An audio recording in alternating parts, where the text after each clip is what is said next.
home, at work, and in the bedroom. I'm so glad I sent them a text for my complimentary bottle. Text ALL to 42424 right now for your complimentary bottle of Nugenix Total T. Nugenix is the #1 selling testosterone boosting brand at GNC and Walmart. Do it now, and we'll also send you a bottle of Nugenix Thermo X, our newest, most powerful fat burner ever. Absolutely free. Text From the Bud Light Studios, Bud Light, easy to Sunday. KKSE FM HD1, Broomfield, Denver, Boulder.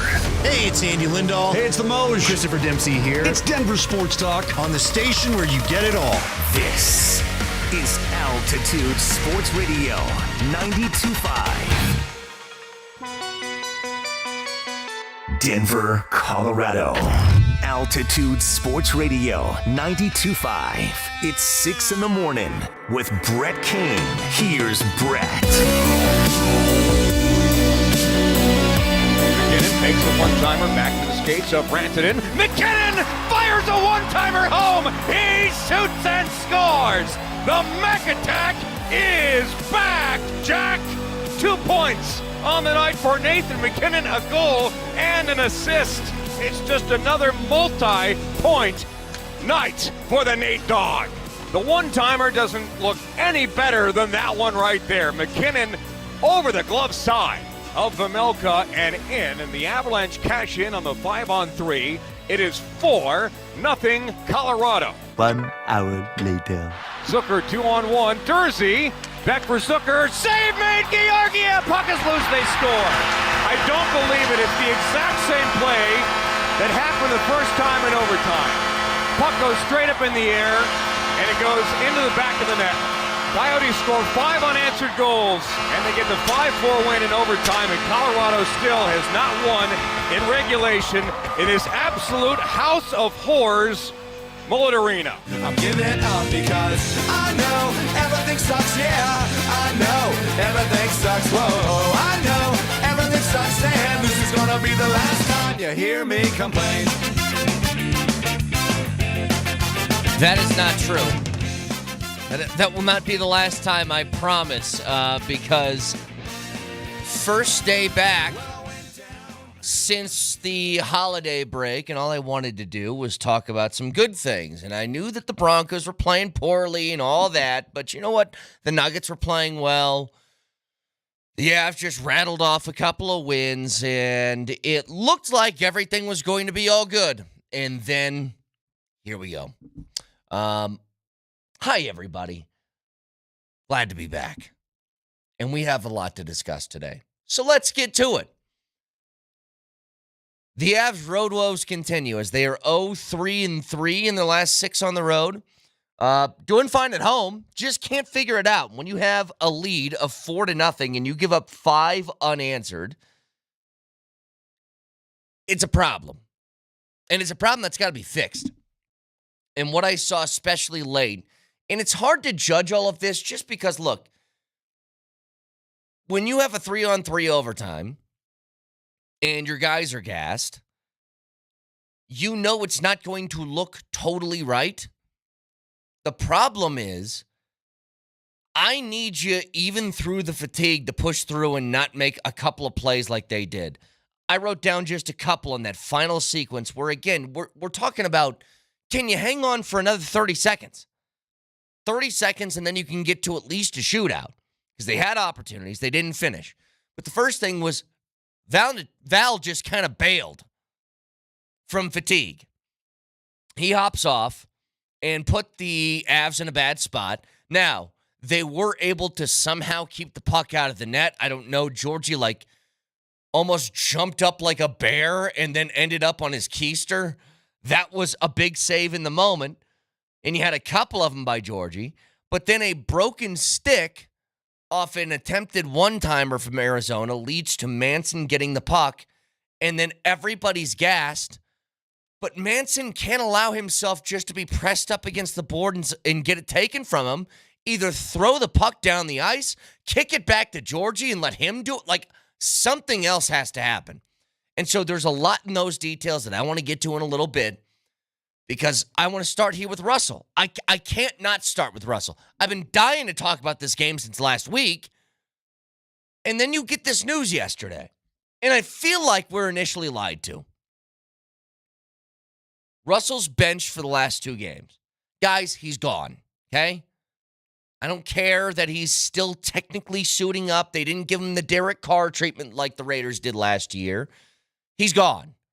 You want to know how I know that? Because Russ tweeted last night, God's got me looking forward to what's next. Well, what does what's next mean? It means another team. Russ has been the scapegoat for this organization for 2 straight years, okay? All the shortcomings that the Broncos have been placed on his shoulders. Yes, you did fire a head coach, but that did not stop the blame game from going to him. Now, let me explain a couple of things to you. A lot of that blame does deserve to be on Russell Wilson because he has not been good enough. But I'll give you an example straight from Sean Payton for a couple of different reasons as to why this is not just a football decision. Because if it is, it would be maybe one of the laziest things that you could ever analyze in trying to fix this football team. I've said all along, Russell's not been great. He's also not been horrible. He's been really bad in moments, but just overall. Like, yes, you have all of the awful start to the game from last weekend, and then you have the opportunity for a couple of different drives. He comes back, makes plays, and then the game's tied. But here's what I'm talking about. Getting rid of Russell Wilson doesn't fix a run game that can't score in the red zone. Getting rid of Russell doesn't fix an offensive line that can't seem to block long enough to give splash plays a chance. Getting rid of Russell and putting in Jarrett Stidham doesn't fix the fact that you don't have a single offensive playmaker throughout your starting 11 dudes. And it doesn't fix the fact that tight end has been completely missing from the Broncos organization for about 7 years. All of that stays. So what you're asking Jarrett Stidham to do is to be better than Russell, and above all of that, okay, fine. Maybe he will be. I'm not even discounting that. Perhaps he will. But here's how I know it's not a football decision. If you thought that, you would have benched Russell weeks ago. Weeks. What has Jarrett Stidham showed you in the last few weeks that has changed your mind on whether he's better than Russell Wilson or not? Or what has Russell Wilson showed you that he's changed to a worse version? The answer is nothing. And you want to know exactly how I know that? Listen to Sean Payton from yesterday. Sean Payton stepped up to the podium and somebody said, yeah, you fixed Russell, but what about everything else? Here's what he said. I get that. And yet I can't replace the entire offensive line. I can't bring in 5 new receivers. And if it continues over a period of time, then there'll be another guy here talking to you as well. This is something that, these are difficult decisions. And obviously there's more attention when it's the quarterback who's under contract, but different than maybe, earlier decisions we've made with maybe last year's prior starters. I can just assure you one thing, and honestly, and I've said this to Greg and George a number of times, I'm just interested in winning. And it doesn't matter how. When you do this, for this long a period of time, it's all you're interested in because there's nothing like it. And then the other side of it, there's nothing like that either. So that's kind of what it is. So I can't replace an entire offensive line. I can't get a brand new 5 receivers. So Russell's going to be the thing that changes things. That's where I don't buy it. This is 100% financial. And it's weird. It's like you're already going to lose $85 million. You're just stopping yourself from losing 30 more, which is fine. If you're going to move on from Russell, this is probably smart because, yes, you still have an opportunity to make the postseason. It is paper thin, but technically you aren't eliminated yet.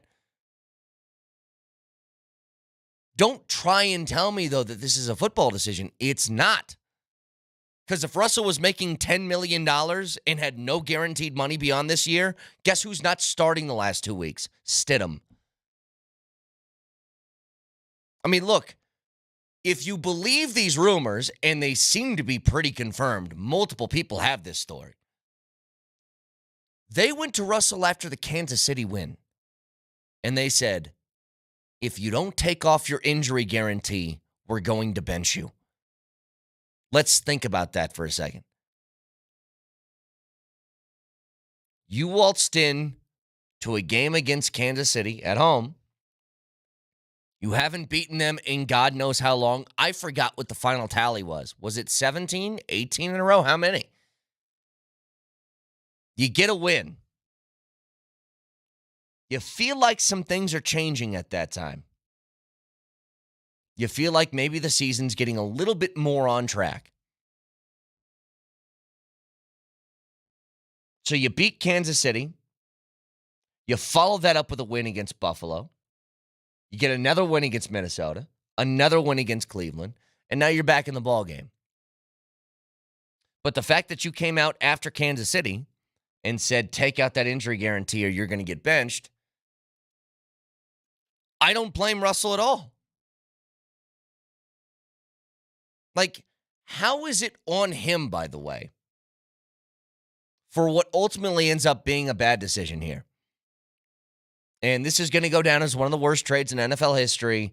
And we're going to look back at the contract, say it's one of the worst contracts in NFL history, and all that stuff's going to apply. But I want you guys to think about something here. I want to come up with some sort of pie chart for level of blame between people in this organization. That's what I want to see. I want to see who you feel like is most at fault for why things got to this point. So I'll tell you right now, the Patriots' loss is one that to me is inexcusable. I mean, you had it on the doorstep. First play of the game is a fumble and you're inside the 10-yard line and you can't find a way to get points. Yeah, that's a bad look. Also, what I tell you is, how is your running game not scoring?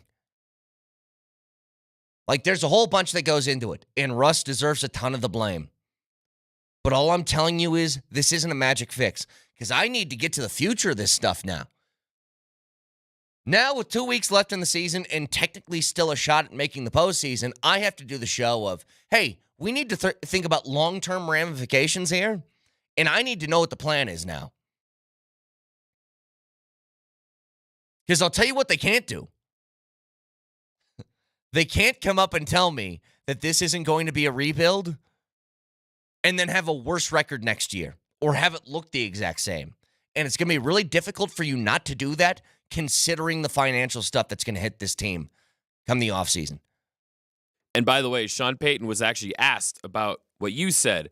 He was asked about the rumors that this was a purely financial decision to avoid that $37 million injury guarantee. Mm-hmm. And he gave us a familiar response. He dusted off an old classic. See if you could pick it out. What would you say to those who would suggest that you guys want to avoid injury because the $37 million becomes guaranteed fifth day of new league year? So what's the question? In other words, I don't have to. If he plays now and he gets hurt and he doesn't pass physical, I get that, but then why not last week or 2 weeks ago or 3 weeks ago or 4 weeks ago? I understand the question, and I think at the beginning I said I understand the economics here, but again, if I've got the decision and I said to you, I'm only interested in winning, then, you go back and a lot of times. Stop, Nelly. I can't take it. I can't. So what's the question? Initially was what's the question, and then 5 seconds later was I understand the question. So you knew it. You just don't like to be asked this stuff. And it's fine, because this is a very difficult decision. But when you make one, you have to be able to back this up. And when it becomes very obvious that this is about the injury guarantee and nothing else, you got to give somebody an answer about it. So what's the question? 5 seconds later, I understand. Why not 2-3 weeks ago? Because you were in a playoff race that he helped you get back into. That's why. Like, again, I don't even look at this like, what an idiotic move. It's not that at all. Mine is very simple. You made a financial decision here. And now you got to be able to back it up. Like, everybody thought I was harping way too much, Nelly, and I know that you do the show right after us, but everybody thought I was harping way too much on the interaction between Sean Payton and Russell Wilson. And I said, guys, it's bigger than you think it is. Like, that's just a total lack of respect, and it's happened multiple times this year. And maybe he doesn't think Russell's good enough. Well, then do something about it. Like, I understand the question. And I think. Do you know where the frustration comes in with Sean Payton? You know what? I'll save this. I'll tell you exactly where this comes from. All this stuff that you saw on the sideline, these interactions between him and Russ, the way he's answering questions now about this being a football and not financial decision, all of that, I'll tell you exactly where this stems from next. It was a Christmas disaster for the Broncos. I thought it was a terrible game plan from Sean Payton. You know, your offensive line is not getting the job done, but you've also got a quarterback that makes your offensive line look about 5 times worse than they actually are. Where are you with Russell Wilson? Right now, to me, he's like a Ford Escort. You know, he's getting you to work, but you're not enjoying the ride. Where do we go from here, Broncos country? Look, man, if they don't, destroy these final 2 opponents, we're going to go into the offseason with plenty of bad vibes. We're breaking down the Broncos. Follow the conversation on Altitude Sports Radio 92.5. Discover wants everyone to feel special with live 24/7 customer service. Learn more at discover.com/credit card. Limitations apply. Hey, it's Andy Lindahl for Ed Prather. If you need to sell your home during the holidays, quick, fast, and guaranteed is what you want. Make selling your home easy without sacrificing profit by calling Ed Prather. Ed Prather will sell your home guaranteed. Get your home sold at a mutually agreed upon price and a deadline, or he will sell it for free. With a 194-point marketing plan and a huge database of potential buyers, Ed will sell your home fast and for max cash. No required repairs, no long-term contracts, and you can cancel at any time. Anders and Littleton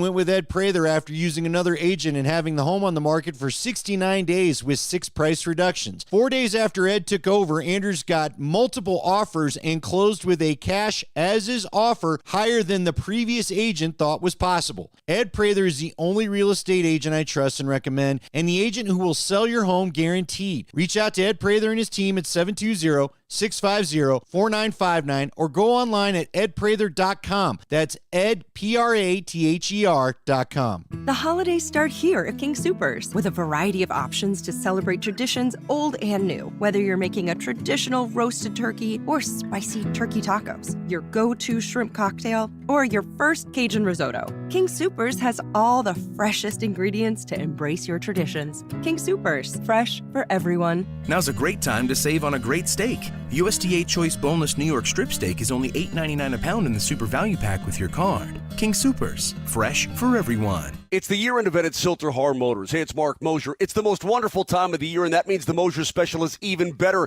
$1,000 in free accessories, or 3-year maintenance plan, or 1,000 extra trade allowance simply by asking for it. And now, all pre-owns have a 5-day exchange and rental reimbursement on all cars under 100,000 miles. So get to Highway 36 in Wadsworth, or go online at sthmotors.com. Silter-Har, everything you want out of a dealership. It matters who your lawyer is. At Berg Simpson, we truly care about the quality of work we do, that fair compensation is given, and that our clients are getting the best possible representation. We're proud of that, and it shows. If you've been injured, call Berg Simpson for free now at 303-790-2525. 303-790-2525. BergSimpson.com. Good lawyers changing lives. It's not just a slogan, it's who we are.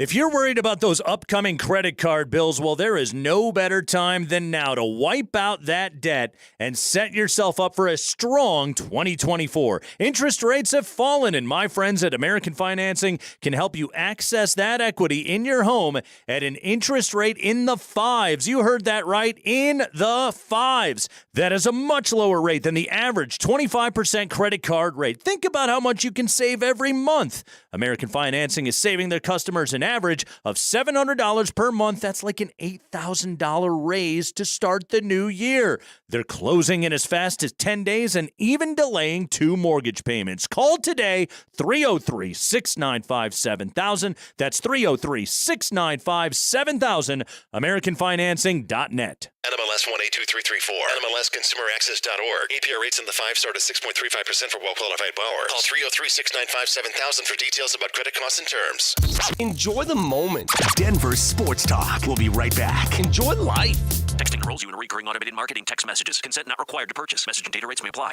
Leaving for the gym so early? I'm ready to go. Since you started taking Nugenix Total T, you've been acting like when we met in our 20s. I feel like myself again. Lower testosterone after turning 40 slowed me down. Nugenix Total T has been a game changer for me. What is it about Nugenix Total T that's different? Well, it's a patented key ingredient called Testofen. It boosts free and total testosterone to help you get back the drive and energy from your youth. It's backed by 5 clinical studies. I've seen the huge difference it's made for you in the gym, at work, and in the bedroom. I'm so glad I sent them a text for my complimentary bottle.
All right, here's what it is.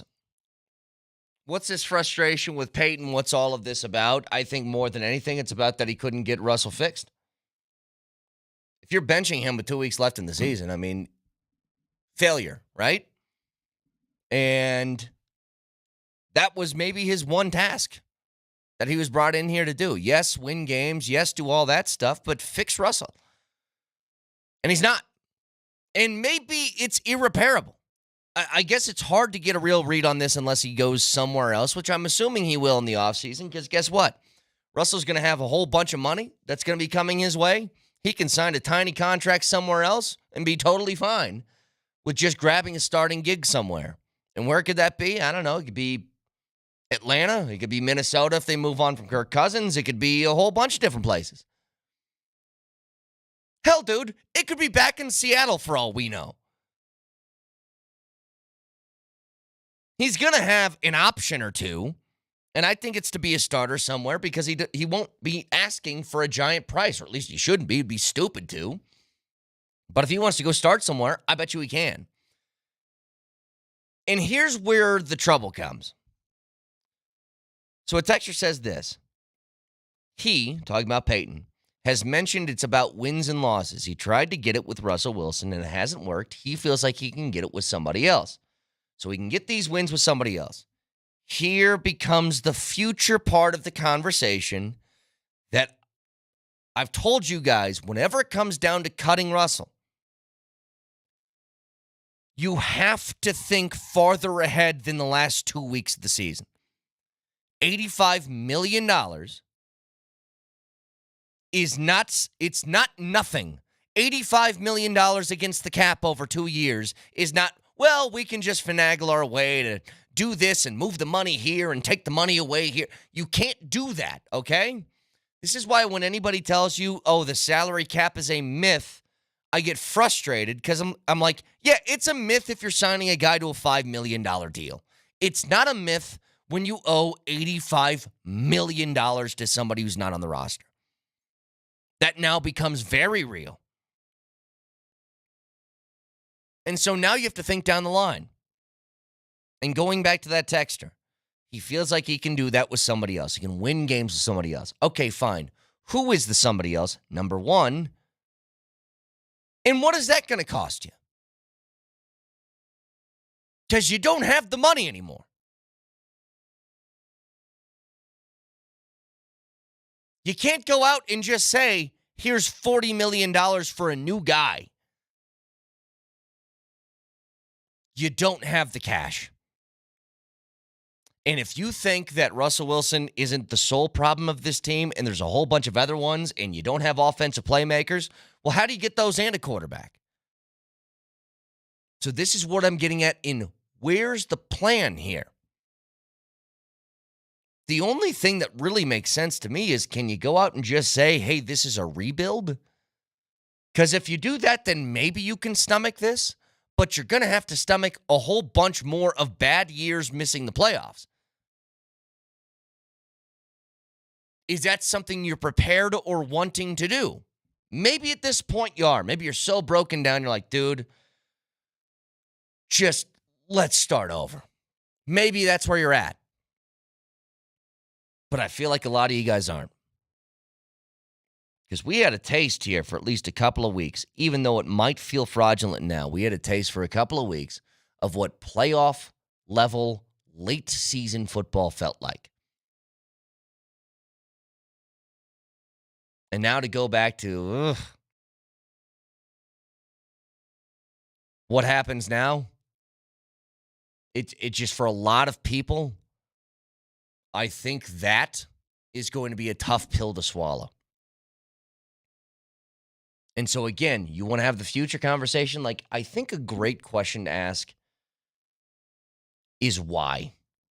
It's very basic, but if you ask why, just over and over and over again. So the Broncos benched Russell Wilson. Why? Partly he wasn't playing well enough. Partly the team wasn't good enough. Why? Just keep taking yourself along that train. And eventually you get to a couple of different conclusions. And a lot of those are not just quarterback play wasn't good enough. Making the move to Stidham is telling you that if somebody else was in the lineup with this exact same roster, this team would be better. This team would be playoff caliber because you're just shy of it right now. So is Stidham the difference between you making the postseason and not? And I don't think any of us believe in that. It's just, it feels like a very basic move. And what Sean Payton has done now, guess what, dude? The scapegoat's gone. Who's next in the crosshairs? It's you. So whatever happens the next 2 weeks, nobody really cares. But next year, it's either got to be a rebuild or better. One of the two. And if you don't opt for the rebuild option, then the next logical step is you better be pretty much a postseason team, right? You better be a 10-win team that's making a wild card at least. And I just don't know how you get there. I really don't. Clearly, Russell Wilson was not Sean Payton's guy. That has become patently obvious throughout the course of the season. So, but the problem I have, Nelly, that felt obvious from the start, and it shouldn't have. That's been my beef this entire time. You think Sean Payton took the job? You knew what was here, so he didn't give him a chance. Yeah, no, I know what you're saying, but what I'm saying is, to your point about next season, now Sean Payton's out of it. He's out of excuses. Your guy that you didn't like, he's out of the picture, and now as the head coach, you're going to get some of the keys to this draft, and you're going to get a shot to craft the future. So now, next season, if Sean Payton completely brings in his guys and he's got his guy at quarterback, and then you still go belly up and you still look incompetent on the field, then it's Sean Payton's ass. Well, he's out of excuses now. The next question becomes, okay, so you get rid of Russell. And by the way, you say he gets the keys. I think he's had them. I think he's been the driver behind this thing with the key in the ignition the entire time he's been here. And I think everybody else agrees with that. It's like, who's making the decisions? We've thought all year that George Payton's just this patsy that has the tag of GM when he's not really making decisions. Sean Payton is. But next year, and this is why I'm interested in a couple of weeks, is George Payton still going to be here or not? Because if he's gone, then Sean Payton is completely running this thing, and there's no more excuses. But my God, man. He's now in the crosshairs. You want to come out? You want to come out and say, all right, well, we're going to make the quarterback switch because I feel like it gives us a better chance to win. Well, it better look better. It has to. Texture says this, Colorado media. You bag on Russ, then when he gets benched, you all freak out. It's hilarious. I don't know if you've paid attention to this show specifically or not over the past 2 years, and maybe you haven't. I'm telling you right now, I've told you all along, I've actually been somebody who's been accused of being a Russell Wilson apologist for about 2 straight years because I don't feel like this is all on him. I even look at the game plan against New England. I'm like, what were you trying to do here? Like, you know what I feel like is a big missing link in all of this? When you have somebody that, and I can say both things at once, Russell Wilson is now a very roster-reliant quarterback. He's not somebody you can put the entire game on his shoulders and say, go win us one. He hasn't been that way since he got here. But guess what? You can win a lot of games with quarterbacks of the ilk of Russell Wilson if you do other things properly. If you can't run the football with one of those quarterbacks, then you're screwed. That's it. And also, I think we need to address a couple things on the text line. We're getting some allegations of flip-flopping on Russ. Like, we're criticizing his play one week, and now that he gets benched, we're freaking out about it. Well, 2 things can be true. Thing 1, there are areas where Russell Wilson needed to be better. Thing 2, this is a very surprising and telling decision from the Broncos to hashtag sit him for Stidham. Why don't people see that 2 things can be true here? But I don't see, and this is where I'm only speaking for myself. 2 weeks ago, before they played Detroit, I said that if you flipped Russell Wilson and Brock Purdy, and Russell played for the Niners and Purdy played for the Broncos, the stats would look the exact same for those teams. That Russell Wilson would probably look like one of the best quarterbacks in the NFL, and Brock Purdy would look like garbage. I don't think I flip-flopped at all on this. I've told you times where I think that Russell's played poorly, and he has. He has played poorly, a lot. But my entire point to this has been, I think game plans with him have been awful for 2 straight years under Sean Payton and under Nathaniel Hackett. No, Nathaniel Hackett was a different animal. There's times that I think Sean Payton has done the right thing, but when you can't run the football, nobody of the talent level of Russell Wilson currently is going to be successful. I know this. I'm a Lions fan, and Jared Goff's in the exact same boat.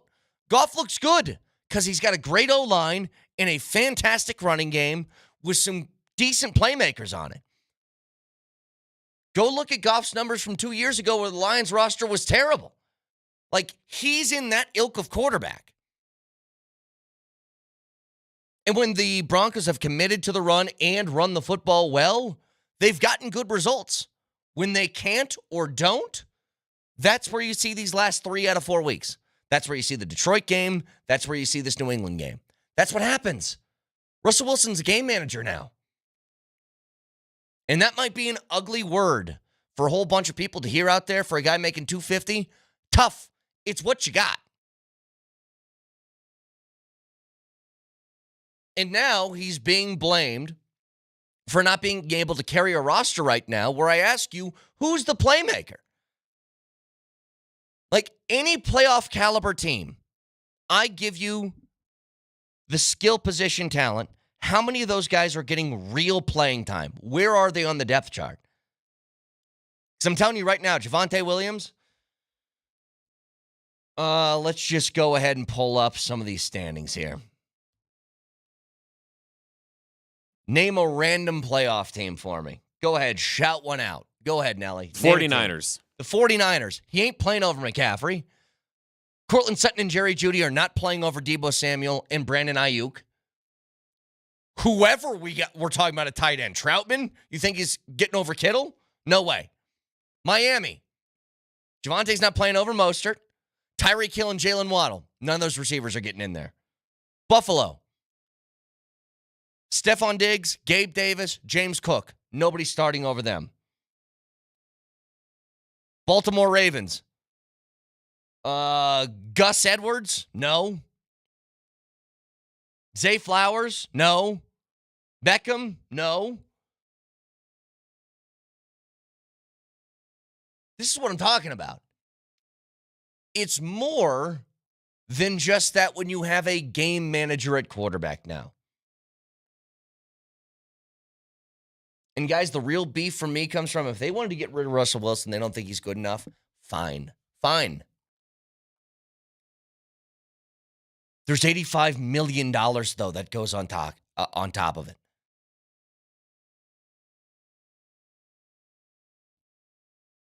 That's where I don't get it. And that's where I want to know what the plan is. And maybe he shocks us all. Maybe. I want to get back to the Nuggets and the Avs here in just a second. Yeah, by the way, that was the other news. So I get all this Russell Wilson stuff, and everything's just flying through my head about a whole bunch of different offshoot conversations that need to be had. And then what I find out is this. Oh, AG had a shooting hand and face bitten off by a dog over Christmas. Great. That too? Now, he's going to be away for a little bit. From what it sounds like, it's not all that bad, but the fact that if you need to miss time because you were bitten by a dog in the face and hand, nightmare. That is nightmare fuel. I can't think of too many more scarier things. Because here's what I know about this situation. Well, I don't know, but I can very, very wellly assume that wasn't a Chihuahua that bit him. A Chihuahua doesn't feel like the kind of I got bit and now I need to miss some time. This feels like giant pit bull, Great Dane, Doberman Pinscher type territory.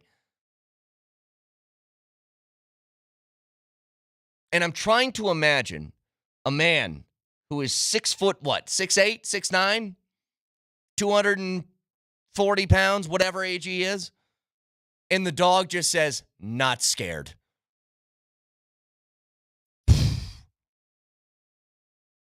We'll get to that in the Avs.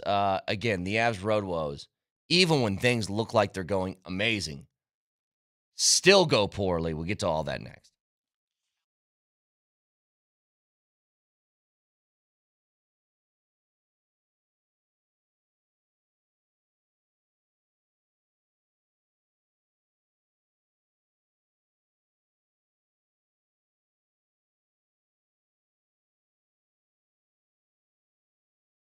At home from 3 to 6. Your calls. You cannot keep taking gambling money if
I'm sorry if I sound salty this morning. I spent the night in Ogallala, Nebraska a couple of days ago because I was trapped, as about what felt like a million other people were. So as I was trapped in Ogallala, Marty was trapped in Lincoln. Marty will be back tomorrow. But yes, we had a very rough travel situation a couple of days ago trying to get back. I actually saw you guys, if you know who Katie Nolan is, she used to be on ESPN in a couple of different places. She was caught in Big Springs, Nebraska, where she had to sleep in her car. And I was this close to having to do that with a 1.5-year-old in the back seat. So we got lucky enough that we found a room at a Super 8. Shout out to Super 8 in Ogallala, Nebraska. We were lucky enough to get a room, but my God. If I sound like I'm a little tense this morning, we had a rough one. Well, Brett, have you seen the movie My Cousin Vinny? I have. You remember when they're on the porch and they're Joe Pesci's running through all the stuff that's troubling them right now? That's what yesterday felt like. It's like, yeah, we got Marty in the hospital. No one could get out of Nebraska. AG got mauled by a dog. The Avs blew a 4-0 second period lead. Russell Wilson got benched for Jarrett Stidham. Is there anything else we could add to the outcome in this case? Well, listen, let me think. Listen. Marty's doing okay. But yes, Marty had an even rougher night than we had. He'll tell you the story tomorrow. He'll be in tomorrow. The Avs, yes. You have a 4-0 lead. You give up 5 unanswered goals. It's about as bad as it gets, and this is just the Avs on the road right now. They're 0-3-3 in the last 6, and when it feels like they're going to have a dominant victory, they can't seem to close. I told you at the very beginning, some of my beefs from last night. So you have a lead, you take your foot off the gas, whatever. That happens. You don't take your foot off the gas for 5 straight. But it's like in the most tense and clutch moments, when you get towards the end of periods, stuff like this seems to happen way too often. And I can't figure out why that would be. Now, last night seemed pretty obvious. You get to overtime.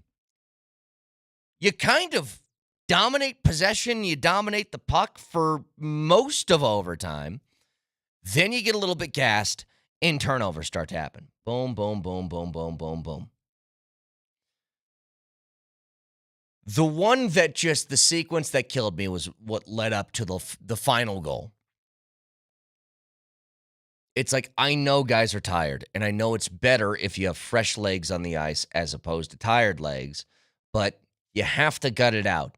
If you remember at the beginning of that overtime, Arizona had 3 guys that were on the ice for like what felt like 2.5 minutes. I don't know what the final number was, but they couldn't leave. They couldn't get a change. But they just kept gutting it out. And what killed me, Val jumps off the ice, puts the Avs in a bad situation. It's a 2-on-1. Georgie somehow makes a couple of saves. And then they turn the puck over because they try a one-timer. Stick shatters in half. Manson gets it. He's gassed. And he just like floats in the neutral zone up against the boards and just allows the puck to be taken away. Like, you got to do something. You got to fire it away. Throw it back to Georgie and hope that somebody can get back to take the puck. Like, something's got to happen here. There's 30 seconds left. But instead, he just gets it ripped away. And again, it's another odd man rush. And it ends with the Arizona Coyotes scoring in OT. And you coming away with only 1 point. Now, bigger picture in all of this, as bad as that feels, and at least you got a couple of wins at home before this one, the Avs still sit on top of the division, but you can't lose that game. You can't do it. And when you got a 4-0 lead, it's tough to keep the same level of intensity throughout the full 60 minutes. But once it gets to, 4-2, that's the time to turn the gas back on. And the Avs could never find it. A couple of soft goals later, it's a tie game and you're heading into OT. It went from you pouring it on to you trying to survive, and they've been really bad at that this year. Survival mode's been okay over the last couple of years, but this one's felt different. We'll talk more about this with Moj. But also, losing Colton in the middle of that game hurt because Colton's one of those guys that definitely would have been out there in OT. And so a couple of decisions I don't really understand. We got Bednar on today, by the way, right? We do. Okay. 8 o'clock, so Leggy has been moved to 8:30. Okay, so Leggy's at 8:30. We'll talk to Bednar about this today at 8 o'clock. I'm sure he can give us a lot more detail on what he saw and what he thought happened. But the road's been a killer. A killer. And they just can't seem to figure out a way to solve this right now. As yes, overall this year, they're 7-7-3 on the road. But as I mentioned before, the last 6 is 0-3-3. And so I'm trying not to get too caught up in the highs and lows and the roller coaster of the season. Because again, keep perspective, the Avs are still number 1 in the division, despite all of that. But I just watched overtime and I'm like, how are the Coyotes able to early in that overtime period when none of them could leave the ice and the Avs are doing shift change after shift change and fresh legs after fresh legs, they were able to hang on and still just make enough plays to keep their opponent at bay. And the second it felt like the Avs got gas, they couldn't. That's the bummer in all of this. Now, if you want to go on to some better news outside of AG getting his face and hand bitten by a dog, so he's going to miss, I would assume, at least the next couple of games, and I don't know how much farther than that. What was it, 21 stitches is what he had to get? The Nuggets are rolling right now. Winners of 5 straight, and what they now have to deal with is a team that you look at the overall record. Memphis has been awful to start this year. For all of the Memphis domination that we saw maybe a couple of years previous to this, where they've been at the top of the standings or near the top of the standings, they're a 10-19 basketball team that is completely different from the one that we've seen over the last 4. They've won 4 straight, and that has all coincided when Ja Morant got put back in the lineup. So different team with Ja in. This is not going to be, if you think you look at the records and you say, well, they'll take care of him pretty easily, not the case. Remember, Ja's first game, he comes in, hits the game winner, finishes with 34 points against the Pelicans. They then win by 13 against the Pacers. They win by 6 against the Hawks, and they have a 1-point win against the Pelicans again. So this is going to be the toughest team that they face during this stretch. Should the Nuggets win? Yeah, I think they probably should. Games at Ball Arena, the line on this game is 7.5. It feels like a game they should get, but Memphis is certainly different. With Ja in the lineup as opposed to out, and your lineup is going to feel different with AG now missing these games. So just something to keep in mind when you're watching the game tonight, and you can hear it right here, Altitude Sports Radio 92.5. As I said before, a ton to get to. We got a couple of more days until another extended weekend with the new year, and then we'll have a lot of college football to discuss as the college football playoff will be kicking off this weekend. We'll get to some of that today and tomorrow. But the news of the day, and I know it came, if you guys haven't noticed a trend, this radio show gets off the air at 10 o'clock, and then all of the news breaks. All of it. And it never fails. It's like 10:02 is when you start to get all the news. So we missed out on a lot of this yesterday. So we will be discussing a lot of Russell Wilson being benched. And like I said, there's a whole bunch of short-term things that we can look at as, what happens if Stidham plays well and what happens if he throws 3 touchdowns apiece in the last 2 games and they win both and all of that stuff. We can discuss that. But there's a lot more longer-term conversations that need to be had as well. You're going to be just cutting away $85 million. What do you do from there? How do you replace quarterback along with a whole bunch of talent deficiencies on offense? When you have that type of cap coming off the books, I know it's going to probably be spread over 2 years. I mean, what's that limit? Is it like 35 this upcoming year and 50 the following season? That's just a ton for you when you want to sign somebody to like a 3-year deal. Well, that cap now in the offseason has to be factored into both losing 35 next year and 50 the following.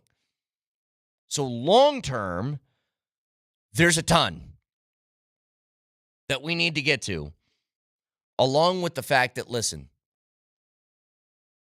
you want to talk about Russell Wilson, this experiment, worst trade ever, worst contract ever. We can have all those as well.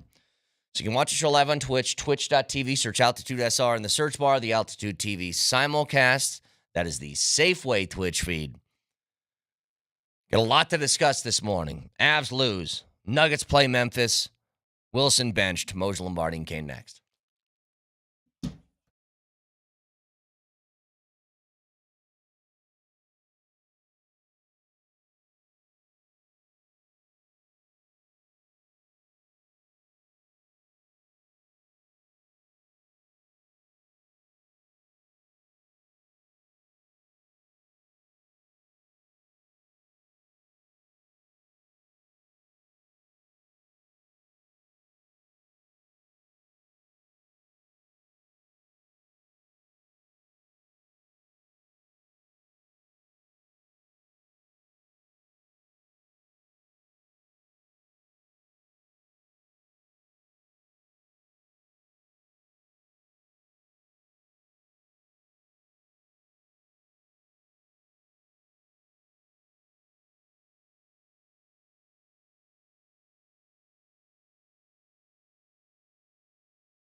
McKinnon fakes the one-timer back into the skates of Rantanen. McKinnon fires a one-timer home. He shoots and scores. The Mac Attack is back, Jack. 2 points on the night for Nathan McKinnon, a goal and an assist. It's just another multi-point night for the Nate Dogg. The one-timer doesn't look any better than that one right there. McKinnon over the glove side of Vejmelka and in, and the Avalanche cash in on the 5-on-3. It is 4-0 Colorado. 1 hour later. Zucker 2-on-1. Durzi back for Zucker. Save made. Georgiev. Puck is loose. They score. I don't believe it. It's the exact same play that happened the first time in overtime. Puck goes straight up in the air, and it goes into the back of the net. Coyotes score 5 unanswered goals, and they get the 5-4 win in overtime, and Colorado still has not won in regulation in this absolute house of horrors, Mullet Arena.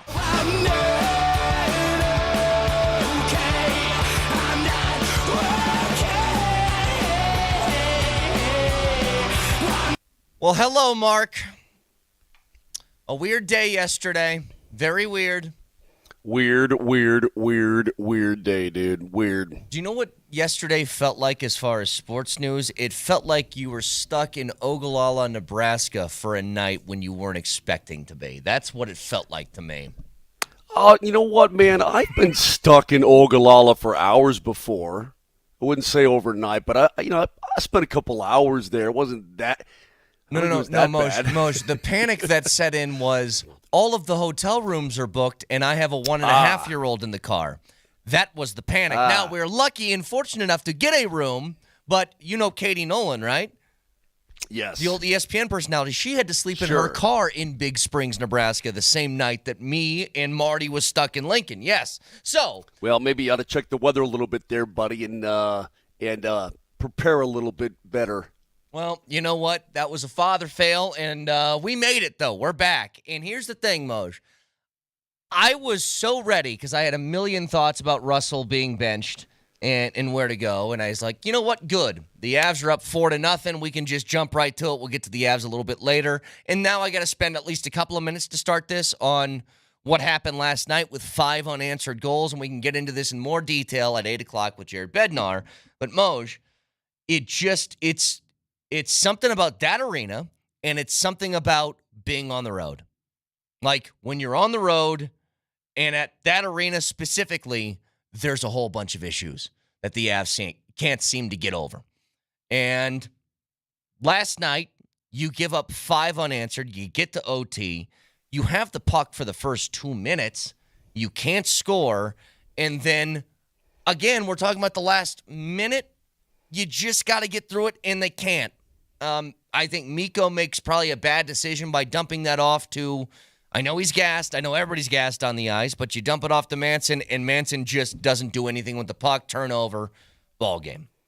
Yeah, it was just so weird, Kaner. I mean, I don't even know how to describe it. I guess it's kind of, Riker and I were talking about it in the postgame, it's just kind of the way this season is going. I mean, that loss in Nashville earlier this year, but the Avs, remember, they were down 3-0 at the Dallas Stars, and they score 6 unanswered to win that game. It's just, maybe we just have to accept the fact that it's going to be a crazy hockey season and just get our butts to the postseason eventually. The funny part is that Dallas lost last night. Winnipeg lost to Chicago as Connor Bedard lit them up, right? And Vegas lost yesterday as well. The Ducks beat the snot out of the Golden Knights, so it's like it's just kind of the way it goes, man. So you're actually ending up in first place by your lonesome points-wise when you wake up this morning. It's crazy. Yeah. I know it is, but it's not going to take away from the sting of having a 4-0 lead in the second period and coughing it all up. You know, and again, when it got to be 4-2, I'm like, watch out.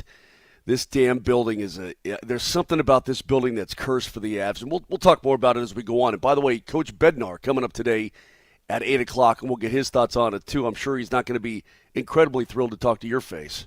Probably not. No, he's probably feeling it this morning after that loss last night. But you know what, Moj? Let's let's take a break from this for a second because All right, I let's have a do that. million things to talk about. Because as always, and you know this, Moj, it's a science. We get off the air at 10 o'clock. News breaks at 10:02. That's how it works. I was talking to D-Mac and Tyler yesterday. I jumped on their show when I got back from morning skate to talk about this Russ thing. And D-Mac asked me about that. I'm like, dude, it is I mean, as soon as we get off the air, it's not even 10:02. It's more like 10:01:01. Bam. Everything seems to just come on out and break across. I mean, it's uncanny, whatever the sport may be. We seem to get the shaft in that regard. You know, Sean Payton moved up his news conference on, I guess it was Tuesday, for 40 minutes. He went at 9:20 instead of 10 o'clock. Yeah. And we listened in live, and there's really nothing to hear, da-da-da-da. But, you know, something obviously was cooking at that point. No pun intended. Well, and here's the problem. Benching him for the last 2 games, and this is the beef that I have with this, don't tell me it's a football decision, because it's not. I mean, this is all very obvious that he's going to be gone, Moj. Like, that decision's been made now with this benching here. There's no other way around it. He's going to get cut. They'll probably do it at post-June 1st designation or whatever, but you're going to have to eat $85 million over the next couple of years. The issue that I have is telling me it's a football decision because it isn't. If it was a football decision, this would have happened weeks ago because Russ looks no different than he did 3-4 weeks ago when the team was winning. It was the exact same thing. Is there anybody out there, Kaner? Hold on, I'm gonna throw this back to you. Is there anybody out there, a human being alive right now, that thinks this was a football decision? Well, it started that way yesterday. I think a lot of people maybe initially thought that. But then it became very obvious when the news breaks from very reputable sources here that they were asking Russell or telling him, if you do not take off this injury designation in your contract, this was after reportedly the Kansas City win out of all games, that if you don't take away that injury designation, then we're going to bench you because it's not quite a Derek Carr situation from last year, right, where they benched him and said, don't even come to the facility because if you get hurt working out, we're still responsible. They aren't doing that, but it's pretty similar. They want him off the field so they don't have to pay him extra money on top of the $85 million. And again, here's my issue. All of this feels oversimplistic. It feels like what somebody would do if they're playing Madden, which is, my team's sucking right now. Let me put in a new quarterback because this will fix everything. And I look around and I just ask these questions out loud to everybody listening right now. And can I say on the front end, Moj, to me, this is not a defense of Russell. He hasn't played well, but we've known this. Like, he's been fine. He's been mediocre. He's been a game manager. Right. Does benching Russell Wilson fix the fact that you can't run the football right now? Of course not. Does benching Russell Wilson fix the fact the offensive line can't block long enough for splash plays to happen? Of course not. Does benching Russell Wilson fix the fact that you have no offensive playmakers on this offense? Does benching Russell Wilson fix the fact that you haven't had a tight end here for 7 years that has been worth anything? Nope. So what does this do other than just take the injury settlement thing off the table? That's where this is purely financial. So what you're saying is don't whiz in my boots and tell me it's raining. Correct. Because I know what's up. Dude, there's not a person out there, Kaner. Everything you said just now is correct. There's not a person out there that thinks that this is a football decision, that Jarrett Stidham is somehow. And by the way, that ship has sailed anyway, man. Okay, fine. You want to pretend it's a football decision? Go ahead. Dude, you ain't making the playoffs. So what's the friggin' point now anyway? You know, I mean, all of this is to save money because you're getting rid of Russ. What I can't understand, and by the way, just come out and say it. What I can't understand is, and why they're not ready, if this is the case, and we know it to be the case, why in the hell don't they just face the music and pull a Derek Carr and say, you know what, Russ, stay away. Yeah. We'll go with DiNucci as the backup for the last 2 games of the year. They've got to have this. Sean Payton was asked, you know, if they think they can still make the playoffs and all this. They got a 1.2% chance or 1.5% chance or whatever it is. They're not going to make the postseason. But what, they have to go through the motions and pretend that they are? Okay, fine. But if you're going to make this Russell decision, then make it. I mean, tell him to stay away. And maybe you don't want to look like a bad guy. I have absolutely no idea why he's going to be a backup. I have no idea why he's going to actually dress on game day and stand around on the sideline unless that's an absolute punishment. Unless that's an absolute punishment to Russ, and you're doing it to be, you're doing it just to be obnoxious to him for God knows what reason. Listen, if you're afraid of him getting hurt, then don't dress him at all, because or you're trying to shield it like it's this football decision. My tailpipe. You're going to cut him. You're going to eat the money. You don't have to pretend. Why do that? Go through all these motions. And if what we're hearing, about the discussion after the Kansas City game is true, why not just do it then? I mean, why all these charades and all this crap? I just don't get it, man. I'm so with you on this. Like, at this point, just do the Derek Carr thing. Do it. We know what's going to happen. You know what, Russell, who is the consummate professional, I think can we at least all agree on that, whether you think that Russell is this good or this bad or whatever, the football stuff aside, Russell is maybe the most professional of the way he carries himself athlete I've ever come across. Like, he never complains. Do you know how many people, if they were put in that position, Moj, like, you just get a win over Kansas City for the first time in God knows how long, and they walk up to you after that game reportedly and say, hey, take this injury designation thing off or we're going to bench you at some point this year. Not only does he not say a word, Moj, he goes out and rattles off a 5-game win streak. Like, incredibly professional. Do us all a favor and just tell him to stay home because we've made the decision. And you want to know how I know that's true? Because Russell was liking tweets about the injury thing dating back to the Kansas City the reports that were coming out about that. He was liking tweets about that. And Russell tweeted last night, God's got me looking forward to what's next. Exactly. And you don't say that unless you know you're gone, right? Yeah. Do you remember the way I described it? In fact, I want you to make the face for everybody on Twitch and everybody on Altitude TV. Nelly, if you want to, you can describe Brett's face. When Tim Tebow threw the pass to DT and the Broncos won the game, give me John Elway's face. Brett is shocked and happy and in disbelief all at the same time. A lot of emotions. And fear. And fear, too. Yes. It was like happy yay. and fear. Oh, this is so much fun. This is great. That was a very nuanced performance by Brett Kane there. A lot of emotions. It was pretty good. It was pretty good. Now it's all becoming crystal clear now. Sean Payton, when they finally beat the Kansas City Chiefs, he's like, God damn it. I mean, part of me, I think, not that he wants to fail, but he wanted this thing to be pretty damn clear that Russ is not his guy and he can't play anymore, blah, blah, blah, and justify the buyout so that he doesn't look bad in front of the fan, whatever the case may be.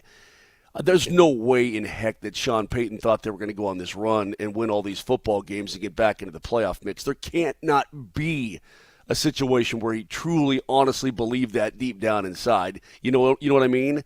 And then they do, and then the defense does this, and da-da-da-da-da. Because he's got the keys to the kingdom here. He can do whatever he wants. And they start winning, they get back into the mix, and they're a 500 football team. And he's like, okay, great. Okay, just keep on playing the football here. And now they finally make the decision, okay, we're done when the chances are over because you blew it against the New England Patriots. That's what upset me from the start, though, Moj. The start was all of these instances, and I had people text line, Safeway Twitch feed. They were yelling at me a couple of weeks ago because I kept talking about that little sideline interaction during the Detroit game between those two. Yeah. I was like, guys, I think this is a bigger deal. This isn't just a coach letting out some frustration, being like, yeah, I'm yelling at a player. There's more to it than that, and it's very obvious. Because only a couple short weeks later, they're saying we're done with this and we're going to eat $85 million to make this go away.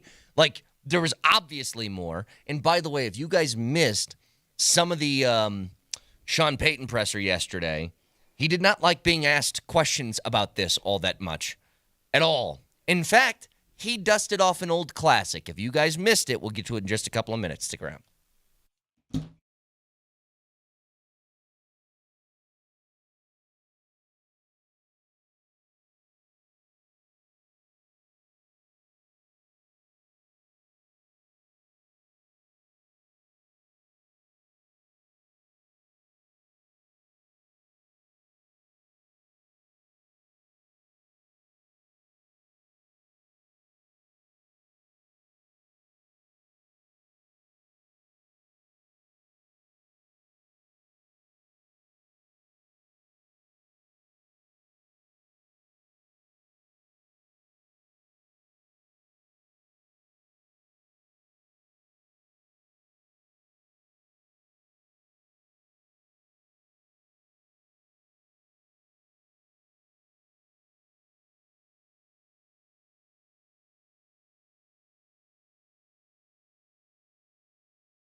So we're getting the text coming in now, Moj. I got them all through the appetizer as well about the flip-flopping of the media and Russell Wilson saying he's bad, and now everybody's coming to his defense. Can I say something in defense of us and nobody else in Colorado media? I feel like we've been pretty level-headed on this, Moj, that we've said multiple times that there's been games where Russell has not been good enough. There's been situations in which we're like, yep, Russell's never going to play up to his contract, but this is kind of what you got, and I think it could be good enough to win some football games. Like, I don't think we've done a lot of flip-flopping on this. Let me give a quick summation of what you're talking about. We get a text here from the 4572, which is actually, the number is from Huntsville, Alabama. How about that? Huntsville. Roll Tide. I don't know. Well, they got a school there, Alabama, Huntsville. I don't know how anybody could have listened to this program in the last 2 years and drawn any other conclusion other than the fact that we have been remarkably consistent, remarkably fair to all sides. We have been remarkably level-headed about things. I don't get that, man. I don't understand where that person or anybody else who thinks like Huntsville, Alabama, I don't get where you're coming from. So don't bring that crap to us this morning. Let me tell you something else. I'm here in Arizona, man. I got to fly to St. Louis today. I am not in the friggin' mood to deal with your crap. I mean that 100%. I am not in the mood to deal with your accusations, people. So Huntsville and everybody else who thinks like Huntsville, why don't you chill out? I missed you, Moj. Here's the thing. I'm sure there's been a lot of people that you can throw those criticisms at. I don't think it's us, though, because I've been accused of being a Russell Wilson apologist for 2 straight years, so that would be a very, very weird thing to happen here. Here's what I want to tell you guys, though. The thing that pisses me off most, Moj, about all of this is I feel like from the jump, we just knew that Peyton didn't want Russ. And I'm like, guess what, dude? You signed up for it, okay? Like, your job here... And we'll play the audio clip in a second. Peyton was salty yesterday at his press conference, obviously. You're coming off a very bad loss to a Patriots team that stinks, and you're making this decision and getting criticism for it. So he's salty. Fine. My beef is you didn't want this from the jump, but your one main task once you got here was to fix this problem. And you're admitting that you can't. And I think that is what's killing him more than anything else. But he dusted off an old classic yesterday, Moj. Did you happen to hear this? When he was asked about, hey, if you say this is a football decision, isn't at least some of this financial with the injury designation story that we were talking about earlier in the year? Here's what he said. What would you say to those who would suggest that you guys want to avoid injury because the $37 million becomes guaranteed 5th day of new league year? So what's the question? In other words, I don't have to. If he plays now and he gets hurt and he doesn't pass the I get that, but then why not last week or 2 weeks ago or 3 weeks ago or 4 weeks ago? I understand the question, and I think at the beginning I said I understand the economics here, but. So stop right there, Nelly. So what's the question? I understand the question. 5 seconds later, great. Here, can I answer the question for him, by the way? Why not last week, 2 weeks ago, 3 weeks ago? Because you were winning and had a shot at the playoffs, and he was giving you an opportunity to win. That's why. That's why. You couldn't justify benching him then because they were winning football games at that time. That's why you couldn't do it. And again, I need to go through sort of a Rolodex of different things here that I think have led to where we have gotten. Because there's a larger conversation we're going to have later, Moj, because it needs to be had, and I think it needs to be had now because we know this cut is going to happen about what the future is going to look like beyond these next 2 weeks. But if we just take it for the next couple, even if Stidham plays better, let's say he throws 3 touchdowns apiece in the last 2 weeks and they win both games. I guess it's possible. It's possible that that can happen. But I need to know what percentage of blame Russ has here and why the Broncos find themselves at this record and virtually out of playoff contention. Because he had another quote yesterday that was, okay, do you think that benching Russ is the magic thing to do here that's going to fix problems? If this is a football decision, that would have to be the case. Here was his answer. I get that. And yet I can't replace the entire offensive line. I can't bring in 5 new receivers, and if it continues over a period of time, then there'll be another guy here talking to you as well. This is something that, these are difficult decisions, and obviously there's more attention when it's the quarterback who's under contract, but different than maybe, earlier decisions we've made with maybe last year's prior starters. So stop again right there. So yeah, so it's also admitting, well, it's not all his fault. I can't bring in a brand new starting 5 offensive linemen or 5 new wideouts. So I'm confused totally. Yeah. He's like, I'd like to, but I can't do that. And obviously I'm not going to be able to do that in the next couple of years because we're going to be eating so much money. And that's the larger conversation that comes in. And let me get back to this too, Kaner. You're 100% correct. The only people I really feel bad for in all of this, I guess I can feel bad for Russ that it feels like maybe he got a little bit of a raw deal after the Kansas City game. He's still getting $85 more million guaranteed in addition to the bread he racked up last year, okay? I don't feel sorry for Sean Payton or anybody else in the organization. They put themselves in this position. And Sean Payton knew exactly what the heck he was getting into. He took $18 million per year to take on this task. Yeah. He took the money knowing exactly what was ahead of him. The only people I really feel bad for are Broncos fans. We're going to have to deal with this crap for another couple of years before they try to figure themselves out in terms of another quarterback and what direction you're going to go and the ability to at least get better players on the roster. That's who I feel bad for. Broncos fans who have put their hard-earned cash down in support of this team in numerous ways, and they're going to get the shaft again for a couple of more years. That's where I'm bumming out. I'm totally with you. And let's just have the discussion now then. You want to go the larger picture? Let's do it. Okay. You make this move. This is going to be an unprecedented cut, okay? It's going to cost you $35 million next year and $50 the following because they're going to spread this out over 2 years because they have to. You can't rip off $85 million in a single season. So the question becomes this. Next year, with $35 million off the books and no quarterback, where do you find that one, first of all? Where do you go out and find the guy that you feel like is going to win you football games, that is going to be for the correct price? Because you can't get another $40 million guy on top of this, Moj. You can't. So where's that guy going to come from, first of all? And second of all, let's say you find somebody. Well, how do you fix all the other problems we just mentioned with offensive line and running game and wide receivers and skill position guys and playmakers? How do you do that? And the only conclusion I can come to is this. You got to admit that you're rebuilding. You just have to come out and say it out loud and just let everybody know that we're going to suck the next 2 years. Because if you don't, Moj, guess where the crosshairs go? The scapegoat's gone. Those move directly over to the head coach and Sean Payton. And if you said that this guy's the problem and I can fix it with somebody else and we'll be better, well, you better be better. And the only other way to get better from where they're at now is you probably got to make the playoffs next year with an unknown guy under center now. Well, I think they're going to be looking at the draft, clearly. But he's well aware of this, Kaner. Sean Payton knows all of this, and he's taking all this responsibility on. He knows what's going down.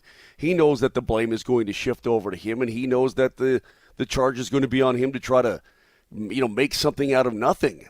But that's what you have to do, and he knew all this coming. There's no doubt in my mind that you don't take this job last year, a year ago this time. You don't consider this job without fully educating yourself on where the salary is, on who's on the roster. You look at all the film, you try to figure everything out. So you go through all the scenarios in your head, you play them all out, you weigh options one way or another. He knows all this stuff. It's just that you're stuck right now. You're definitely stuck. And for $18 million a year, maybe he's okay with being stuck, for now. But I don't know that he needs to say that now, Kaner, this is how we're going to do it. But he's going to have to do it eventually. Eventually he's going to have to get in front of those microphones and cameras and explain this is our path going forward. Mm-hmm. He owes that to the fan base. He owes that to the community, in my opinion. At least give the fans a roadmap of how you're going to get to where you think you need to get to. I talked about that yesterday with Berto.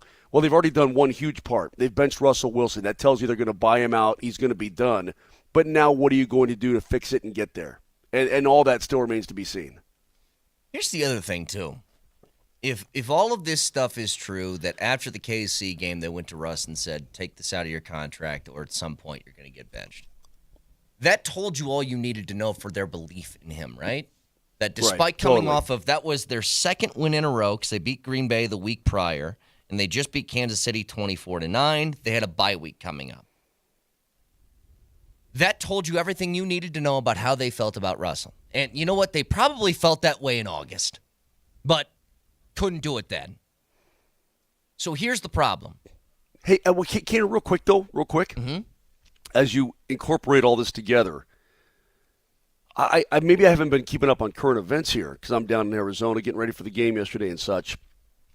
How do we know, where did it come from that they asked Russ to waive the injury exception after the Kansas City game? Who brought that up, and where did they get that information? Because I'm telling you right now, it did not come from the Denver Broncos side. There's no way in heck that they would want that information out there in the public. I can't imagine they would. Jordan Schultz from Bleacher Report had that. It was, I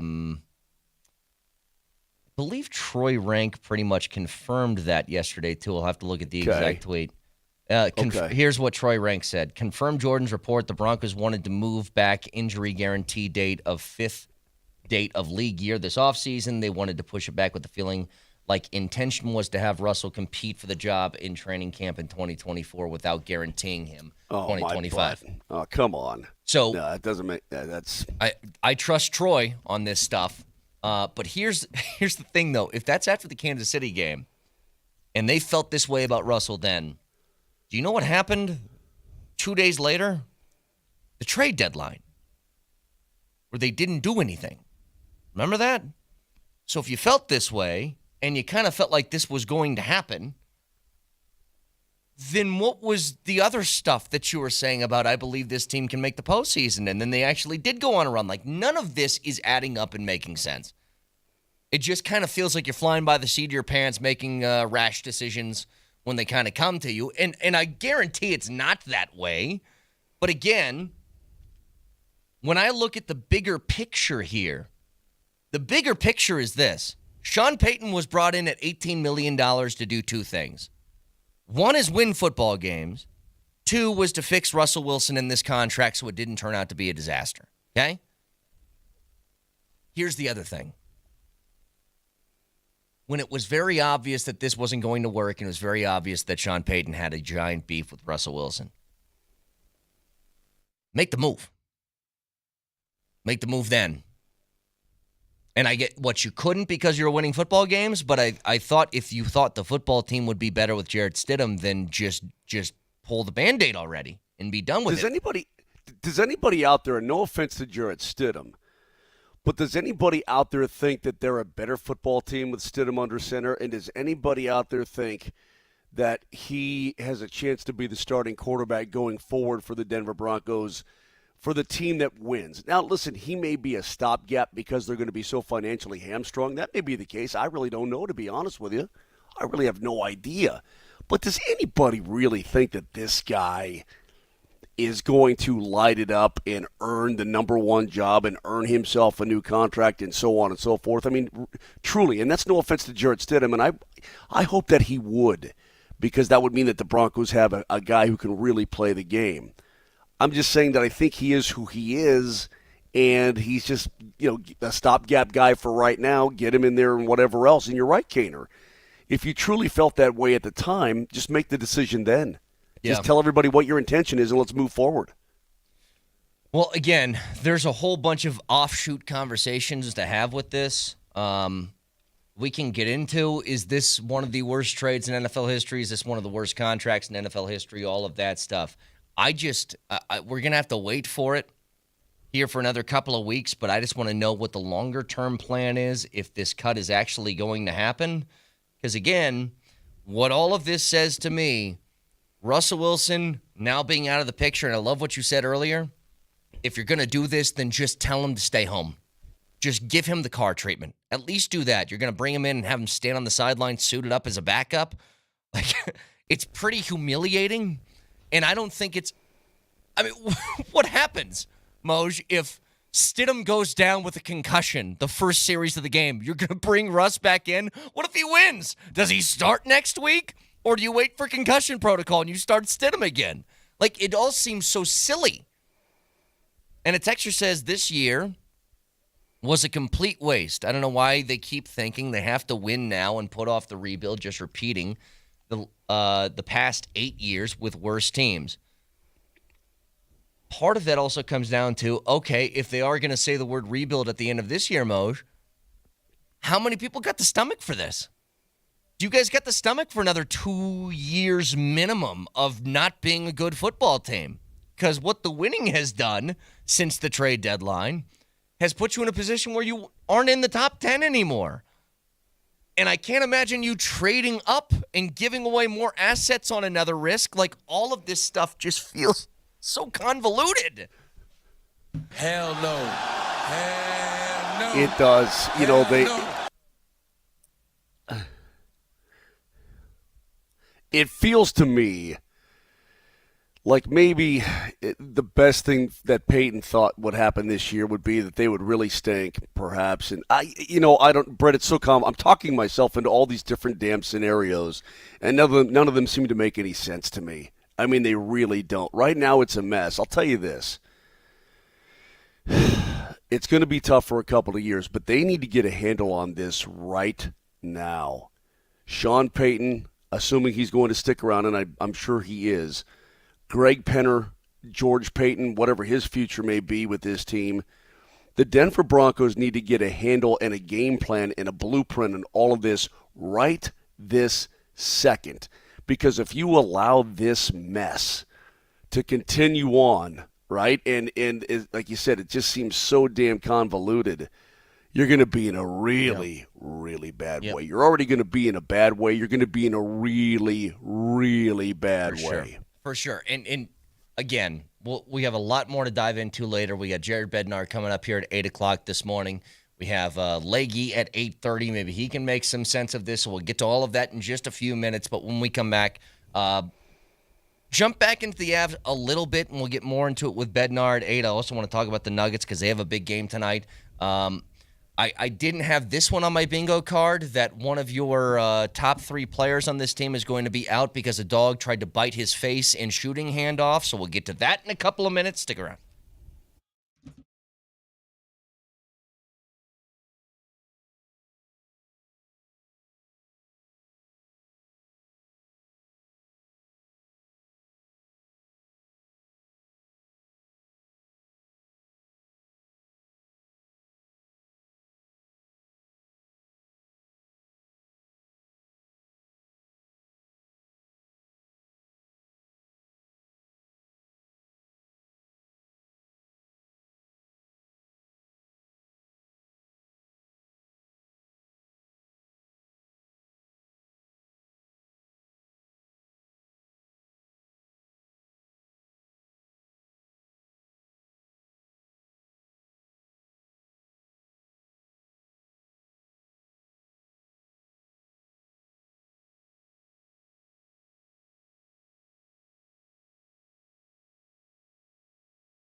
So the Nuggets win on Christmas Day.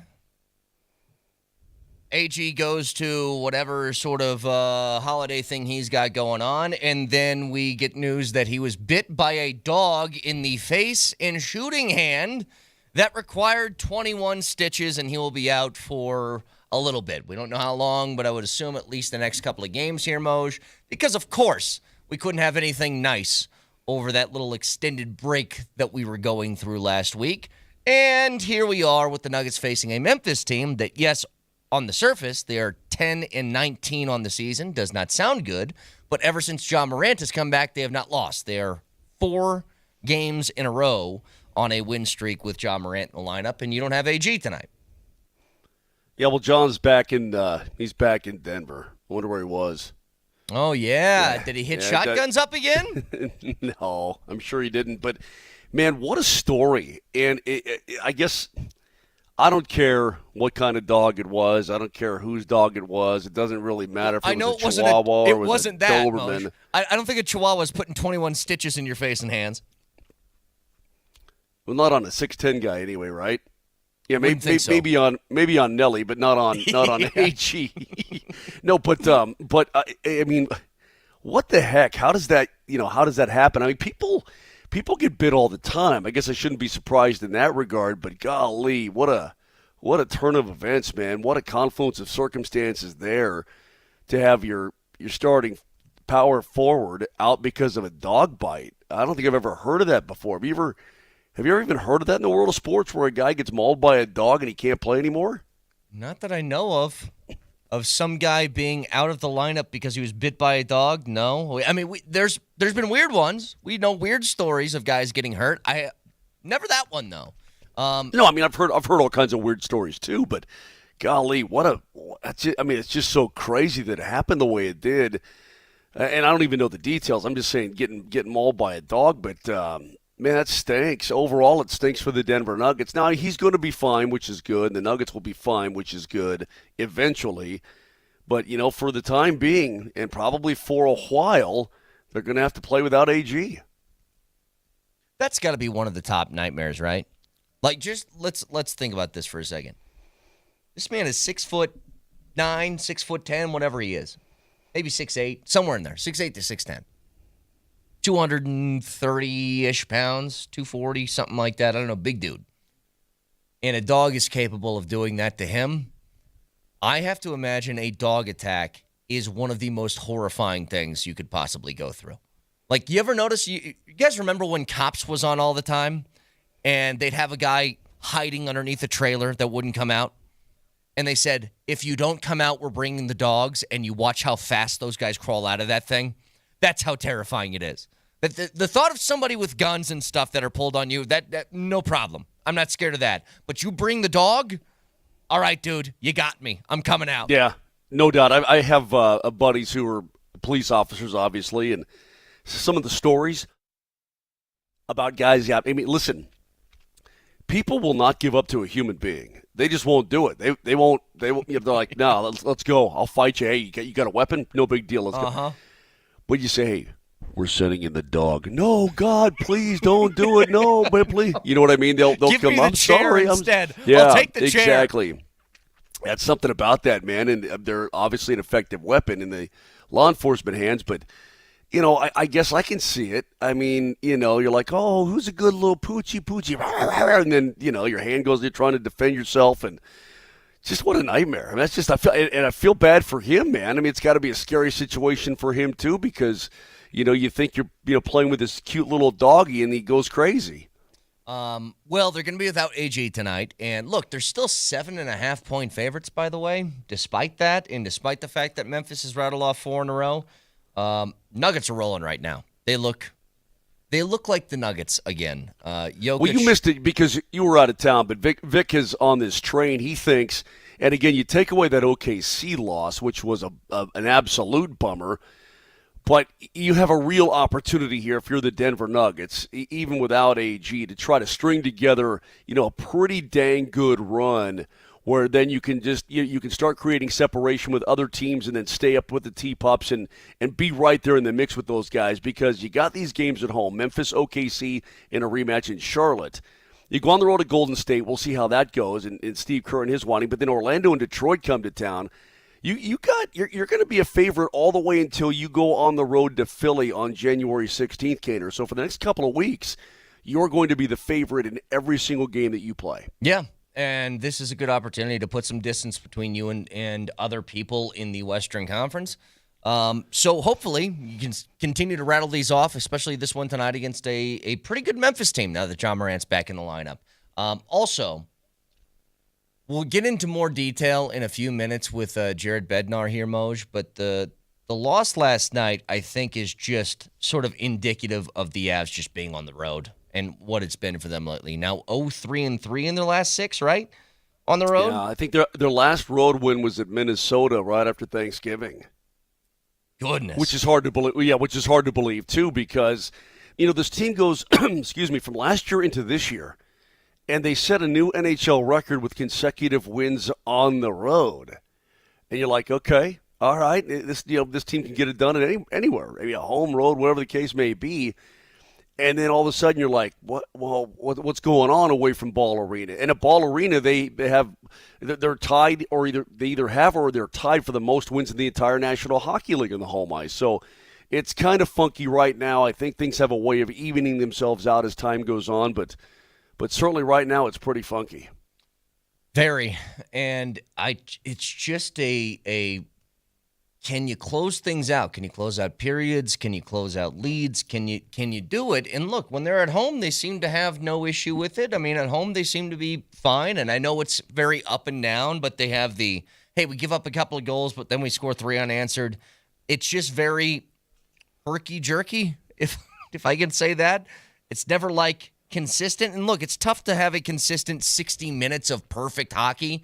It's not exactly what I'm asking for here, but closing out when you have a 4-0 lead should be not too much to ask for from a hockey team. For this. Yeah, not for this team. It shouldn't be a problem at all. It really shouldn't be. And we'll talk to Coach about how things transpired, about why they transpired. Once it was 4-2, though, I'm like, oh man, because Arizona. Here's the thing about the Coyotes: they have an identity. And they usually play to it pretty well. That's how they have to play, Kaner. They don't have enough overall talent to get by. So they've got to play a good team-structured game. They've got to be relentless on the forecheck. They've got to just work their butts off. I mean, it's a working team, and that's exactly what happened. And once they got that momentum back last night, they didn't let up, obviously, until they got all the way there. Texter writes in all caps, Moj, Georgie is not the answer. Your response? Georgie was not the problem last night. I mean, you look at the wraparound from Jason Zucker, and would he like that one back? Yeah, probably. But it goes all the way across the crease and goes inside to him, the far post, and ricochets in. That's the only one, man. I mean, you tell me what else Georgie's supposed to do on the Dursey shot from the blue line that's floating this high, you know what I mean, through traffic. How do you even see that puck? I mean, what else do you want him to do? Yeah. And by the way, for this hockey club, and when it's really fully constituted the way it should be, you're not going to need Georgie to be insane. You're not going to need him to be Connor Hellebuck. You're not going to need him to be a guy that has a save percentage of .936, right? And a goals against average of 1.91. You're just going to need him to make some timely saves and make some big saves when they're needed the most, and he's done that, I think, so far this year, especially in the last couple of weeks, so I can understand his frustration from last night, too. Do you have any update on? And again, that's not being Pollyannish here, and I'm not making excuses. Yeah. Because there are some goals I think that he should have had. The Drake Batherson goal against Ottawa, the one against Zucker last night. I think, yeah, okay, you could say I should have those. But there are times when he's really not getting any help in front of him whatsoever. Is there any update on Colton? No update on Ross Colton, and he blocked that shot, man.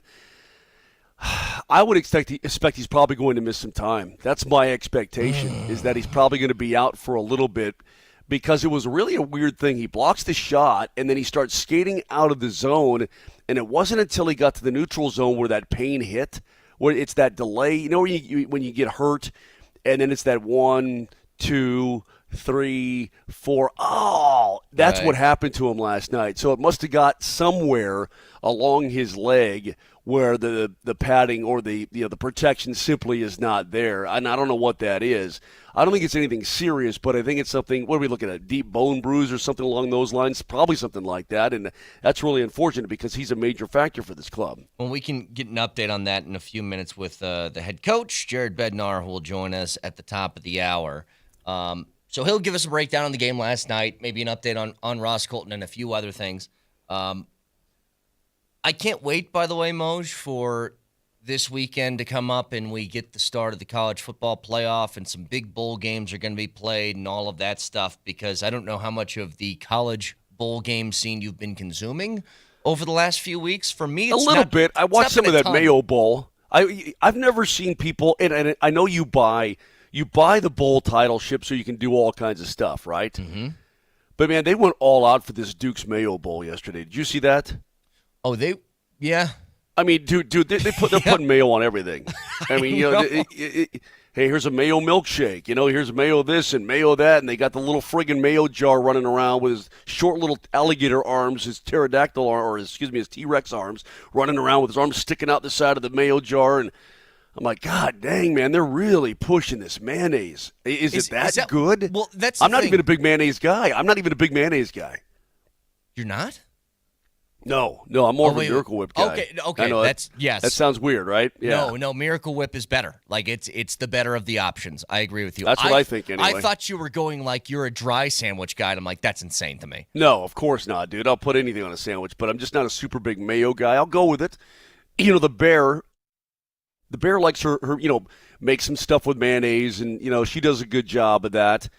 But, man, this jar of mayonnaise was running all over the field yesterday. He's in every damn commercial, right? He's got his eyeballs looking at me, and I don't know. It's just kind of a little bit too much. So I did consume some of that bowl game, obviously, but not a ton so far. Is that even worth the money, by the way? I've always wondered that. The people who buy out these bowl games, what's the purpose here?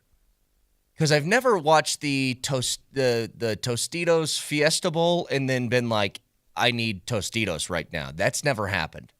I didn't watch the Mayo Bowl and said, you know what I could go for? Some mayo at the moment. Well, I don't know. The announcers on ESPN had those fries with that.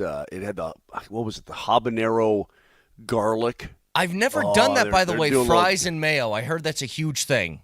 Yeah, people were dipping. I guess it's probably pretty good. But remember the Jimmy Kimmel Bowl? I never said, oh, man, I got to get me some more Jimmy Kimmel in my life. Who's Jimmy talking to tonight? I mean, Jesus Louises. Unbelievable. All right, 303-504-0925. We'll get a review of last night's game along with a couple of updates on some injured dudes with the head coach of the Avalanche, Jared Bednar, next.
All right, hoping to be joined by the head coach here in just a couple of minutes so we can break down that game. A lot more that I want to get into with the benching of Russell Wilson and some comments made by the head coach, Sean Payton, yesterday at his press conference.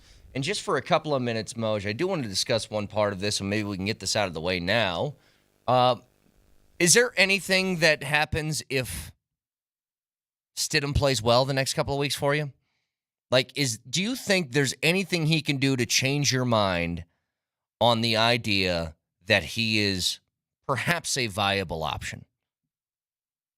Because I don't know if there's anything that he can do, even if he goes out and, like I said, he throws 3 touchdowns a game over the next couple of weeks. Is there anything he can do? And I don't think there is. I really don't. Well, do you think that Sean Payton thinks that Jarrett Stidham is the long-term answer here? No. I mean, you know what? I don't want to get on the guy because he's going to come in and do his best. You know, he's going to give it his best shot. But I don't think that he is. I mean, it's just you're going to be looking for your franchise quarterback. Everybody needs a franchise quarterback. Sean Payton knows that better than anybody because he had one with Drew Brees. You know what I mean? A franchise guy, like the guy. And so that's what they're going to be looking for. I don't think anybody ever thought that Jarrett Stidham was, quote, the guy. And I don't think he's going to be the guy. And I'm not trying to bash him. Maybe he will play great. And I hope that he does, for crying out loud. Me too. But you got to be a little bit realistic about things, man. You got to be a little bit realistic. I don't see it. And I know that they signed him to, look, it was a decent-sized contract for a backup QB, 2 years and $10 million. But we'll jump back into this in a little bit because we got the head coach of the Avs on now with us. He joins us on the Ramos Law Hotline. Car accident, you need Ramos Law, medical doctor and attorney, ramoslaw.com. Jared Bednar joins us every single week. Coach, how we doing this morning? I know it was a tough one last night.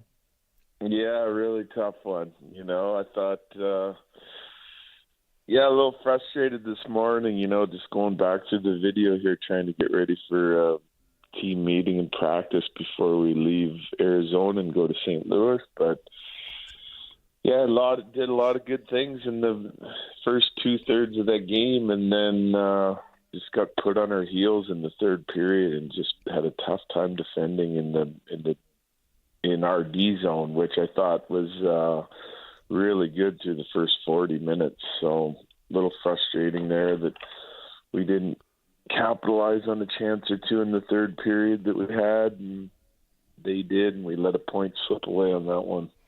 Is that what was the most frustrating? Sorry, Moshe. Is that what the most frustrating thing was when you said you were watching back through it? Was it just sort of the defensive zone later in the game? Was it kind of all of it? What specifically? So I kind of felt like the first period was okay. Like we did a bunch of good things. We had some turnovers once we checked the puck back in our zone. We had some turnovers where we didn't get pushing it north to their end quick enough and tried to make some fancy plays, and they were hounding the puck really all night. And so we had a couple turnovers in the first period that I didn't like. Then we got better at that in the second period and had a few turnovers into the neutral zone that I didn't love, that kind of just kept the momentum more even that I wanted it to be. But we built a big lead, and so we talked about that leaving the second intermission. And third period, we had a tough time checking the puck back in our own zone. I thought that they were buzzing with 4 guys low in the zone. We didn't recognize it early enough. 3 or 4 guys high in the zone. We didn't recognize it early enough, and they were using their skating and their skill, and we didn't close any plays out in the third period. So it was like they were on a push, and we just didn't push back hard enough with their defending to get us going in the right direction. And then we're still in a position to kind of close the game out. We have a couple really good chances when they were coming on the offense. They needed to get 4 and 5 guys involved. We had a breakaway, a 2-on-1, etc. And we don't capitalize on those chances. And even with the empty net, we had a chance. And then they just kept throwing pucks at our net, and eventually got the one they needed to tie it. So it was frustrating that we didn't get 2 points out of that, because I think we had plenty of opportunity, and some of it was just self-inflicted in the third period. Yeah, and that seems to be the case, Coach, lately. Like when things aren't going well for you, they can be self-inflicted wounds. And I know for a coach that can be frustrating, but I guess my question is, is it a lack of just working as hard as the Coyotes did when they were, in the offensive zone and cycling, or is it that the team gets disconnected a little bit too much and then guys try to overcompensate and then, I guess you compound the issues when you become disconnected and then the puck ends up in the back of your net? Yeah, I think that our guys worked hard last night. Like, I think if you go through 40 minutes of the game, I think we were equally as competitive and more competitive in some areas. And, there was ebbs and flows to the 40 minutes. I was happy with the way we skated, the way we competed. We tried to play. We played with a good conscience when it came to their dangerous rush team, dangerous ozone team, one of the best in the league, right? Sitting top 6-7 in the league in those areas. And I thought we did a nice job, through 40 minutes, playing the right way. We weren't perfect with the puck, like I mentioned earlier, some turnovers, D zone, neutral zone, but it's never going to be perfect. I think we worked to cover those up.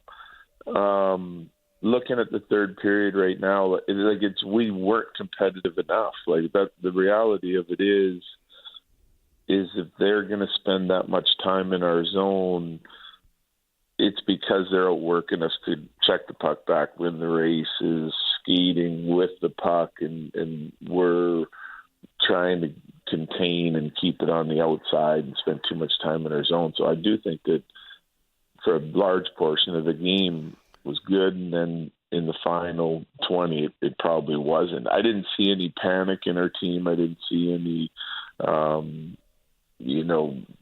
disappointment in large areas, like in the third period when they started to push back and score some goals. I felt like we were still confident that we could go get it done, and we had some good shifts and some good chances, but it seemed like whatever they threw at the net just went in, and and then we gave up some glorious chances in there because I thought Gorgie played well last night.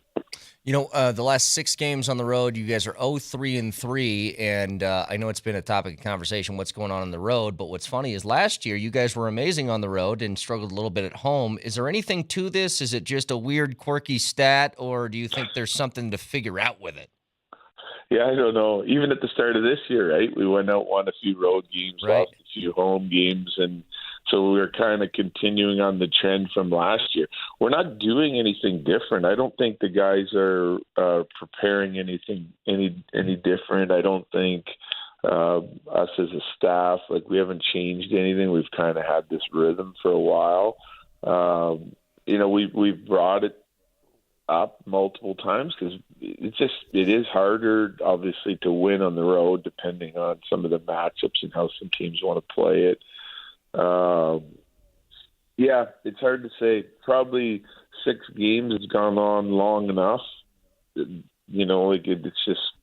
But I guess I have to separate each game as an individual game and kind of look at how we play and what causes us not to get 2 points last night might not be the same as the night before. So I'm not seeing any trends or anything like that. So we're gonna have to get out and have a big gut check here going into St. Louis, who's also playing pretty well right now, and we'll try and carve out 2 points and just chip away from there.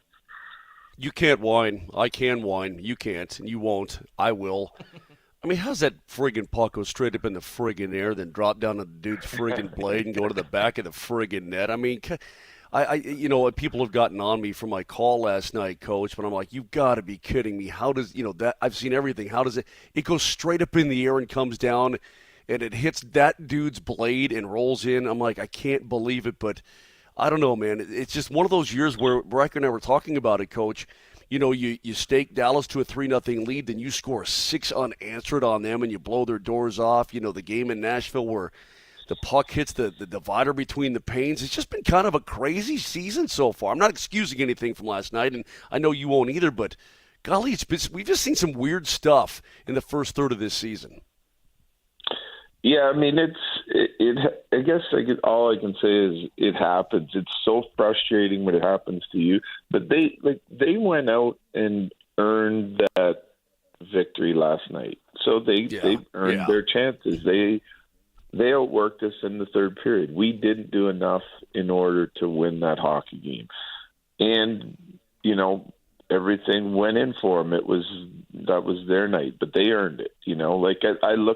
I'm looking through the video, rewinding it, especially in the third period right now to try and find some answers. And we have a handful of glorious opportunities in the third, and we had as many scoring chances as them in the third, but we didn't score on them, and they did. So it's kind of the way it goes. We get that game in Nashville, which was really frustrating because we didn't even get a point. We're leading in the final minute. And, a month later, it happens to them with Dallas. Dallas steals their points from them. And then a 2-goal or 3-goal lead isn't safe because you can go get 1 5-on-5, get a power play, get another one, and you can just see how quickly things change. Just like our second period, we scored 3 goals, and they did it in the third.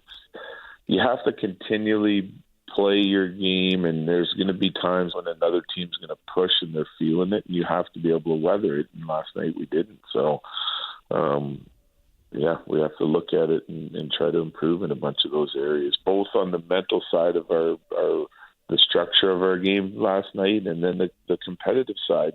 How can we slow down their momentum? And I think there was some puck decisions in there too that just kind of fed into their push last night. That last little sequence there at the end of overtime, which led to the game winner for Arizona, when you had guys that were gassed out there, is there anything when you go back and watch that they could have done differently, or is that just tired legs? You're trying to do whatever you can, but is there a moment where you're like, shouldn't have done that, shouldn't have done this? Yeah. We actually we survived one scoring chance against and got the puck back. And, as you know, there's a lot of ice out there 3-on-3, but everyone wants off the ice. And then we have a mental breakdown there. We turn it over in the neutral zone with guys changing, right? So we're working our way up the ice. They got fresh legs on. They're gonna try and keep us out there. We're gonna try and get off the ice. I think we could have taken that puck and used, everyone's out in the neutral zone. They're defending their net. We're trying to get guys off the ice on the long change. I think we could have used our goaltender there. Just threw it back to our goalie and got some fresh guys on the ice to be able to, keep playing with the puck. And we turned it over. Guys were making changes, and it turned into a scramble. And we gave them the 2 more chances, and it ended up in the back of our net. It is and you can't. I hear you, Moj, on the bounce that goes in the net, but I mean they went to the net hard. He shot it. He got his chance. It goes up in the air and off his shin padded in. I don't love the goal, but at the end of the day, when they're shooting from those areas and crashing the net like that, some just go in. But to me, that one was on us in the neutral zone with the puck. We have to be able to stay with it for 3 more seconds in order to get guys off, and I think our goalie's a player that we could have used on that regroup. Yeah, good idea there. Coach, we want to give the update, if you have one, on Ross Colton. That was kind of a weird situation. He blocks a shot, and it's one of those ones where it's a delay. It's 3-4 seconds, and he's out into the neutral zone. He's like, oh, my God, that really hurt, when that pain finally comes. But it looked like it caught him in a spot where he wasn't very protected on that leg. Yeah, exactly. Great play coming off the D-zone face-off coverage. Goes out, blocks a shot, and he takes it on an area of his knee where there's a nerve or something, and he just wasn't able to continue. Once it kind of set in on the where it hit him, and he got out in the neutral zone, his leg just kind of gave out on him, and he just didn't have any power. So he tried it. He was getting worked on the bench there for a few minutes, and then tried it, and he just wasn't able to go. And so he'll be getting treatment today, I'm sure, and not hitting the ice would be my guess. We'll figure out when we get to the rink, but I think we'll be pushing to try to get him as much work done as we can today and tomorrow. So hopefully he can play in St. Louis. All right, last thing for you, Coach. We appreciate your time as always every week. Hey, I've been watching Sammy G closely during skates and practice and whatnot, and he looks really good. I mean, Sam Girard, just overall, his skating is good. He looks terrific, and I know that he's getting close, and that's a positive thing for your club as well to have a guy like that being able to come back soon. Oh, yeah. Every guy that we can get back, especially guys that a guy like Sam makes a huge impact on the game on both sides of things. Plays power play, penalty kill, 5-on-5. Obviously, his skating ability and puck moving ability will really help.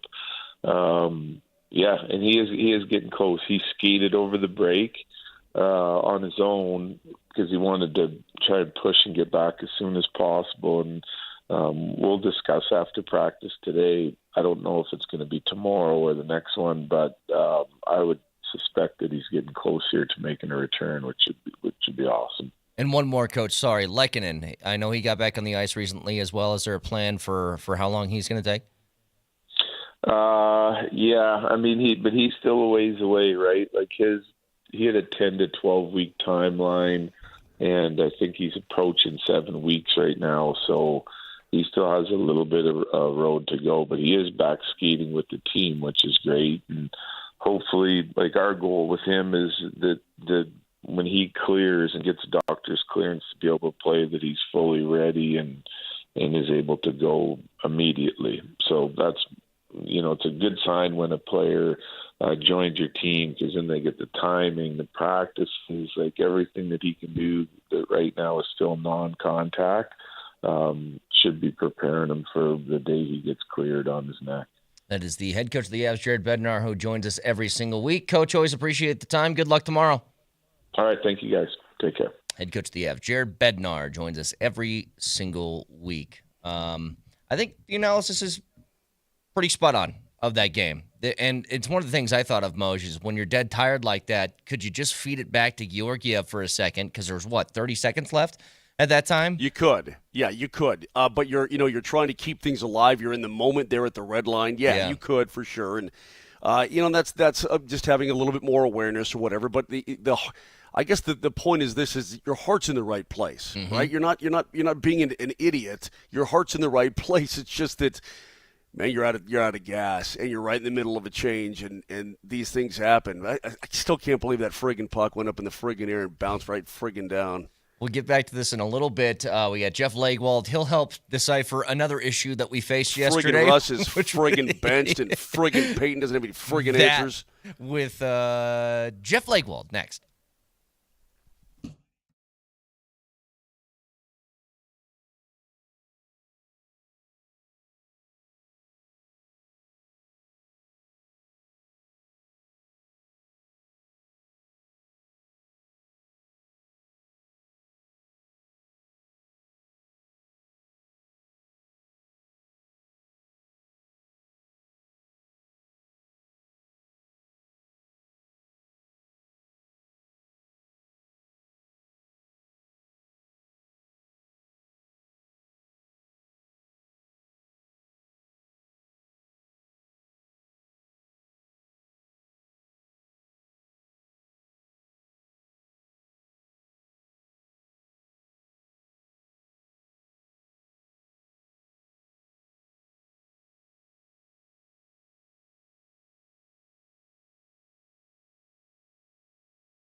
It's Moshe Lombardi and Kane here on this Thursday morning. Nelly, is it Thursday? Is that what day it is? Help me out here, man. I'm starting to lose track of time. Last time I checked it was, but I'm not sure. All right, so it's Thursday morning. Vic is reportedly back tomorrow. I can't be sure about that either. I really have no idea. Kaner is back. I don't know where he is right now, but he took off and went someplace else. And we'll talk to Jeff Legwold coming up here in just a little bit and get his thoughts on the Russell Wilson situation. And I'm still trying to wrap my head around this, Nelly. You know, how did all this what's the timeline look like? And I really want to get Jeff's perspective on this because he's seen it the entire way. He's got a great intuition. But do we have a real handle on the timeline? And if we're to believe that this whole thing after the Kansas City game about waiving, you know, your injury date and or moving your injury date and all this kind of stuff, man, I don't know what to make of it all. And I don't know where we go from here. And if you truly are going to cut Russ, and I believe 100% they are, why the heck is he going to be the backup quarterback? Why not just throw DiNucci there in case he has to go in? I don't get it. It's the best point you made all day. Like, I don't understand this either. Why are we playing this game where he's the backup QB? Like, just stop. Just stop. Tell him to go home. And as much as you might think it's disrespectful to do that, I think it's more respectful than to say, come to the facility, practice every day, be the backup quarterback, and we think that that's going to be all right because Ben DiNucci is not going to be good enough to be the backup. Like, you've already basically come out and said, hey, man, you stink, so we can't play anymore. The only logical next step to go to now is be done with this. And again, the financial ramifications, it's so insane to me. Like, we're talking something unprecedented here, and everybody can talk about the salary cap's a myth, and it doesn't really matter. Well, guess what? It matters when you got $35 million and $50 million the following year coming off the books. Because now, Moj, if you sign a free agent to a 3-year contract, you have to factor both of those years in to make sure that everything fits underneath that.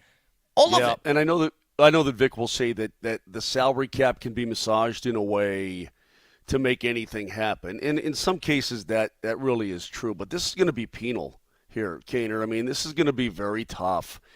And it's going to certainly – you're not going to be able to do all that you want. Maybe some of what you want, but not all of what you want. And so it's just going to be, I think, a couple of more years of bouncing around until you're finally free of all the hell that's coming your way in terms of the money side of things before you can really start to build a team the way you want to in your eyes if you're Sean Payton. But, again, he knew this coming in, so he had to have a game plan. He had to understand, well, okay, if this doesn't work, then we got to go this way, or if this does work, we're doing that.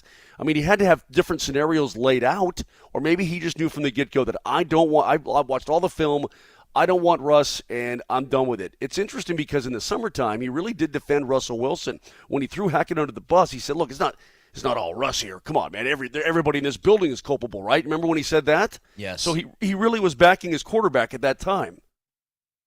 Well, he can back him at that time, but then the season started, and it felt like he never really did it again. The multiple instances of some stuff that happened on the sideline, it all kind of came to a head against Detroit, right? Where he said, I was upset with the call, didn't really specify what the call was, said, what I talk about with Russ is none of your business. And I'm like, right. Well, it is kind of our business for this reason. Because this was my fear, that when everybody thought I was making too big of a deal of it, and I'm tired of talking about this thing, man, let it go. It's just a coach being a coach. He's coaching his players. No, it's not. That was not a coach coaching his player. That was a guy taking out his frustration on what he felt like was a scapegoat at the time. And now that that's done and that's over with, I'm telling you, the crosshairs now change. Because you know what's not going to be on? It's not going to be on George Payton. And that's another thing that's kind of out there that we don't know what happens in a couple of weeks with him. But let's be honest about this. Payton's had the keys from the second and moment he got here, okay? He's been the guy in charge of making all of these decisions. I'm not going to hear this, that it was George Payton. What you can tell me is maybe George Payton made some decisions before Sean Payton got here that they're still dealing with, like some contracts and draft picks. But you knew it coming in.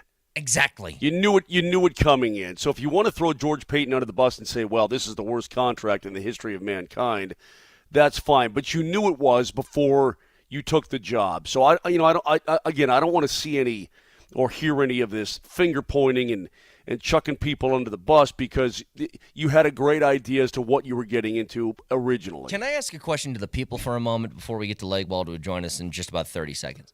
I want you guys to stack up the text line, 303-504-0925, and tell me this. Percentage of blame between Sean Payton, George Payton, and Russell Wilson for how this thing has ended now. I want to know where the pie chart splits between all of these guys. Because as much as I've been saying this forever, Moj, I think Russ has not been obviously the guy that you've paid the giant contract. Like, you haven't gotten that money back, but you knew that going into this year that you weren't getting it. You did. So I want to know where the blame kind of falls. Maybe we could start this off with Jeff Legwald, who joins us now on the Ramos Law Hotline. Car accident, you need Ramos Law, medical doctor and attorney, ramoslaw.com. Lakey, good morning. We have a lot to discuss with you today. This move right here, if I just pose that question to you, pie chart of blame for why Russell is benched now with 2 weeks left in the season, where do you split that between the three names of Sean Payton, George Payton, and Russell Wilson? I think it's the whole pie chart is Sean. I mean, to me, Russell Wilson's played okay. He's played good enough. I mean, he's sixth in the league in touchdown passes, and we hear Sean Payton say yesterday, at some point you got to get the ball in the end zone. Well, Russell Wilson's the only guy on the team getting the ball in the end zone. So, and then I am the one who asked the question. This makes it look like you're putting all the blame on Russell, and Payton's response was, I can't bench the entire offensive line. I can't get 5 new receivers. So I think even in his mind, the blame is spread out. And he sort of added himself to the list in the offensive struggles. But again, I chart this stuff. You know, people can believe me or not, but on their list of problems on offense, I got Russell Wilson down the list a little bit. And I always remind people when we sort of put our expectations on players by their contracts or their draft status, they didn't do that. I mean, Russell Wilson didn't give himself the money. I mean, guys don't draft themselves number one. So if you're going to want to be pissed at somebody for the contract that Russell Wilson got a lot of money, well, I'd look at the building at Dove Valley then, rather than the guy who took the check. Jeff, this whole damn thing is so convoluted and has been perhaps since day number one. I'm trying to wrap my head around all of it. We'll ask you for a timeline in a little bit, but why the heck is Russell going to be the, quote, backup quarterback? Why is he even going to dress? What's the point? If Stidham goes out in the first series coming up on Sunday, is Russ really going to come into the game and throw the ball around and risk injury if that's truly what they want to do, is avoid the injury situation? What the hell's going on? Yeah, most that it's a little bit of doublespeak, frankly. I mean, if they protect the way they did in the last 2 games, Russell will be in the game before halftime. Yeah, it doesn't make a lot of sense. I think there's part of me, just because it would be fun and interesting if, you know, Russell Wilson goes in the game and leads a comeback. Okay, what the hell do you do now? Yeah. You know? So, I mean, that's just I think people need to understand. I know there's this huge block of people, including some in our business, who just want him cut, who just want him gone. You know, get it over with.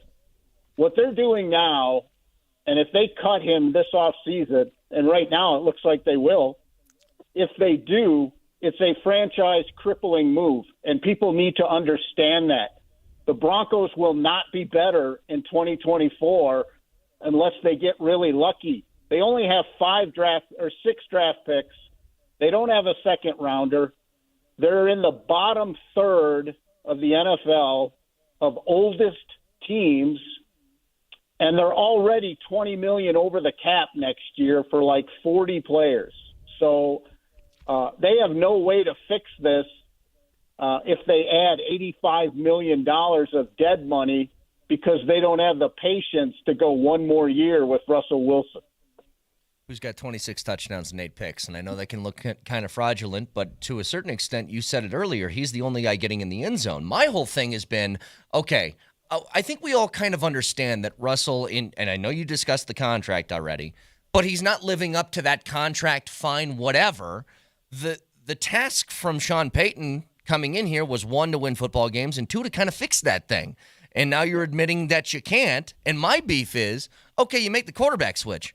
Well, that doesn't fix an offensive line that can't protect. That doesn't fix a running game that hasn't been able to move the ball the last 4 weeks. That doesn't fix the fact that you don't have seemingly a very good offensive playmaker anywhere around there. And then you add the dead cap on top. Well, how do you find a quarterback and how do you find skill position talent when you have no money? Like, none of this makes sense. And no picks. Yeah. The reason, and I want to emphasize this to people because they really need this crowd of just get Russell out of here and everything's better needs to really take a minute. The Packers got away with getting rid of Rodgers because they have the youngest team in the NFL, and I believe they had 12 picks in the draft. The Broncos have 6 picks, and they don't have a second. They're already over the cap, and they have one of the older teams in the league. And I will tell you this. I had a personnel director from another team yesterday reach out to me and say, where is the flexibility from Sean Payton he demands from his players? And I think it's an excellent question. I do too. It's a very good question. But Jeff, again, it's hard for me, and I'm going to repeat myself again here, but it's hard for me to have any sort of sympathy for him. I mean, for $18 million a year, you knew he did his homework on this. He knew exactly what was before him, and he probably played the scenarios out in his head. Okay, if I can't fix Russ, then this, or if I can fix Russ, then that. Or, he had to have all of this, in my opinion, laid out before he said, okay, I'm going to take the job. Well, now Brett's completely correct, man. The bullseye's going to go to Payton only. Period. End of story. It's all on him, and he's going to be the one charged with turning this thing around. I just don't know. This feels like an aircraft carrier type of situation. You don't just turn an aircraft carrier or a cruise ship around, man. It takes miles and miles of open sea to get that thing going the other way. Yeah, Moshe, I got 2 things I'd add to that. The first is, and I ask this with all objectivity. I want people to be objective. But I ask you this question. Given their cap situation, the number of picks they have, what are the real chances in 2024 the guy they have behind center is better than Russell Wilson? I would say almost 0. Look at the free agent crop of quarterbacks. Look at how the draft is stacking up. You tell me how they're going to get an improvement over Russell Wilson in 2024 if they're not right about Stidham. And I guess I think if Stidham was at that level, he'd already be a starter somewhere. So we'll see. Everybody gets their opportunities, and he was behind Tom Brady, and that ain't his fault. He got drafted by the team with the greatest winner ever. So, I mean, that's the first thing. The second thing is, I know I'm just sports writer guy, but I've spent a lot of time in NFL locker rooms. Sean Payton has released a respected captain on Monday, and he has benched a respected captain on Wednesday. That's an enormous risk in his own locker room, and we're going to see how that plays out. Do I dare even make this comparison? But, you've been here for it. Does it feel kind of McDaniels-y right now? Not to say that the end has to be the same as McDaniels, but does it have some of those qualities of benching guy that was respected, releasing guy that was respected? Does it have any of that feel? Well, I just think for any head coach, and I don't care what your pedigree is, and I've talked to people like Bill Cowher and Mike Shanahan and I've talked to people like this about this, Marv Levy, Hall of Fame coaches, about the risk of making a move on a captain and how you do it. And, I mean, they did talk to Kareem and everything, but Kareem is respected in the locker room, and you just cut him. And now he's not on the team anymore. And Russell, for all the angst and crap everybody talks about Russell because they don't like the way he responds to things, he's respected in the locker room. Nobody spends more time in the Broncos building, including maybe some of the coaches, than Russell Wilson. The players see that. They see effort. They see those things that maybe we don't talk about enough. But he's respected. And this move didn't go over great in the locker room, I'm here to tell you. And it's going to be interesting to watch the next couple weeks. Why the hell am I so confused? I mean, you made me more depressed with your realism, and I appreciate that. That's why we have you on this program. I guess I'm tired of the narrative of, just cut Russ and everything, that fire the confetti cannons and get the Super Bowl parade fired up. Agreed. This team's in shaky shape. They're old. They're older. They don't have many draft picks. And guess what? You want to talk about talent level on the roster? This team has 3 first-round picks on its roster, 3 of its own first-round picks. They only have 1 on defense. So you don't even have contracts that you can mess with to create cap room because you didn't keep enough first-round picks. And now people think they're going to trade future first-round picks to move up in the draft to get a quarterback. I mean, you're dreaming. 2024 is going to sting.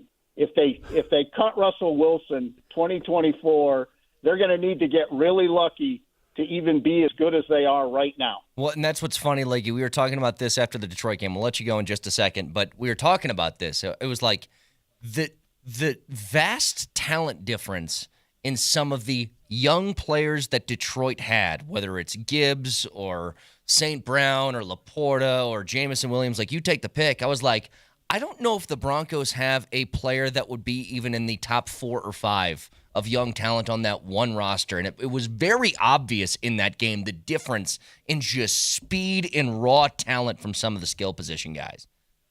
Well, again, you have an NFL roster with 3 first-round picks on it. Are you kidding me? I mean, that's just – you can't survive in the salary cap era without young, talented players on their first contracts. Guess what? Guess who the oldest team in the league is right now? The New Orleans Saints. Guess who's in cap trouble with the oldest team in the league? The New Orleans Saints. I mean, this train was coming down the tracks, and it's arrived. This is how he builds teams. This is what he believes in. And when he had Drew Brees, it worked. So, this is where it's at right now with the Denver Broncos. That is Jeff Legwold, ESPN.com. He joins us every week. Leggy, appreciate it, buddy. Thank you. Thanks, fellas. Take care. That is Jeff Legwold. I love it. Jeff was a little fired up today. No doubt about it. But, Kaner, I'm just sitting here today. I don't know that I've ever had a worse grasp on what the hell a franchise is going to do. Mm-hmm. Well, maybe the Rocks at times, but, I mean, Jeff is 100% correct, and I've tried to reiterate it, man. This cap situation is going to kill them. This is absolutely going to slay them. Unbelievable. All conversations with Leggy brought to you by BetSafe Colorado, the exclusive club for passionate gamers and bettors across the state. We'll get more into this next.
Ho, ho, ho.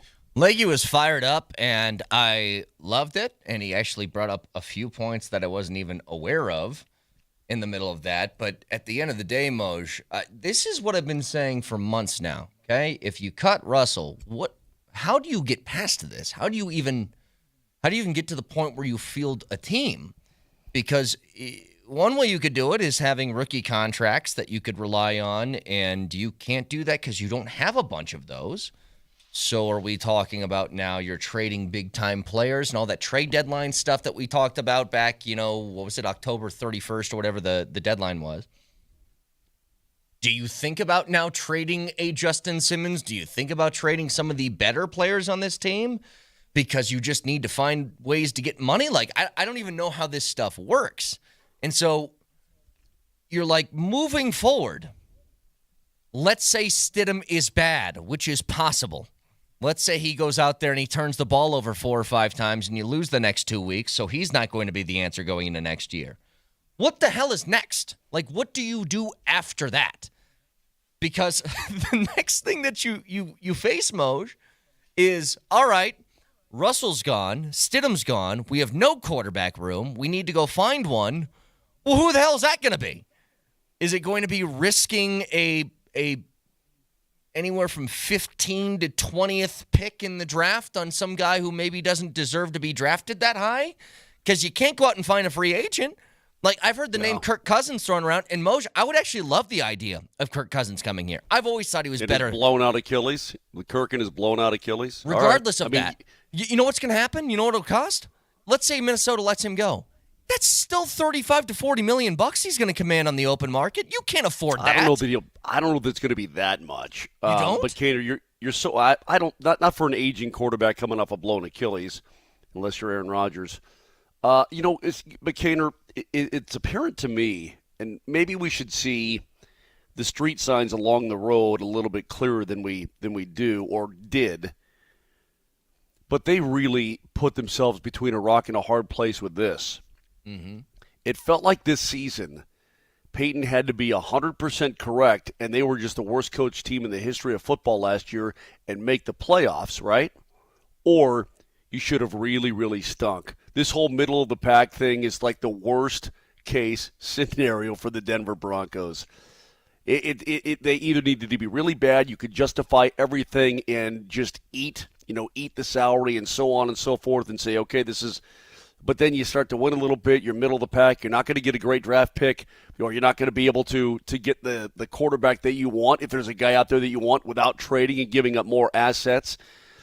So you really are in a very difficult spot. And this whole thing, again, is just so confusing to me as to why Russ would even be on the active at this point. I mean, I understand for purposes of an active player, but why even around the team? Why don't you just pull a Derek Carr and say, look, stay home and bubble wrap yourself because this is the direction that we're going in, and everybody believes that is the direction you're going in. So I don't know what they're going to do. Like Leggy said, outside of Stidham somehow becoming a total stud that I did not expect, I don't see any out of the pain that's coming your way.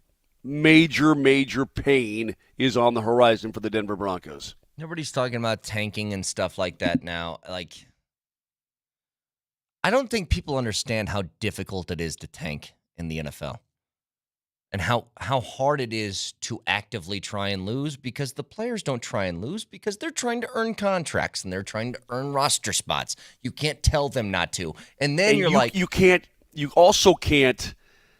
You don't underestimate the negative impacts of a team that's really, really, really bad. It's huge. I mean, it takes years to psychologically get out of that hole. It does. I mean, it really does. You're going to have a turned over roster. Can I give you crazy. Can I give you a perfect example of a team that I think was trying to tank? The Giants were trying to tank, and then Tommy DeVito and his Cutlets won a football game that took them from the 3rd overall pick to the 9th. That's how fast tanking can change. And did anybody think Tommy DeVito, who I think threw for like 12 yards the first time he appeared in a game, was going to win a football game and become an icon for 7 days? Probably not. No. But that's how difficult it is. It's hard to actively lose in the NFL. Really difficult. Not to even mention that your fan base has been patient for a while. You know, Brett, the fan base has been when you win a Super Bowl championship and you know Peyton Manning rides off into the sunset. There's a lot of good feelings and a lot of loyalty and a lot of runway that you're given. You know, but eventually it's all going to run out. The franchise has been sold. You got a brand new owner, but right now you've got the wolves at the gate. You know, the fan base is, if you're asking them to be, I had somebody just say the F word to me on the text line. Are you saying blanking be patient, Mosier? What I'm telling you is telling you. Yeah, same thing I told Bert Nola yesterday, Cater. I'm not telling you have to be patient. You can be as impatient as you possibly want to be. Go ahead, be impatient all day long and all night. But I'm saying you ain't got no choice about what this team is going to be because this team is going to be stuck whether you're impatient or not. Can we please hone in on that just for a couple of minutes here? The patience discussion.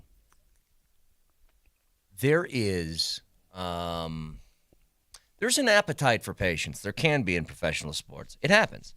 I think that if you do a hard reset, everybody can kind of recognize it'll take time.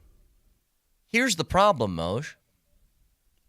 Let's say the Broncos. Patience. Oh, but hang on. Yeah. Let's say the Broncos tank next year, okay? And they finished the year what? 2-15, 3-14. One of those that feels like a tanking record, doesn't it? That feels like a really fun time, Kaner. It feels like you and me just sitting around with our teeth in my mouth, our mouths, just talking some great football. Yeah. What happens to Sean Payton if that goes down? If he had a team that was on the cusp of the playoffs and then they go 2-14 or 2-15, 3-14 the following season? Because I bet you that patience that you have. We had to do it. Well, we had to do it because. I bet you the patience that this fan base says that they have the appetite for right now turns on a hurry for that head coach. And then what does the head coach want to do now? He wants to win football games to keep his job, doesn't he? Like, all of that now gets rolled into it because a hard reset typically comes with brand new head coach, brand new GM, brand new quarterback. Those three things happen. Like, the Panthers had a hard reset, okay? A hard reset this last year. And they still fired their head coach 10 games, 11 games into the season. It's really hard to do when you keep the same head coach around and you were this close. Well, you're at least in playoff contention in the month of December, well into the month of December, the year prior to that. Like, I don't think that all these people that say we get the stomach for it, maybe you do, but you won't if Sean Payton's the guy who's losing 13 games next year. That's not going to happen. If you think he's insufferable now, let them lose 13 games. Oh. You know what I mean? It's going to be, he's going to be a rolling quote machine But you know what, Moshe? Surliness. If you cut Russ, it's pretty much your only option. It's the only thing I see. Cater, but again, you have to go into this knowing all this, do you not? You've got to go in knowing what the scenarios are and how it's going to hurt and the pain it's going to cause. He knew all of this going in, which is why I think Jeff made a great point. Listen, Russ ain't the guy he used to be. And Russ ain't anybody's All-American right now. I know the numbers look pretty good, but there are reasons why they do and so on and so forth. But he's not terrible. He doesn't stink. And you try to find me a better option in 2024 and in 2025. Go ahead. Find me a better option and a guy who's going to take this Broncos team to the promised land under center. If it's not Jarrett Stidham, and I'm sure it probably is not, well, then who the hell is it going to be, really? Who's it really going to be? And then you're stuck again. So that's where we are, Kaner. That's just the reality. Unless there's a scenario out there that I can't see yet. Vic will be back tomorrow. Maybe he is wherever he is, dreaming up some sort of crazy Vic Lombardi scenario where he's going to come and lay it all out for us, and I'm going to go, hell yeah, that looks good. I'm going to eat that. That looks tasty. Mm-hmm. Unless that happens, Kaner, you and I are sitting here just going, whatevs, whatever, man. There's an idea here that somebody on this station brought up yesterday that I don't think is a terrible idea, but it's so harebrained that it's almost impossible to do in practice. I want to discuss that next.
Kaner, I got to get some things out this morning. I'm starting to get fired up here. I'm going to go to St. Louis tomorrow. I don't even know where I'm going to be. I don't know if I can do the show from the hotel or not. I got to go to skate.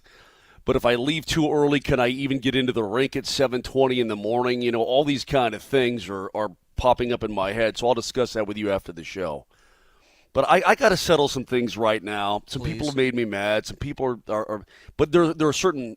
Let's get some housekeeping things out of the way. Number one. Can I say something to the texters who, I don't know if this is what you're going to, but I got a few of them I want to get to. When I'm yelling, it's not at you because we're all confused right now, but it's just like we're all just yelling wildly at the moment. But go ahead, Mo. Are you talking about yelling at me or yelling at the No, listeners? there's some texts that I want to get to, but go ahead. Oh, okay. Well, here's one from Daryl. They explained Daryl. And there are certain things that just cannot happen. Here's one of them. Is there any value in trading Russ? Even though we'd eat most of the contract, will it save us a little? No. Russell Wilson is absolutely 1 billion%, and I don't care if you throw in 5-10 first-rounders, he's an untradeable asset. Period, end of story. This is what I At wanted that to get contract, he is an absolutely untradeable asset. And by the way, just quickly here, and again, Daryl, I'm not yelling at you. Another texter says, why can't they do an Arenado trade? Here's the difference. Arenado was good and people wanted him.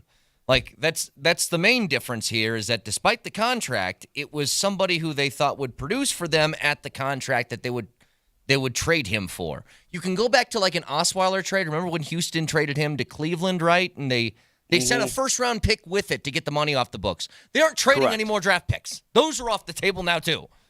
So it's just like none of the trading options are even available. Zero. and here's the point, Daryl and everybody else. Oh, Andy has a no-trade clause. Keep that in mind as well. But he'd waive it to go anywhere. Trust me. You think he wants to be in this mess anymore and get yelled at? Moj, he would absolutely not make the trade to go anywhere because he knows if not, they'll just cut him and then he can sign with whoever he wants. Well, that's true. You're right about that. But anyway, here's the point. Is that if you're Sean Payton and you've decided I'm done with Russ, or I can't win with Russ, or this is going to be my team, it's going to be built in my eyes, this is the only thing you can do. This is it. Either keep Russ or get rid of him. This is, and you've already made the decision. This is the only thing you can do. What I don't appreciate is this double speak of, well, Stidham gives us a better chance to win, or I had to change something up on the offense because I can't get rid of the offensive line and the running backs and whatever else he said in that clip and in that quote. Well, can we hear That's it? all a bunch of crap. Yeah, let's hear it again. Let's hear please. it one more time. And this is following the leggy question. I get that, and yet I can't replace the entire offensive line. I can't bring in 5 new receivers, and if it continues over a period of time, then there'll be another guy here talking to you as well.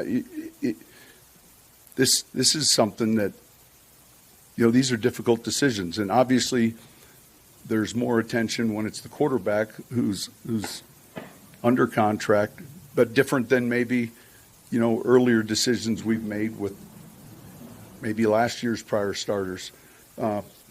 I can just assure you one thing, and honestly, and I've said this to Greg and George a number of times, I'm just interested in winning. And it doesn't matter how. When you do this, for this long a period of time, that's all you're interested in, because you can cut there's it right nothing there. like it. I'm just interested in winning, and I can't get rid of 5 offensive linemen and bring in 5 new wide receivers. I mean, everybody's catching a drive-by now and that stuff. But that's kind of the point that everybody's been getting at here, at least what we've been getting at, is this doesn't fix anything. This doesn't make the team better. None of that. And you know what? I pray to God, Moj, that I am wrong on Jarrett Stidham. I hope this guy is amazing. I hope he is your version of Brock Purdy that just out of nowhere jumps in there and he's throwing 4 touchdowns a game and 300 yards and everything looks great. I hope that happens because that seems to be your only path to success in the short term. And I'm not talking about the last 2 weeks. I'm talking about next season. That seems to be the only path. But I just don't see any way that happens. None. You're exactly right. And I think that's what you got to get at. How does this make the Denver Broncos a better football team? I guess it could, like you said, if Stidham is better than I think he is, or if he's serviceable enough to help guide this Denver Broncos squad. The problem is he's going to be guiding a squad that's going to be $35 million short on the cap next year and $50 million short on the cap the following year. So the pain is only going to increase in 2025. If Stidham is terrific, or Stidham somehow plays above his head, or maybe he really is just a total stud and we don't see it yet, that's great. That's the only way they win. That's the only way that the Broncos can get out from under the situation they've just created for themselves in the past year and a half. That's it. Well, that's the only scenario. Can I give you what something that was said on this station yesterday that I think on the surface, yeah, it'd be nice. I just don't think it's even possible. Raj, who's sitting right outside the studio, said this yesterday. He said, why don't we pay all of the salary cap hit next year to get that out of the way? You suck for a season, you tank, you get a high draft pick, you do what you want, and then after that, you'll be done. Here's why I don't even think that's remotely feasible. You heard Legwald, who was with us 30 minutes ago. He told you the Broncos already have one of the oldest rosters in the NFL and are already $20 million over the cap heading into next season. Toss now another 85 on top. That's $100 million in cap space that you don't have anymore. The total for the NFL this year is somewhere around 220. You got to make an entire 53-man roster with practice squad guys and everything else work for $120 million. Good bleeping luck trying to field a full roster. I don't even think they could do it, Moj. It would be nearly impossible. Congratulations, you just became the Oakland A's. But think about this. McGlinchey is not a contract you can move. That guy's making almost 20 a year. You got Cortland Sutton for 15. How many contracts do you want to try to eat? I mean, you got Garrett Bowles for 15. Their money, their money accelerates. Yes, there's no way you could do it. You just couldn't. Like Justin Simmons, you can't just get rid of contracts. They also have dead cap attached to those as well. I got it, Kaner. Let's go back to 1951. Just have dudes play both ways. Hey, listen. It's let's requirement. Have a 32. You have to have a minimum of 53. 32-man roster. One dude does all the punting and the kicking. Right. And dudes just play. You play offensive line. You play defensive line. No more long snapper. Your back center. You know what, Cushenberry? You're gonna have to learn how to long snap. 100%. I mean, there's your out. If you're, you're PS2 literally is cutting now your Travis cap Hunter. Exactly, but you're literally cutting. You know what they should do? Travis should come out. They should draft him and just play him both ways. What the hell, man? I don't think you can even find a way around it. No, you can't. I mean, it's crazy. I'm sitting here. Kaner, you raised the point earlier, and maybe there will be a time, but I just want to have a little tasty taste of it right now. Just a little tasty taste. Is this the worst contract and situation in NFL history? Can you think of any Now, I said yesterday, I don't know how the Cleveland Browns situation is going to pan out. They're on the hook for $240 guaranteed to Deshaun Watson. But as of right now, you try to think of a worst-case scenario that a team has had to go through than this. Period. In the history of the game. I mean, the only thing that's close, Mose, is if you mention it. If Deshaun is somehow hurt all the time or he's just not very good, that's an even worse contract. I mean, far worse because every single cent of that contract is guaranteed. So that could be, but for the moment, no. I mean, I can't imagine any other scenario in which you'd say $85 million, I'm just going to eat that because I don't want this anymore. I can't think of anything close to it. I'm trying to think, man, is it the worst hit? Is it the most pain being felt in the history of sports? Not the sport, but all of sports. I'm just trying to imagine, dude, because and I'm not trying to overplay it here, and I'm not trying to be dramatic. I'm trying to lay out for the Broncos fans exactly what you're facing with this scenario. Now that they've decided to move on from Russ, and Brett, this is why I told you last week, and I probably told you the week before, and even the week before that, I wouldn't do it. Look, I don't think Russ is great at this point. I think he's fine. We talked about he's fine, right? He's fine. He's meh. Okay, yeah. I mean, he's not. I'm not jumping off my couch, but I'm not. I'm not calling for him to be benched or anything like that. But I personally can't see how you could eat the $85 million. I don't see. I mean, I couldn't do it. If I owned the franchise or I'm running the show, I personally couldn't do it. I'd say, you know what? God dang, this is not ideal. This certainly stinks, but let's just try to grind it out and grind Stomach our teeth one for more the next year. 2 One more year. One more year. Yep. Because look, even if you wait a year, cutting him is still not ideal because it's still $50 million, and that's quite a bit, but it's doable. It's doable. This one, it's like the non-patience factor in all of this is what's really surprising. I mean, really, really surprising that Sean Payton has already deemed this a failure. And we all know, use your eyes. Russell is not playing to the level that maybe the numbers would dictate, right? He's got 26 touchdowns and 8 picks, I think, on the year. And you can do the comparison shopping. And trust me, Russell did, because one of the tweets he liked yesterday was his numbers compared to Patrick Mahomes this year. It doesn't look that way when you watch the game.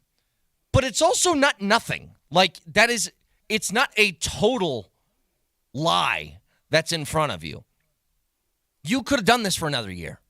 Easily you could have. I'll tell you what is, though. I bet there's nobody more surprised about the Broncos winning the games that they won when they won those 6 out of 7 football games than Sean Payton. Because what this also tells you is that he thinks all the winning they did with the Packers, the Chiefs, the Bills, the Vikes, the Browns, he's basically telling you, you know what, a lot of that was fool's gold. A lot of that was, we just got lucky. We probably shouldn't have won those football games, but we did.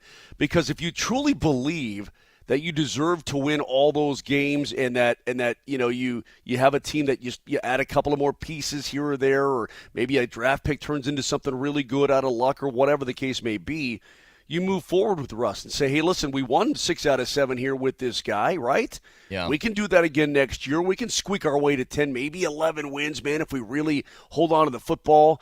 Basically what he's telling you is that, you know what, even I don't believe that we were that good to win 6 out of 7. And that we should have been a lot crappier, and we happened to pull some games out of our tail.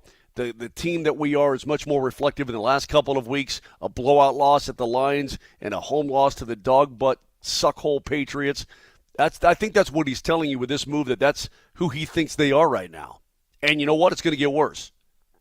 303-504-0925. Champ Mazda text line if you guys want in, as, again, this is there is so many different lanes to take with this, short-term, long-term. What do you do moving forward? Does the rest of this season matter? Like, that's something I want to get to tomorrow, by the way. I want to save this for tomorrow, Moj. Is there anything that Jarrett Stidham could do tomorrow in the middle of that game that not just maybe could win you over and make you think, hey, maybe this is a viable option next year? But what if the opposite happens? Is there a level bad enough that Stidham could play that would make them put Russell back into the football game? I can't even imagine it. Like, if he throws 7 picks tomorrow, would you have to be like, all right, dude, Russ, you got to get in there? What would happen? So we'll save all of that for tomorrow. I gotta figure out. Hold on a second here. Scores, blah blah blah blah blah blah blah blah blah. I'm taking a look here. Okay, we kick off at 2:25 on Sunday, and I'm still okay. Obviously, the game. Oh man, it's the same kick time at 2:25 for the Chiefs and the Bengals. I was going to say, if the Chiefs are playing earlier in the day, you know, maybe if the Chiefs win, you're obviously done, right? You know you're done. What you were saying, if they lost, would they go to Russ at the last second? Dude, like, Russell, could get back in there. I mean, it has to get a feel. Maybe that's why they left him. Maybe that's why they left him like, we're going to see how the Chiefs game goes, and then, yeah. And Russ seems like the world's nicest guy. I think he's a great family man. He seems like a really good overall person. That's what he seems like, right? Russ? Man, yeah. What if he just flew out with double barrels, with double birds, and just like hey, oh, you want okay, double birds here, man, double birds. I'm being dead serious about this, Moj. For somebody who's been benched, and then we find out the conversation that could have taken place weeks ago about if you don't take this off your contract, then we're going to bench you anyway, that sort of thing. There would have been plenty of guys in this league that gave them double birds. Double birds. Said, I got an example for you. Marcus Mariota last year, who was on that quarterback series on Netflix, straight up left the team middle of the season. He got benched for Desmond Ridder, and he said, I'm not showing up anymore. Sorry, I'm gone. Peace out. You don't think some quarterbacks would have done that in the middle of this year with the way that Russell was treated? I guarantee you. And especially now, someone would have been like, well, now it tells me that during the Lions game he should have fought back even harder. I mean, he should have fought back, man. Period. But he should have let it all hang out right then. That's what I would have done. 303-504-0925 back after this.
Hey, Kaner.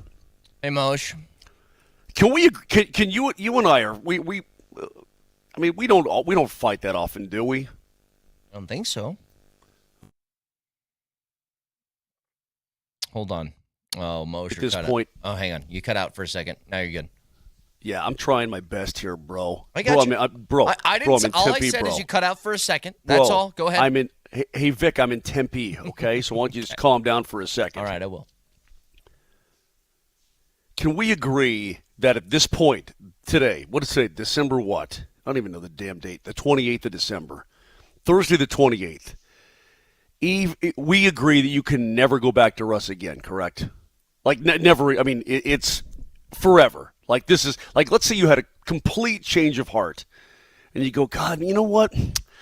Boy, really, maybe we could have Russ for the next couple of years. You know what? Maybe, Greg Penner sitting around going, "Hey guys, I really don't want to pay that cash out." You know, but you can never go back. Correct? Getting benched in the third quarter and being benched to start a game are two different things. Yeah. So I don't think you can go back at all. No. Then that's it. I mean, as of this second, right? This second, you can never go back. Mm-hmm. Well, Russ is such a nice guy. Maybe he wouldn't. I mean, even he has some personal pride, right? Even he has some personal pride of like, hey, man, it's not going to work out here. Pay me, get rid of me and pay me my money, and I can go play someplace else where maybe they appreciate me or my talents will work a little bit better. I think Vic has a good point. If you put him on the San Francisco 49ers, Russ probably looks friggin' awesome. Sure. You know, they've got so many weapons around there. Hell, you put him on Detroit, I bet he looks friggin' awesome. Here, he just doesn't have the weapons either. So, I don't know, man. If it was me and they had done this to me and the way everything had gone down, and he's not being openly bad-mouthed, but he might as well be being openly bad-mouthed. I just double bird it and peace out. That's what I do. I just don't think that right now that you could ever go back to him. I don't think that both sides could ever come back to that sort of an agreement, ever. Look, man, he's a better man than me and a better man than most, because I think a lot of people would have handled a lot of these situations a lot differently than Russell did and a lot more unprofessionally. And that's why, you know what, at the end of the day, I'm not mad at Russell Wilson at all. Like, obviously, this is a failure, and obviously he has something to do with that failure. But it's never been, and I've said this from the jump, something you can never say about Russell. He did not have this situation go as sour as it did because of a lack of effort or a lack of trying. That guy is the epitome of first guy in, last one out. He is an incredibly hard worker. Maybe his talents just aren't there anymore. Maybe whatever. But the one thing you cannot say about him is that he got his money and stopped caring. That's not one of these situations. There's a whole bunch of factors that led to us getting to a situation where he's now benched and probably cut, and they're going to eat $85 million to let him go. But it's never been a lack of effort on his part, and that's why I'm not mad at him. You know, it's interesting to me to think now, too, how is this, Leggy brought this up. He said this is, both these moves this week, the cutting of Kareem Jackson and the benching of Russell Wilson not going over well in the room. How do you think the players are going to react coming up on Sunday? And by the way, have you seen the line? The line has gone from 5.5 down to 3.5 now in favor of the Broncos. But I'm telling you right now, if I'm Greg Penner, it's your last home game of the season, and you lose at home to Easton Stick and the crap Chargers, I would lose my friggin' mind. Yeah.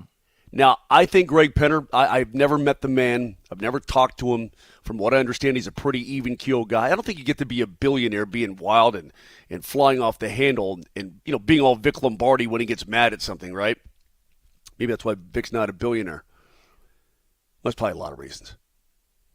But I would, if it was me, man, and I was the billionaire owner, I would absolutely, I'd be one of the, TMZ, I'd be all over TMZ. I'd be making a scene. I'd be breaking things in the hallway. If you lose at home to Easton Stick and the Los Angeles freaking Chargers, I don't know what to tell you, man. And by the way, this guy can eat all the money in the world he wants. So, believe me, I would be irrational. I would be very irrational. Can I bring you something else, by the way? Because I've thought about this, and Ryan Harris, our buddy, just reminded me of this.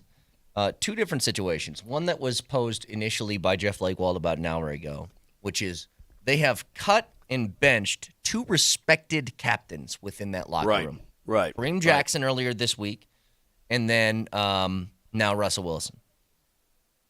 It's a risk, and a big one, of what that does to a locker room when they respect the leaders inside of that. Here's another one, and this is the one that stuck out to me that we just haven't had a chance to get to yet. When you have those guys coming up to Russell Wilson reportedly asking him to take something out of his contract that they both agreed to in negotiations for the benefit of the team. I remember back when I first got here, Moj, there was a sense around the Broncos organization that they did not take care of their guys, remember? That guys would be playing for lower contracts than it get time for them to get paid, and they'd let them move on somewhere else. And it seemed like that fence was getting mended. Remember when Chris Harris just got the random, here's a $2-3 million increase with nothing in return? That was a John Elway thing, though. That was John Elway just saying, here, take some free money. But I think that was trying to mend the relationship between the team and the players on how they take care of their own. Okay. Now what's out there is you cut a guy who's a respected captain, you bench one, and then if this is true, you ask a guy, get rid of a guarantee that you have in your contract so that, or else we're going to bench you? Not a good look when you've both agreed to this, because here's what never happens, Moj. Let's say Jaquan McMillan continues to play at a high level for the next couple of years. You know what doesn't happen to him? They just give him a random pay increase to match his level of play on the field. No, he's going to keep that undrafted free agent rookie contract until it's time to renegotiate because his contract is up, right? That doesn't ever work the opposite way. That guy doesn't come in and basically demand, I'm not playing, unless they do a holdout, which barely ever works for the player anymore. I'm not playing another snap until you give me what I'm rightfully owed and what I'm owed on the back end. That doesn't happen that way. So for the team to go out and say, hey, you're not playing good enough, do this or you're benched, not a great look for people who are coming here as free agents. I wouldn't think that this is the way that you're going to treat guys. Very, very odd move. That one on top of the benching of respected leaders within a locker room. Yeah, I go back also to Peyton Manning being asked to take less money. Do you recall that? Remember Peyton Manning being asked to take less bread? And there are different nuances to that request, because I don't think it was necessarily, hey, you're going to be gone, Peyton, but it was basically a, hey, man, you ain't playing to the same level anymore, and if we want to win a Super Bowl, we need to take some of your bread, and we need to pay it to a couple of other guys, and then, you know, we can go to get this thing done. It was an agreeable situation. To get you help is much different than asking for a pay cut to cover our own ass. Exactly right. And so there's different nuances involved in all of this. So you know what? And I honestly don't know, because I should talk to more people in New Orleans. But what was Sean Payton's reputation with players before he got this job? You know what I mean? Overall, what was what was the perception of Sean Payton? Because if it was not great, this is certainly not going to help at all. I mean, this is not going to help. I don't know. And who the hell am I kidding anyway, Brett? They don't have the money to go attract a free agent anyway. They don't have that kind of – and you know what? The thing is, even if Russ was still on the roster next year, they're still $20 million over. So they still wouldn't have the money.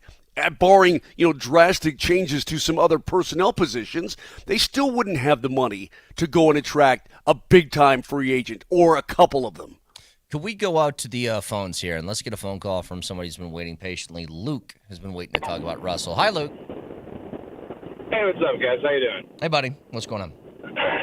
I just want to talk about, you guys in the last segment were talking about how, the Russ contract might be one of the worst contracts given out in NFL history, whatever. Mm-hmm. I don't think that it's a terrible, terrible contract, because I understand the intention behind it. I think how the Broncos have handled it in the last year has been the most mishandled contract in the history of football. I think, especially if everything is true with things coming out about them approaching him, asking him to get rid of that part of his contract, and just how Peyton was supposed to come in and have this offensive guru mindset and be able to fix Russ. And it seems like after the first 4 games of the year where, I get the offense wasn't great, but we also lost because of a bunch of dumb other stuff.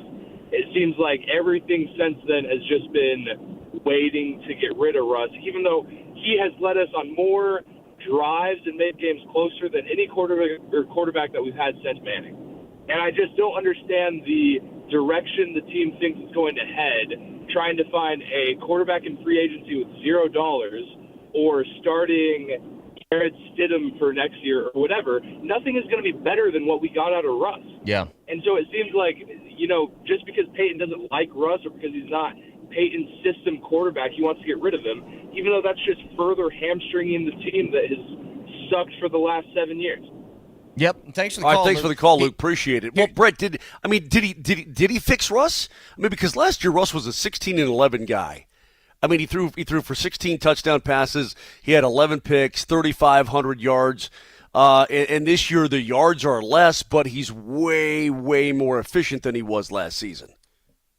To a certain extent, it got better. But here's the thing.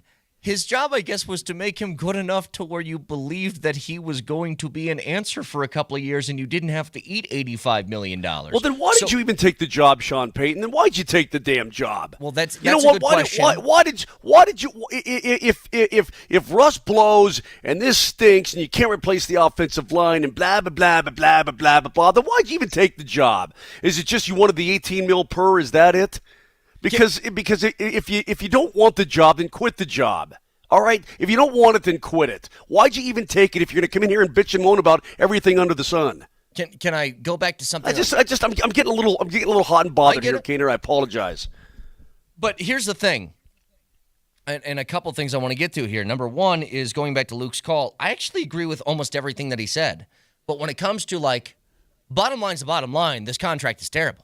And it's borne out by you paying $85 million to make somebody go. Now we can exactly go to whose fault specifically, and is this more Peyton? Is this more George? Is this more Russ? Is this whoever? Bottom line is however you feel, Moj. Results are results, and this will be one of the worst contracts handed out in NFL history, no matter who's at fault here. You can say it's not Russell's. It doesn't matter. That's the bottom line. Secondly, a texter says this: Russ can't run the offense. It's painfully obvious the team is winning despite Russ. Show me a handful of plays this season that were on time. I'll tell you this. Let's say that's true, that Russ can't run the offense, and I guess it obviously has to be because Sean Payton has decided that he's not good enough to keep it going these last 2 weeks. It's not Russell's job to run the offense necessarily. It's the head coach's and the play caller's job to make sure you have an offense that he's capable of running. Okay? Again, if you go back throughout sports history, everybody has something they want to do as a head coach. They have a philosophy. But sometimes you can't run it to that. For example, when Tim Tebow was winning football games back in 2000, whatever it was, 11, 10, whatever. Do you think that's the offense that they wanted to run? Is that the offense that they had in mind when they were there? Their offensive play caller that was John Fox, right, Moj? Mm-hmm. Do you think John Fox wanted to run an offense where they were 2 of 7 throwing the football in a game and they somehow win? Or do you think they had to cater that to what they had under center? That is your job as a coach. I know there's things you want to do, but for the time being, you have to do things that best suits the guy that's going to handle the football 90% of the time. That's the reason Nathaniel Hackett was fired the previous year. He was running an offense he wanted to run, but not what the offense was capable of running. And this is why, again, I go back to how much of this do you really put on Russ? He wants to run this offense? Like in college football, if you're Georgia Tech and you have Tom Brady, you can't run a triple option with Tom Brady. Sorry, cater it to the talent that you have on the team. And they've tailored it enough to get Russ to be a more efficient guy. To a certain extent, yeah. And he has been. But again, Brett, this gets back to if you know you got a square peg and your offense is a round hole, then why take the gig? And you realize it's going to cost you $85 in the next 2 years to get rid of him, then why even take the job? I know. Do you think? I mean, unless you think you're some sort of miracle worker, because he would have gotten another job sometime, right? He would have. Sean Payton would be back in the National Football League at some point. Why take the job if you think the quarterback was crap? And apparently, we're learning now that halfway through the damn season, this was already pretty much decided in Sean Payton's head, right?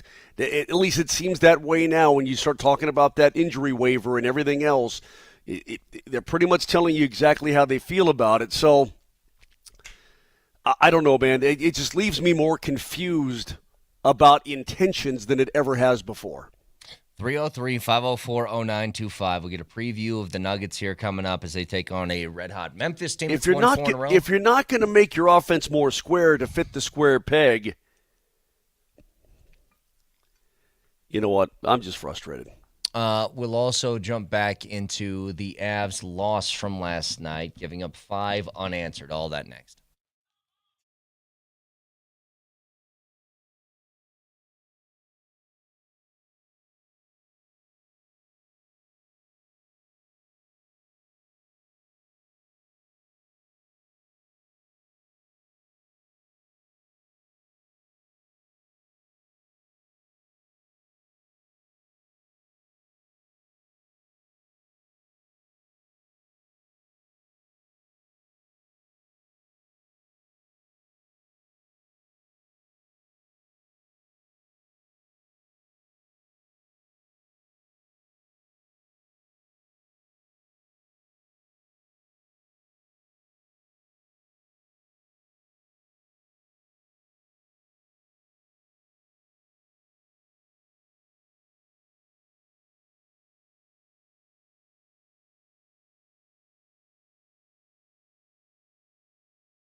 Going on right now in Broomfield is something that you need to get and Moshe here to talk about my friends at Silter Har Motors. And look, they've got the Mosher special going on. Rig, it's going to be cold this weekend, $1,000 in free accessories or 3-year maintenance plan, or how about an extra $1,000 trade allowance simply by asking for it. All pre-owns, they've got a 5-day exchange. Rental reimbursement is there on all cars under 100,000 miles, so you can't beat that. They have so many cars in captivity up there at Silterhar, it's going to blow your doors off, so you really need to get it done. All right, get to Highway 36 in Wadsworth, or just go online at sthmotors.com. At Silterhar, everything you want out of a dealership.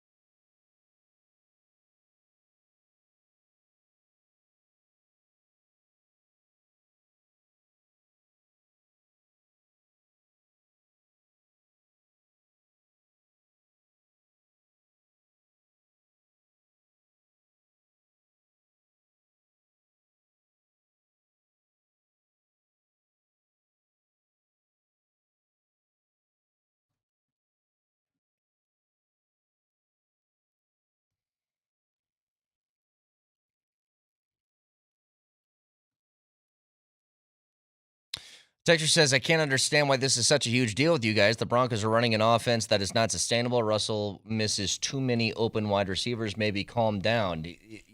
I think you're missing the point. What I'm freaking out about today is what happens now. Because, okay, you make the decision to move on from Russ. He wasn't making $10 million. This isn't like getting rid of Teddy Bridgewater over the course of an offseason. There is huge financial ramifications that go with this decision.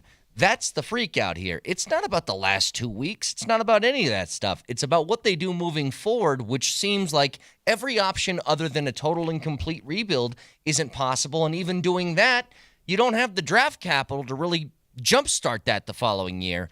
That's my worry. It's not about the short term. It's not about the benching of Russell necessarily. It's about what happens now when this inevitable cut is coming the following year. You know, and I'm getting these messages on the Twitter machine and around, and Moj, we keep talking about why Sean took the job and why he shouldn't have taken the job and so on and so forth. Let me get a little bit more in-depth on this.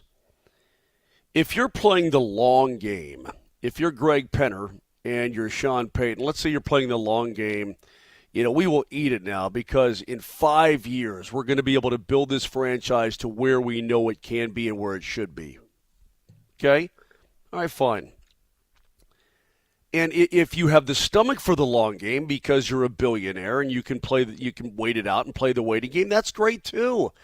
What I'm trying to say is that the fan base doesn't want to play the waiting game. The fan base wants some correction immediately, and I'm here to tell you that it's not going to happen. Not anytime soon. And then let's say you get through the $50 million year, Kane, 2025, okay? So you're going into essentially, you're going into the offseason of in 2026, so 2 years from now. Okay, now you're free from cap hell. You've got first-round picks and second-round picks again, and da-da-da-da. Well, then how long does it take you to build that team, that particular team, to then be a team that is a true playoff contender and a championship contender? Is it instantaneous? Do you just say we've got all the money in the world now and you can immediately buy a new team? You haven't found your quarterback yet, at least I don't think you have. Or, okay, or is it going to take a little bit longer? Are we looking at a couple, 3 years down the road? I really don't truly know that. I'm just saying if you have the stomach for the long term, that's fine. Then I understand why you take the job and why you want to go this direction right now and you want to cut Russ and you want to sit him and you can't win with him. I get all of that. I'm just telling you it's going to take you a long time to get where you want to go, even if everything goes great, let alone if there should be more hiccups along the way. Can I ask you a question, Mosh? I guess. If on Sunday. So what's the question? If on Sunday the Patriots miss the field goal and the Broncos win in overtime, is Russell benched? I don't think so. So is I I don't think he is, because the optics of doing that when you're a game back of the Kansas City Chiefs, and you can win out, and they just need to lose one, and you win the damn division. I don't think you can go this route. I just don't think you can. And that damn rookie kicker drills a 56-yarder in the freezing cold. I can't believe he made that kick. I can't believe it. But I guess what I'm asking here is, if they miss the field goal and the Broncos win in OT, and now Russell's a hero, right? Because he had 2 late touchdown drives to tie the game. Big time comeback. Another big time comeback from Russ. Yeah. What's the conversation that Sean's having today? What's the conversation? How do you do that? Yeah. What's the conversation that Sean's having about Russell today? And is this still about Jarrett Stidham gives us a better chance to win? Like, what is this? And that's where I'm calling nonsense. That's where I'm saying this is purely financial. And even the financial part of it still confuses the holy hell out of me. And even if it is, why? And even if it is purely financial, which we think it is, why not just say it? I mean, I don't understand hiding behind the optics of well, this guy gives us a better chance to win. We appreciate all of Russell's work. It's just it didn't work out here. He's a great guy. He's a great leader. But we're going to see what we have in Stidham, and we want to make sure that we don't suffer any more financial ramifications by playing him the last 2 weeks. Correct. There you go. So wait, this is the second year in a row this has happened for Stidham, right? Wasn't this the exact same week that Stidham came in for Carr last year? That's crazy, isn't it? It's weird. Just what a bizarre set of circumstances, huh? All right. Wow. So a lot more to talk about tomorrow, and we'll kind of break down tomorrow what this game means for Stidham and all that stuff. But in the meantime, Moj. Well, can you only imagine though? Can you only imagine what Lombardi's going to be on tomorrow? Oh yeah. I mean, he's been off today. He's been off all week. He's had to hang with his family for an entire week, and not only his family, but his wife's family. I'm sure he's probably already stir-crazy right now. So when he gets in tomorrow morning, you know he's just going to be off the hook. He's going to be insane. Can we hear Bednar from earlier today talking about that loss to Arizona yesterday? Go ahead, Nelly. Yeah, a little frustrated this morning, just going back through the video here, trying to get ready for team meeting and practice before we leave Arizona and go to St. Louis. But yeah, did a lot of good things in the first 2/3 of that game, and then just got put on our heels in the third period and just had a tough time defending in our D zone, which I thought was really good through the first 40 minutes. So a little frustrating there that we didn't capitalize on a chance or two in the third period that we had, and they did, and we let a point slip away on that one. Well, let's go to this, Moj. 2 of the plays that stick out as to, damn, this probably leads to what we're talking about here. McCarr just kind of whiffing on the clear opportunity with the extra attacker, and that's pretty much immediately afterwards they get the tying goal. And then in OT, as gassed bodies are trying to leave to the bench, it's kind of dropped off to Manson. Manson doesn't really know what to do with it. He ends up against the boards. He gets it ripped away from him, and that's when the game-winning goal happens. Bednar said later that maybe that's one of those, you kick it back to Georgiev, you let him handle the puck for a few seconds and just see if he can get it to one of the fresh bodies coming off the ice. Like, there's a whole bunch of different things that could have happened. Now, when you're tired, I'm sure it's things are happening a million miles an hour, but those 2 plays kind of stick out as to the, oh boy, if McCarr just gets it clear, or if Manson's able just to rip that thing back to Georgiev for a couple of seconds, or push it down the ice, or whatever, something different happens, we might be talking about a different result. And when that's the way it's going, Kaner, that's the result you get. And by the way, Coach said, and I completely agree with him, the Coyotes earned everything they got last night. I mean, they earned every goal. They earned it. They busted their butts. They got the momentum. They were on there for what the they first, had to do. Was it the first 2 minutes of overtime they didn't get a change? Not a single one, right? That is correct. I mean, you think about it. You're right. The whiff, and they score with 2:07 left in the game to tie. You're like, oh, you got to be kidding me, man. How, right? And then you're 20 seconds away from a shootout. And believe me, I'll take my chances in a shootout with Georgie between the pipes. You're 20 seconds away from a shootout. Hell, in all honesty, you could have funneled it back to Georgie. He could have gone in the corner and just eaten it for 10 more seconds. Or you know what I mean? It's just crazy, man. It really is. So, you can just put it in the corner. You just go in the corner. You can eat it. It doesn't happen. You don't get to a shootout. You do get the point. I mean, Dallas lost, Winnipeg lost, Vegas lost. All these teams lost. So you don't lose any ground in that regard, which is good. But at the same time, man, you should have had the 2 points. And it's going to be disappointing. And we had one of our bet things, one of the things coming back, the sponsored segments. The Avs opened the game at minus 172. When they were up 3-0, they were minus 2,500, right? You had to bet $2,500 to win $100. That's just – and here comes Arizona all the way back to win the game. It's remarkable, man. It really is. And they worked their tails off. They worked hard to get back in that game. Well, on top of that, we got the Nuggets back in action tonight as they take on the Memphis Grizzlies, a Grizzlies team that is 10-19 on the year, but they have won 4 straight. Since John Morant has returned to the lineup, you will be without Aaron Gordon, who had his face and shooting hand bitten by a dog. Yes, that's a real story. So he had 21 stitches over Christmas that he had to have put in. So he's going to miss at least a little bit of time here before he gets back. So that's a bummer. But the Nuggets are still 7.5-point favorites at last check to win tonight at Ball Arena. And I'm not making light of it at all because it's a very scary situation. It's horrifying. But in terms of injury or things that happen over the holidays, getting mauled by a dog that's just it's a strange one. You know what I mean? And I hope it appears that he's going to be okay, and that's great. I'm sure there's not going to be any long-term effects on his hand or anything like that. You just got to get it closed up and cleaned up, and then he's going to heal and he's going to be fine. He's a handsome son of a gun, so I hope that there's no long-term, situation with his face or anything like that. Believe me, I need more cologne commercials in my life because I think those are some of the best cinematic things I've ever seen in my entire life.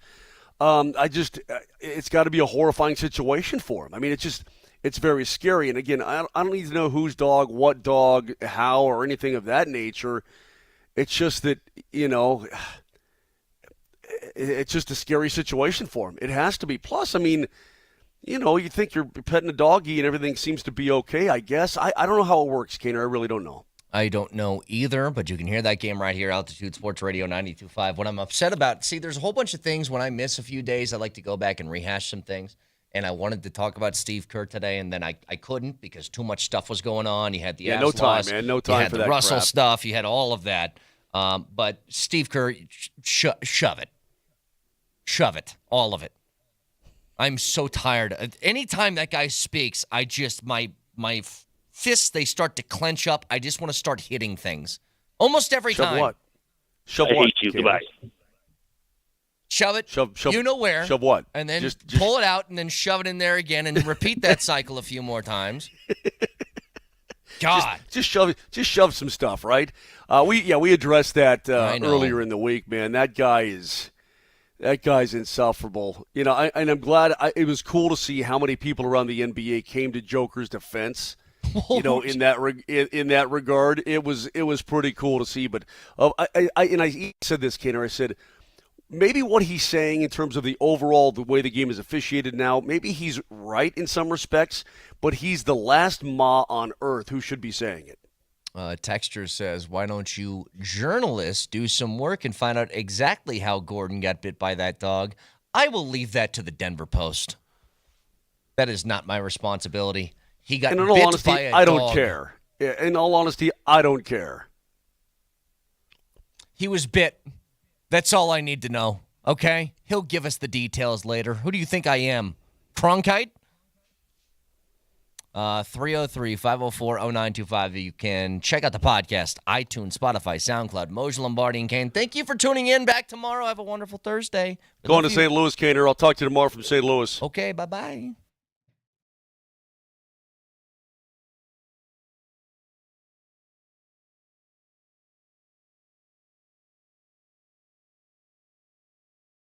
The new year gives us all an opportunity to change ourselves for the better. And if you're struggling with addiction, there's an amazing place that's ready to help you. Hi, this is Brett Kane. If you're having any problems with addiction, Call Mountain Springs Recovery now at 855-SUNSHINE. That's 855-SUNSHINE, and you could be on your way to recovery the same day. I had an opportunity to tour the facility not too long ago. The care that you will find at this place is second to none. There are a whole bunch of great activities that can get you through to making yourself a better you, and they work with a wide range of insurance networks to make sure a large portion of your treatment may be covered.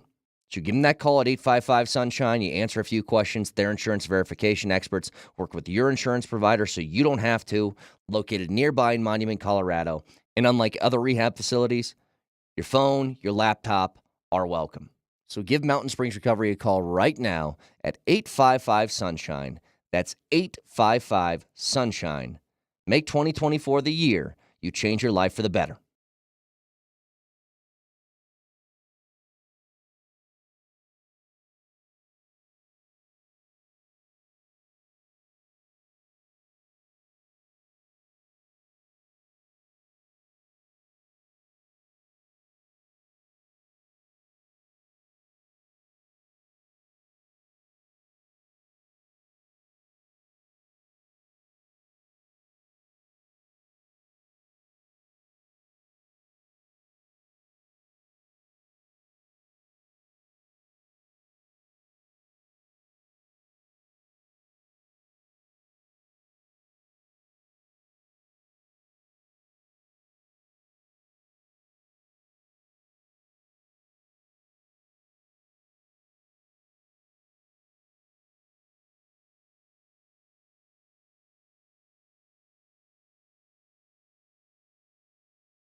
McKinnon fakes the one-timer back into the skates of Rantanen. McKinnon fires a one-timer home. He shoots and scores.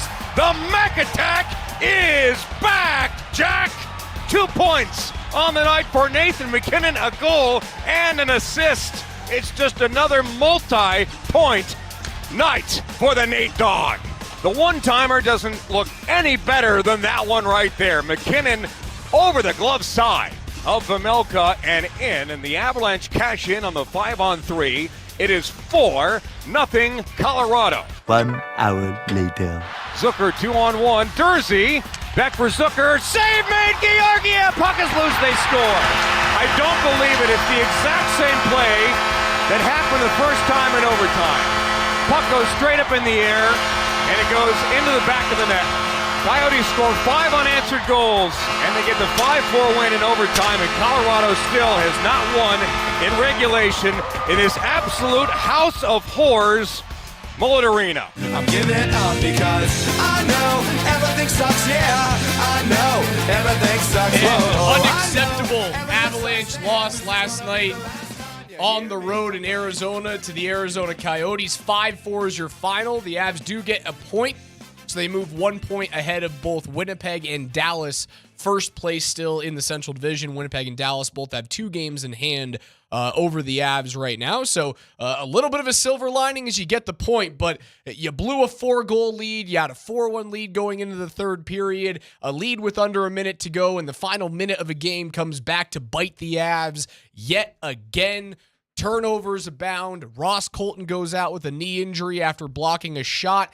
And the Avs, after traveling day of for a game because of NHL rules and regulations, they failed to convert on a game in which they dominated the second period. I thought they were slow to start in the first, but they looked better the second half of the first period. They looked dominant in the second, and then the wheels, they just fell off, Demps, as we welcome you into the program. Dempsey and Company. I'm your host, Alex Ryanemi. You guys know me better as Raj, joined as always by Steve Nelson, doing double duty behind the glass today in the Bud Light Studios, and the namesake of the program, my friend, my co-host, Christopher A. Dempsey. What's up, man?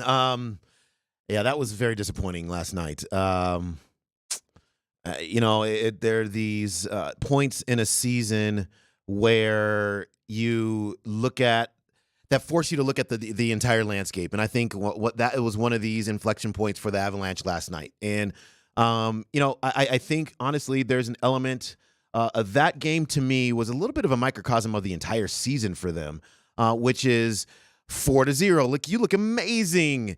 And then 5 straight goals losing overtime. What? And we've been doing this kind of, you look amazing, but what? All season long so far. And it's, we're inching closer to the halfway point, which makes it a little bit more concerning. Yeah, we're going to get into Russ, and we'll preview the Nuggets and the Memphis Grizzlies. We're going to have one of your good friends on who covers the Grizzlies. Yeah, Mike Wallace. Mike Wallace, 10:20 a.m. We're going to have Nick Kosmider of The Athletic at 11:20 a.m. today, so we'll bounce around a bunch. We'll talk about the Avs, we'll talk about the Nuggets, we'll certainly touch on Sean Payton and the Russell Wilson situation as the show goes on. But again, it's amazing, right? The Avs have enough talent that we can come in here, it seems day in and day out, and complain about what's going on with this team, and then you look up in their first place in the division, it's nuts to think about because they have been so short of what the expectation has been set at for this season. Again, I think that time on ice tells a major story of what's going on with the Avalanche right now. They trust one line, and you had multi-point nights from McKinnon, Makar, and Rantanen. McKinnon was -1, Rantanen was -4, and Makar was -3, having one of those turnovers come with under 30 seconds to go when, listen, Cale Makar was phenomenal last night. He was excellent last night, playing 25 minutes. But this is now the third time with under a minute to go, he has failed, either under a minute to go or in overtime, where he has failed to clear a puck on his strong side behind the net. Yeah. And because it's either a bounce or bad ice, I don't care, man. You're supposed to be the best player on the planet. Get the puck out. It's not like you're on your offhand, you're on your backhand. That's a righty on the right side. That is a textbook play. And he has now failed to do that 3 times. And it has cost the Avs a game 3 separate times. Do I think it was Cale Makar's fault that they lost the game last night? No, I don't. I think this is a collection of forwards that outside of Nichushkin, Rantanen, and McKinnon, Jared Bednar has no trust in. Because on any given night, it's those three guys, and then you can choose either, Logan O'Connor, Miles Wood, Ross Colton, Jonathan Drouin. Everyone else, you don't know what you're getting from on a consistent basis, and it's very, very frustrating right now. On top of that, the Avs continue. And listen, I think Jared Bednar is a phenomenal head coach. I think the front office has done amazing things, Joe Sakic and Chris McFarland. But the boneheaded decision to continue to keep Curtis McDermott in the lineup when you clearly don't trust him to play, you don't. 4 minutes last night in a game in which you lost Ross Colton due to injury. McDermott's dressing as a forward, right? So you lose a guy, you would expect that forward to pick up some of the slack. You clearly don't trust him to play in situations in which you need an extra forward. So why do you continue to misuse a roster spot? It is clueless to me. Absolutely clueless. Yeah, it's interesting because this is a hockey team that I'd say by and large this season almost always pays for their mistakes. Like it's an immediate grade A scoring chance, and it's pretty much in the back of the net because of that. And so the question in my head, and you're answering this actually as you continue to speak, is this talent versus just a team that loses focus a little too much? And are they losing focus because they don't? We have to start to get to the kind of the root issues here. And if it's just a talent thing, then they can go acquire some more talent. I think it's a talent thing. I don't think it's the team decides not to care. They're missing something, right? Like there is a disconnect right now. Regardless of them being in first place, there is a little bit of a disconnect right now that I think McFarland and Sakic need to go out and make a move. Like you need to add a top six forward because the Johansson experiment is clearly not working, right? He's fine as a third line center who plays 12 minutes a game and can win you faceoffs, but he's clearly not a top six guy. You can't trust him to be there. And they're not having enough contributions from guys outside of those top three. You look at the plus minus, it's a very, it's a confusing stat. Like you can be -3 and still have a good game like Cale Makar did last night. Yeah. You can't continue to run McKinnon, Makar, and Nichushkin out there for 25 minutes a night as forwards. Yeah, you can't. That's too much. So what that's telling me is Bednar does not trust the rest of his offensive staff to go out there and not only score for him, but keep the puck out of the net. So I'm pleading to the front office. You need to go make a change. You need to go make a trade and add talent to this roster to get them to where everyone expects them to be. And that is a dominant force. They're not dominant right now. They're first place, but they're nowhere near dominant. And lucky for them that nobody's running away from them in that division either, because as you well pointed out, they continue to be in first place in the division. And I'm of two minds about this because does there need to be talent added? I think there can always be talent added for sure. If this is just a team that has these weird lapses at weird times during games and then they pay for them. And so they have to do both here. It seems to me. Add the personnel required to take you from good to great, but also play to the great level, the entirety of a game. You can't have lapses in your own zone. When you have had those, you have paid for them, and they pay for them so much this season. So I think there's, to me, this is kind of a dual situation with this hockey club, and we're about to turn the calendar here to January, and so this month to me is going to be very, very important in terms of establishing just exactly who you are and then putting that on the ice every single day. And the issue right now, the reason why I'm so upset about what's been happening at the beginning, or not the beginning, over the course of December is this was the easy part of your schedule. Like December was cupcakes, and you lost to Philadelphia, you lost to Chicago, and you lost a 4-goal lead at Arizona. Yeah. Now, after you beat them 4-1, a few days earlier. After St. Louis and San Jose, again, both part of a cupcake schedule, two teams that will not make the playoffs this year, and one of which may be selecting number 1 overall, you then start January. And January is a behemoth. You have to play the Islanders at home, playoff team. You go to Dallas, playoff team. Florida, playoff team, Stanley Cup final last year. Boston, who is a juggernaut every season. The defending Stanley Cup champions in Vegas is part of a 3-game homestand. And then you go on a 6-game Eastern Conference road trip in which the only non-playoff teams that you face are a back-to-back at Montreal and at Ottawa. Like, you squandered a really easy part of the schedule because this team doesn't know who they are right now. And I do worry. You said this very eloquently a couple of weeks ago.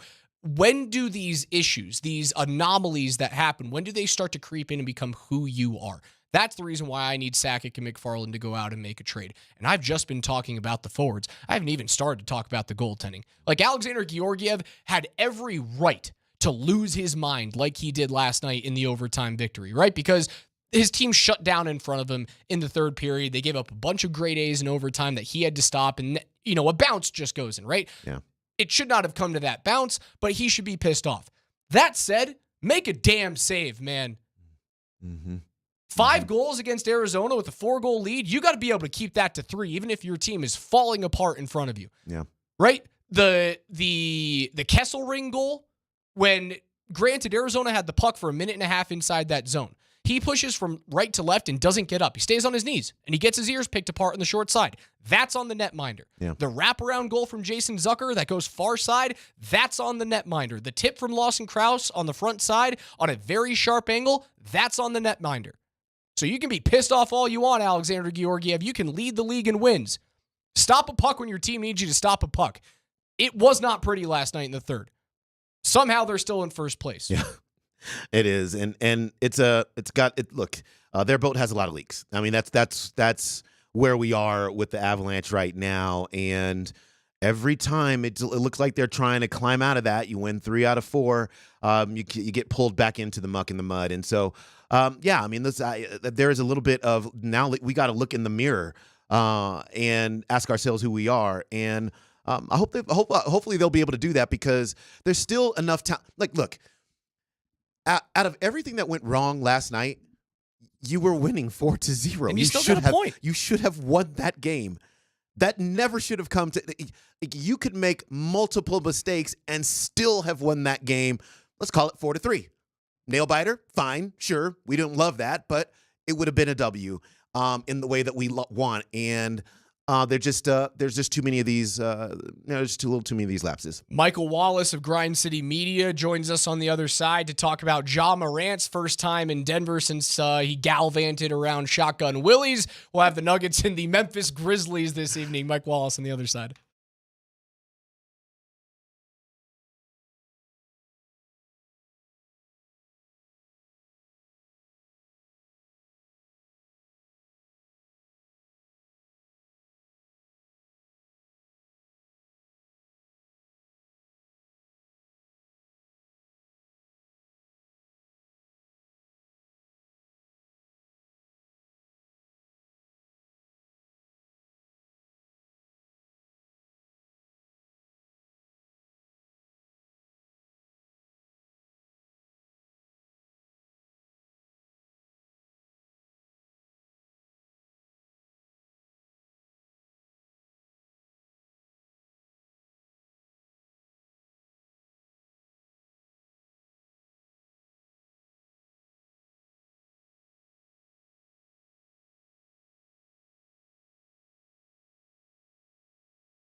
Let's head on out to the Ramos Law Hotline.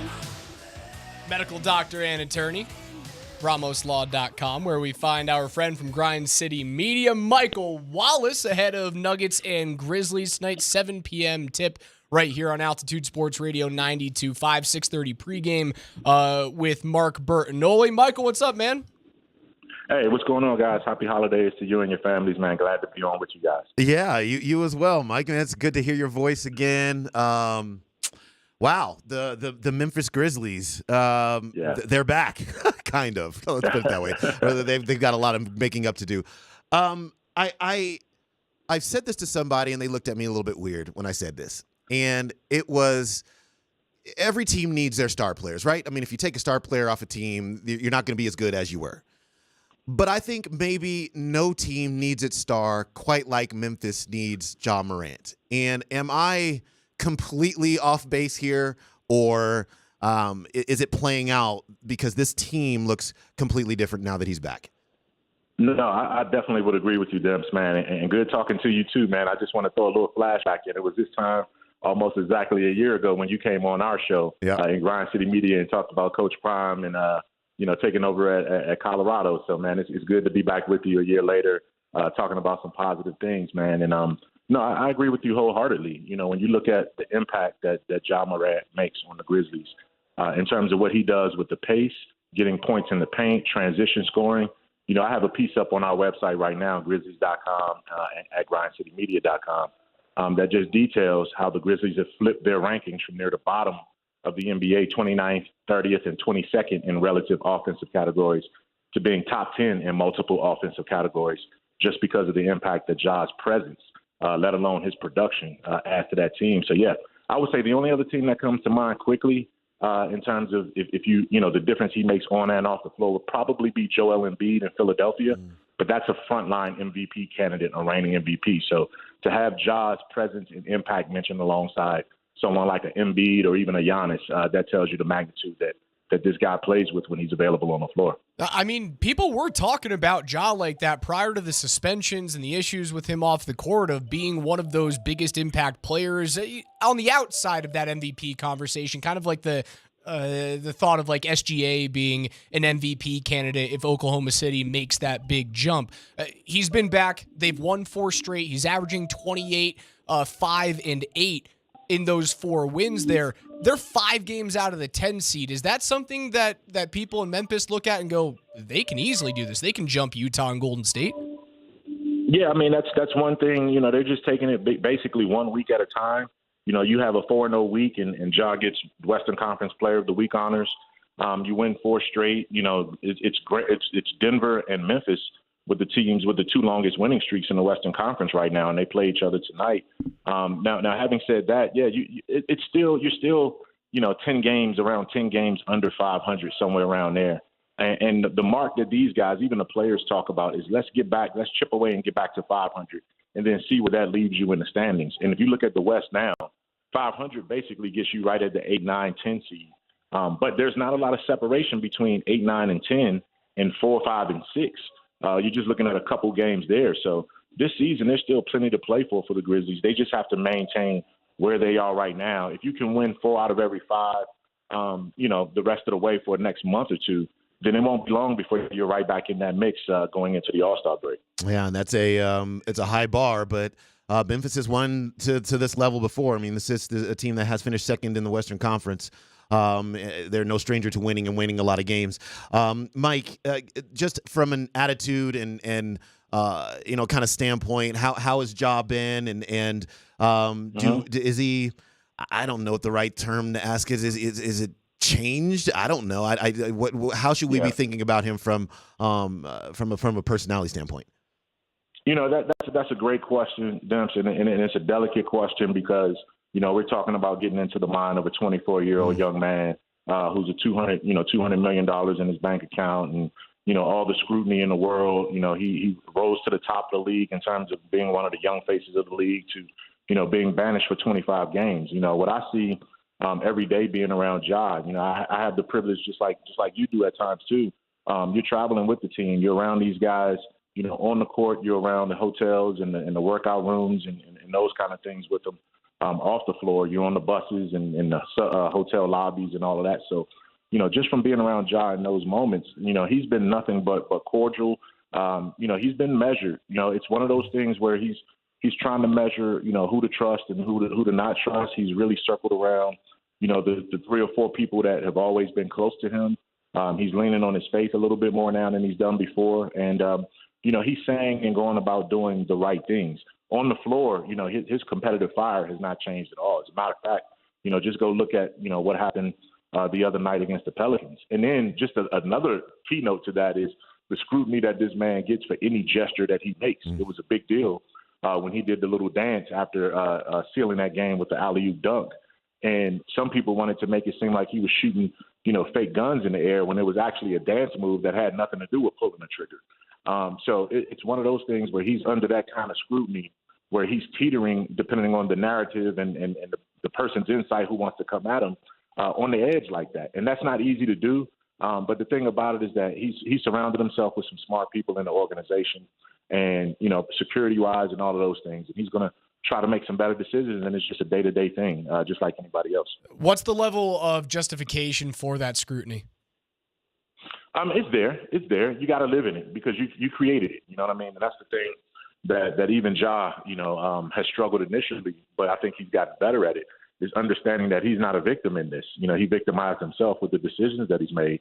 And I think he's been mature enough over these last 2-3 months, 4 months, to see that. The counseling and the therapy has been there.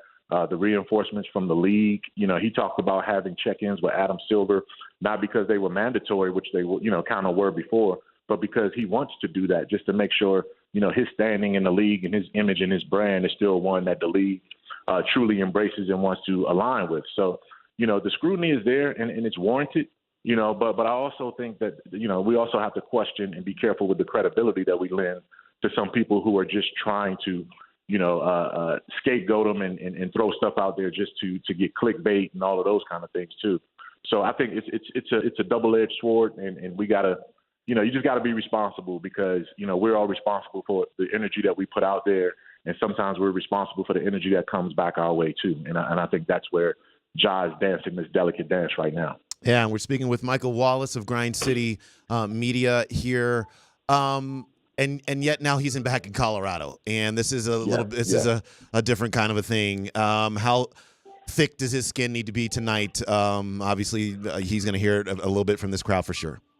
Yeah, he's going to hear it, and he knows it, and he's been prepared for that. He understands what the situation is. He's questionable right now. There's a lethal bug going through the team and through many NBA teams right now, where guys are under the weather, and Ja is the latest to have that. He kind of came out of that New Orleans game with some symptoms. So, we'll know in a little bit when we get to shoot around, what, kind of his status is and where things are leaning towards. But, it's one of those things where if he's ill and he can't be around people, there's a chance he might not even be in the building tonight. You know what I mean? And, but I know with the new league rules and the mandates, even if a guy is not playing, a superstar, all-star level player is still sort of required and strongly encouraged to be on the bench if he can. But there's a difference between an injury and an illness.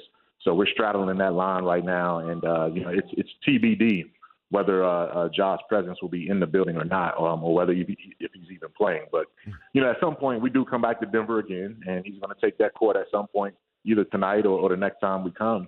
And he's going to have to be able to face that scrutiny.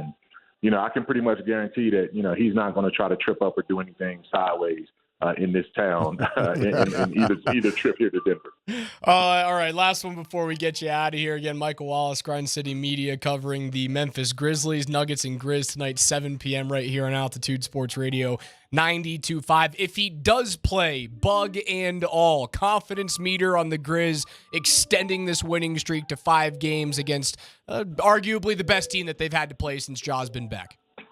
Aaron Gordon really gives the Grizzlies problems because of his pressure and physicality on the front line. So it's one of those things where if with Aaron Gordon being out, that's a tremendous blow to the Nuggets in terms of what they do and the physicality and the presence that they have. And so you got him being out and Ja being questionable. So those two things kind of neutralize this matchup a little bit. Denver still has played really, really well. It's a tough place to play, man, and it's the front end of a back-to-back. So there's also managing minutes managing guys in terms of how much you want to extend them, depending on how the game plays out. Because the Grizzlies are in L.A. to play the Clippers tomorrow, which is, Western Conference's most improved team since the start of the season. When you look at what they've done over the last month. So, hey, I would say it's a toss-up. We'll see. Stranger things have happened. I've seen this team come back from 24 down in the second half. I've seen this team come back from 13 down in the fourth quarter. So, you never count the Grizzlies out. But at the end of the day, this is the defending champs you're talking about with the Denver Nuggets. So that's going to be a formidable task, no question about it. And I'm just looking forward to a competitive game. You can find him on Grizzlies.com, on Twitter at MyMikeCheck. Michael Wallace of Grind City, we appreciate your time, my friend. Appreciate you, man. All right, thanks a lot, guys. Take care. Nuggets Grizz, 6:30 pregame right here on Altitude 92.5. Ja Morant dealing with a little bit of a stomach bug. Didn't know that's good news not good news for him, but good news for Nuggets fans. Yeah. Do we buy that, though? If he's mysteriously not at the game tonight, nursing an illness, are we buying this? Yeah, because at some point he knows he has to play on this court. Like he can never just he can't never play in Denver ever again. It doesn't, you know what I'm saying? See, but for me, it doesn't feel like Embiid. Right. But it's he not the ducked same Denver thing. and won an MVP. Nelly, it's not the same thing. It's not the same thing with Embiid because, like, you've seen a repeated history of Embiid ducking playing in Denver because of history of illness, injury, or load management, not wanting to play at altitude. He's done that multiple times now. We've been robbed of seeing that marquee matchup here in Denver. Yep. The Ja Morant thing, as big of news as it was around the NBA, it was a one-off. Mm-hmm. Like, the narrative around, like, Ja returning to Denver is, it's a made-up fable to me. I think it could have been a strip joint in any city in the country, but it just here. happened to be in Glendale. It was here, and because it was here, if I was him, I would show up today, because you have to allow this like to play itself out. And if the crowd is going to get on you and they're going to chant all kinds of things, or they're going to do weird, like, you just got to let the fans get it out of their system, show up, play this game, or don't play this game, but just show up, sit in the arena, let it get it out of there, and then every other game from here on out. There is a fun way to do this too, because like the jeering could get out of hand quickly, but I don't expect Nuggets fans to do that, just because, again, there's not a lot of animosity with the Grizzlies and Ja Morant as it pertains to the Nuggets and this city, right? Like, you don't have that Denver Phoenix hatred, Denver LA. You don't have the divisional rivalry with Memphis that you do. That, like, if this was another player that had gone through a similar situation, there could be a lot of poison behind that bite. If there's like a shotgun Willies, I would think it'd be hilarious. Like, there's a funny way to do this. There probably will be. You know, what's interesting about this, the fans this season, is kind of how dialed in they are to other storylines around the league. And I mean, this is a more serious one, but when Oklahoma City was here, Josh Giddey got booed every single time he touched the ball, every single time.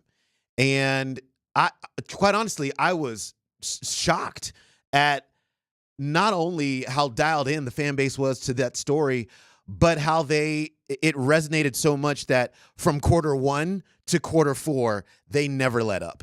And so I think while this can be handled obviously in a funnier way, like chanting shotgun Willies would be hilarious. I expect something might happen. Because we can't just let this moment go by, right? We can't just do that. You can't. No, you just can't do that.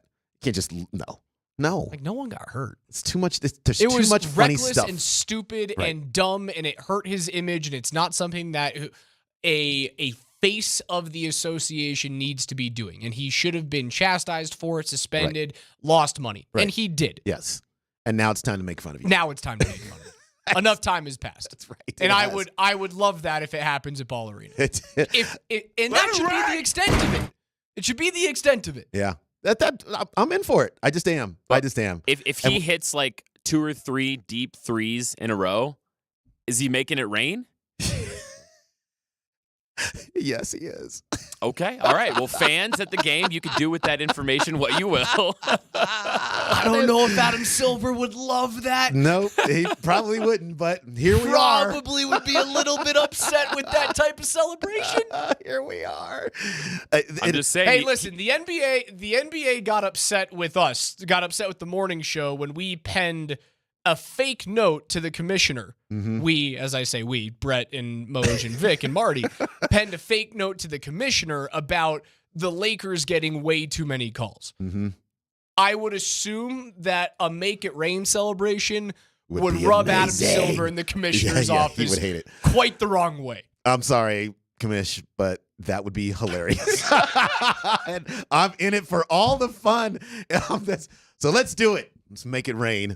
Let's make it rain. All right. On the other side, we'll talk about what is next for the Denver Broncos. Russell Wilson being benched by Sean Payton in the organization for the final 2 games. However, he is still active as quarterback number 2. Twitter took it for a spin last night.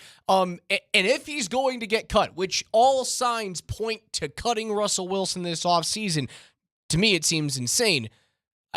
I have an idea. I've got my Reynolds wrap out. I've got my tin foil.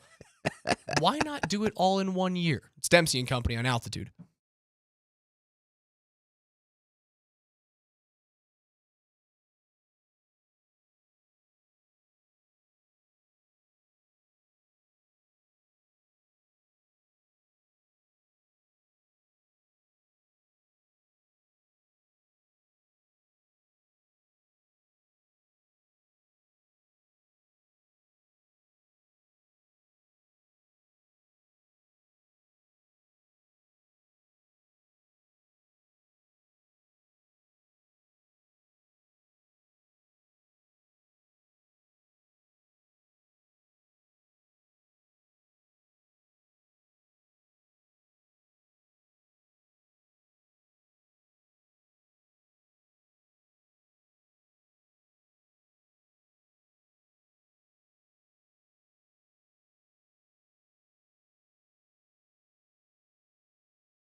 I get that. And yet I can't replace the entire offensive line. I can't bring in 5 new receivers. And if it continues over a period of time, then there'll be another guy here talking to you as well. This is something that, these are difficult decisions. And obviously there's more attention when it's the quarterback who's under contract, but different than maybe, earlier decisions we've made with maybe last year's prior starters. I can just assure you one thing, and honestly, and I've said this to Greg and George a number of times, I'm just interested in winning. And it doesn't matter how. When you do this, for this long a period of time, that's all you're interested in, because there's nothing like it. And then the other side of it, there's nothing like that either. So that's kind of what it is. Sean Payton addressing the media yesterday after he benches Russell Wilson for the final 2 games of the season. Welcome back, Dempsey and Company. Alex Ryan-Emy alongside Christopher A. Dempsey, taking you guys through noon when we hand things off to Columbus, Hastings, and DMAC. If you guys want to join the program today, please do so at 303-504-0925 on the Champ Mazda text line. That's wide open for you guys, as well as twitch.tv/AltitudeSR on the Safeway Twitch stream. Our special thanks to Mike Wallace for joining us last segment talking about the Nuggets and the Grizzlies. We'll have Nick Kosmider coming up at 11:20 a.m. today on the program. Demps, you guys were on when all of this started coming down, when the first tweets from Rappaport were out about the Broncos are possibly sitting down Russ for the final 2 games, and it was all thought about to be about injury protection, making sure that they could save that $37 million. God forbid, he tears an ACL against the Chargers or against the Raiders in the final 2 weeks, when the Broncos have a less than 2% chance to make the playoffs by winning out. And as all of that kind of percolated throughout the day, you were able to listen to and react to Sean Payton's comments by yourself off air. And I want to get your initial thoughts when you heard him talk about, I can't replace the offensive line. I can't replace all of the wide receivers. So it's not just all on Russ, but I need a spark. I need the offense to score points in order to win games. So it is on my quarterback. No one else is getting sat, just him. Yeah, I thought that, quite honestly, too many people were taking that more literally than he meant it. The bottom line is, and we say this in terms of coaches all the time. When it's a coach, it's like, oh, okay, we get it. Or if it's a GM, it's like, well, we can't replace all the players, so we replace the coach. We say that all the time. And basically, that's the road that he was walking down here, which is, are there more holes on this roster? Yes, there are. Are there more places to fix? Yes. But this is an area that he feels like he can impact immediately with Jarrett Stidham. Now, whether he's right about this or not, we will find out. But I honestly don't begrudge him with those comments. I really just don't, because it's the reality of the situation. What is going to give you the best chance to pull yourself out of the muck and mire right now? And there weren't 1,000 moves on the chessboard to be made right now. There just aren't. The one that he could make would be this one. And Raj, I got to say, when you go back all the way to when they signed Jarrett Stidham, when they brought him over and they signed him to the contract, and Sean Payton, in I believe it was the owners' meetings, said to the media, we think this guy can be a starting quarterback in the NFL. Well, my ears perked up that day. That was in August. He hadn't even worked with Russ, not one regular season football game. And he already was looking kind of forward. There's a plan B if plan A doesn't work out. And so here we are, and I am in no way surprised that we got here, although I'll say this, it was stunning to go from, hey, there are reports that he might be benched at 10 minutes before this show started yesterday, to Russell Wilson will no longer be with this football team at close of business yesterday. That was stunning. Not no longer with the football team. He's the number 2. He was at practice. Yes, he went through practice. Not He now, will be the number 2. But he won't be here next year. That's the point. Listen, he won't be here next I year. know that the reports came out yesterday that the Broncos are planning on cutting him sometime in March, and it's expected that he would be a post-June 1st cut, and that $85 million cap hit would then be split into 2 seasons, 2024 and 2025, $39 million and $40 million there to get up to the 84 and 84.9 if I'm completely correct there with the full dead cap hit there. That's what is expected. But if you're taking Sean Payton at his word, he didn't say that yesterday. He said we will cross that bridge when we get to it. We will talk about the future when it's time to talk about the future. And he did say, listen, Russ could play this weekend. He didn't necessarily allude to whether it would be an injury that would befall Jarrett Stidham. He said Russ could play. If Stidham walks out there and he goes 3 and out on his first drive and then throws picks on his next 2 drives, and the Broncos are down by, 10 to a crappy Chargers team, he kept the door open for still having Russ play because he is the backup quarterback. Do you believe that this happens? Do you believe that's going to be a case, though? It's not the Derek Carr situation. So there are a few things in there. It's very clear that the Russ and Sean Payton relationship does not mesh. But there are snippets from yesterday that I take and I go, well, he did keep the door open. If it's truly about winning now and winning in any possible way that you can, he's looking for a way to spark the offense. It rubs me a little bit the wrong way that if you're going to go after the whole, Jarrett Stidham is my guy and I think I can make him a starter in this league and save money that way, then why not make the change in middle of October when you're 1-5 or even when you're 2-5 and you barely beat Green Bay and Russ only throws for 194 yards. Heck, you beat Kansas City 24-9, but it wasn't because of Russell Wilson in that game throwing for 115 through the air. You could have done it then. Well, right? But they found a winning formula. They found a winning formula. So that's my thing right here. Finding a winning formula. It's one thing that Sean Payton has done well over the course of his career. He wins games. But right now it could be blinding them to the future, right? You found a winning formula. You won games, so you went with a quarterback that you didn't necessarily mesh with. Now that you've lost 2 games in a row, you're trying to win in the here and now because you still think you have a chance. It's an outside shot, but I guess you still do.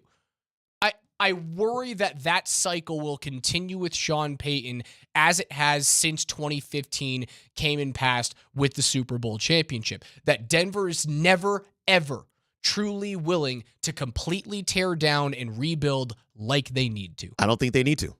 I seriously don't think they need to. It is why for what? The defense is already really, really good. Why tear down that defense? It's got Jarrett Stidham's not the answer. It's got a bunch of young players on it anyway. Stidham's going to make you an 11-win team? I don't know. I'm not sitting. I'm not signing off on Jarrett Stidham. There's no doubt. I'm going to watch this play out like all of us are. But what I do know is the quarterback is. Look, when at the beginning of the context of this season is this is Sean Payton's first year, so. When he went 1-5 and he was clearly irked with some of the stuff that Russ was doing out there, but he had to look at himself as well and go, these game plans were terrible. I am still learning my personnel. Let me try to find a winning formula, game plan and personality-wise, that fits this football team. And then he did. And then they won 5 straight games. And then when it became, okay, now let's go from good to great, or let's go from 6-5 to playoff team. Good to great is okay. I'll take that. You fell apart. You have lost 3 out of 4 games when it's the most important part of your season. And what you have done in a lot of those games is you have watched your offense just break down at weird times. It's never reliable. It's never consistent. It shows you in bits and pieces what it can do. And then it shows you interceptions, fumbles, sacks, everything else. Fumbles are big. And top 5 in the NFL for Russ in fumbles lost. Absolutely. And he said it right in that cut that we played coming into this segment, which is, man, I just want to win. I want to win. And when you feel like you had the formula, and this is where I think you have the changeover. You have the beginning, which is the feeling out period. Everybody's got to get used to each other. You have okay, now we're starting to hit our stride. I think we found out what we are. And if you feel like that you are following that same formula and now you're losing football games again, and that quarterback is going out there doing things that you have not taught him or that you have told him, hey, I want you to handle it this way, not that way, then this makes total sense to me. It does. I'm not saying Jarrett Stidham is the answer, but they will have to address, obviously, the quarterback situation coming into next season. I'm okay with sitting. I'm okay with sitting. Like, I get it. I think Russ won't play I'm not another okay. single second in Denver. And he knows it too. That's why he tweeted, God's got me. Can't wait to see what's next. It is likely that he's done in Denver. The dead cap is that's where it starts and ends with me. Like, I'm not necessarily a Russ guy or not a Russ guy at this point. I'm a money guy. That's what I am in almost every sport. I look at that dead cap and I go, I don't believe that you can get this Broncos team from what they are right now, hovering around 500 and in the conversation. I don't believe that adding another $40 million of dead cap this year and then 45 the following season, I don't think that you can make the jump from good, because I guess you could say they're good, they're average, from average to pretty good. You can't make that jump with all of that dead money. So if you're going to pay the money for him to not be here, it makes sense for me to keep him here, utilize him as a guy that can win you some games. He's not going to get you to the promised land, but he's a veteran presence. He's very clearly liked in the locker room. Leggy was on with the morning show today, and he was on with the afternoon show, or rather the midday show yesterday, saying this pissed off the locker room, pissed off all the veterans in there. Why not keep him around as a admittedly very, very, very expensive backup? Yeah, that's not a thing.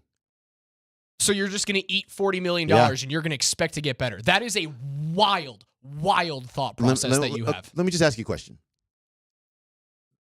If the Broncos would have won the first 2 games of the season, where would we be? Russ would still be the starter. Can another quarterback win you 2 more games? Can another quarterback beat the Raiders and the Commanders? Maybe.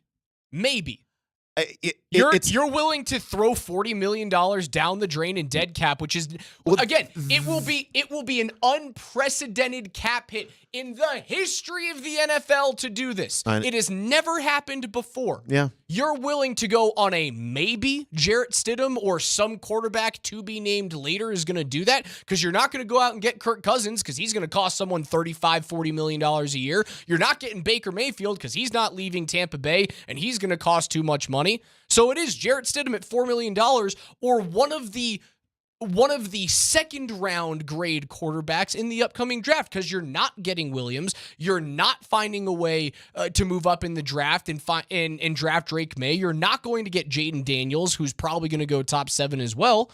So all of this is a maybe on an unprecedented dead cap hit. Yeah. They're not as close as you think. Look, I think quite clearly, if we think that they haven't had the money conversation behind closed doors, then we're fooling ourselves. Of course they've had this conversation. They had it so long ago in the season that they went to Russell Wilson and asked him to restructure things in his contract. That's how long ago they have already thought about the money and the cap hit and what that would look like and all of the financials surrounding what a move like this might how that might impact their organization going forward. So if they've thought about that, then I'm fine. I'm fine with this. I don't think you just have to keep somebody around just because you want to let the money run out. I think that's also bad, just bad personnel, just bad handling of a roster. Now, should you have handed him the contract in the first place? We can have that conversation for sure, because the answer is they should not have done that before they watched him play on the football field. But that's okay. I disagree. The data set was there. No. The data set, what do you mean? It was unnecessary. No? It was unnecessary to do it. Why did they didn't have to do it? Because someone else was going to do it. Another team would have swooped in and give him a $250 million contract.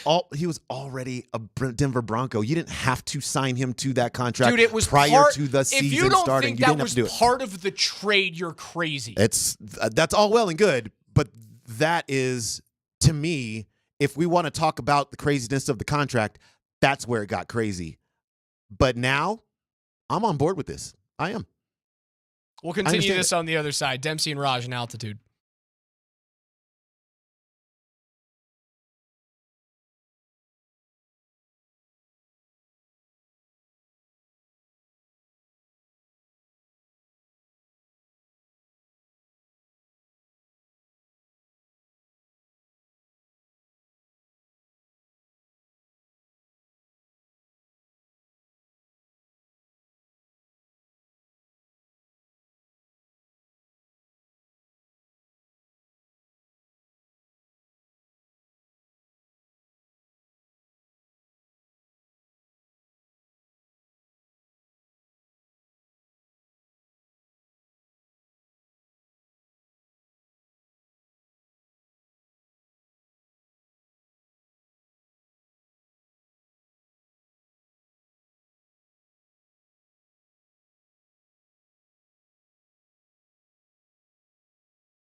Dempsey and Company. Raj alongside Chris Dempsey. Steve Nelson behind the glass at the Bud Light Studios, taking you up until noon when Columbus, Hastings, and DMAC will take over. We talked about the Avs and their disastrous good God! unanswered goals. It's right, Kiefer, against a 4-0 lead against the Coyotes. Lost 5-4 in overtime, but silver lining. Avs are still in first place somehow with all of these issues. Nuggets will take on the Memphis Grizzlies tonight at 7 p.m. right here on 92.5.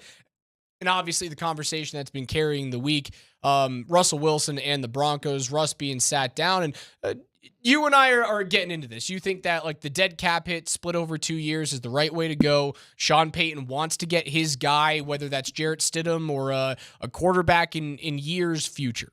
Yeah. I'm more in the Jeff Legwold camp, the Andy Lindahl camp of dead cap kills teams. And if you're going to spread that over 2 years, you are, in my estimation, you're like 4 years away from potential greatness with this team.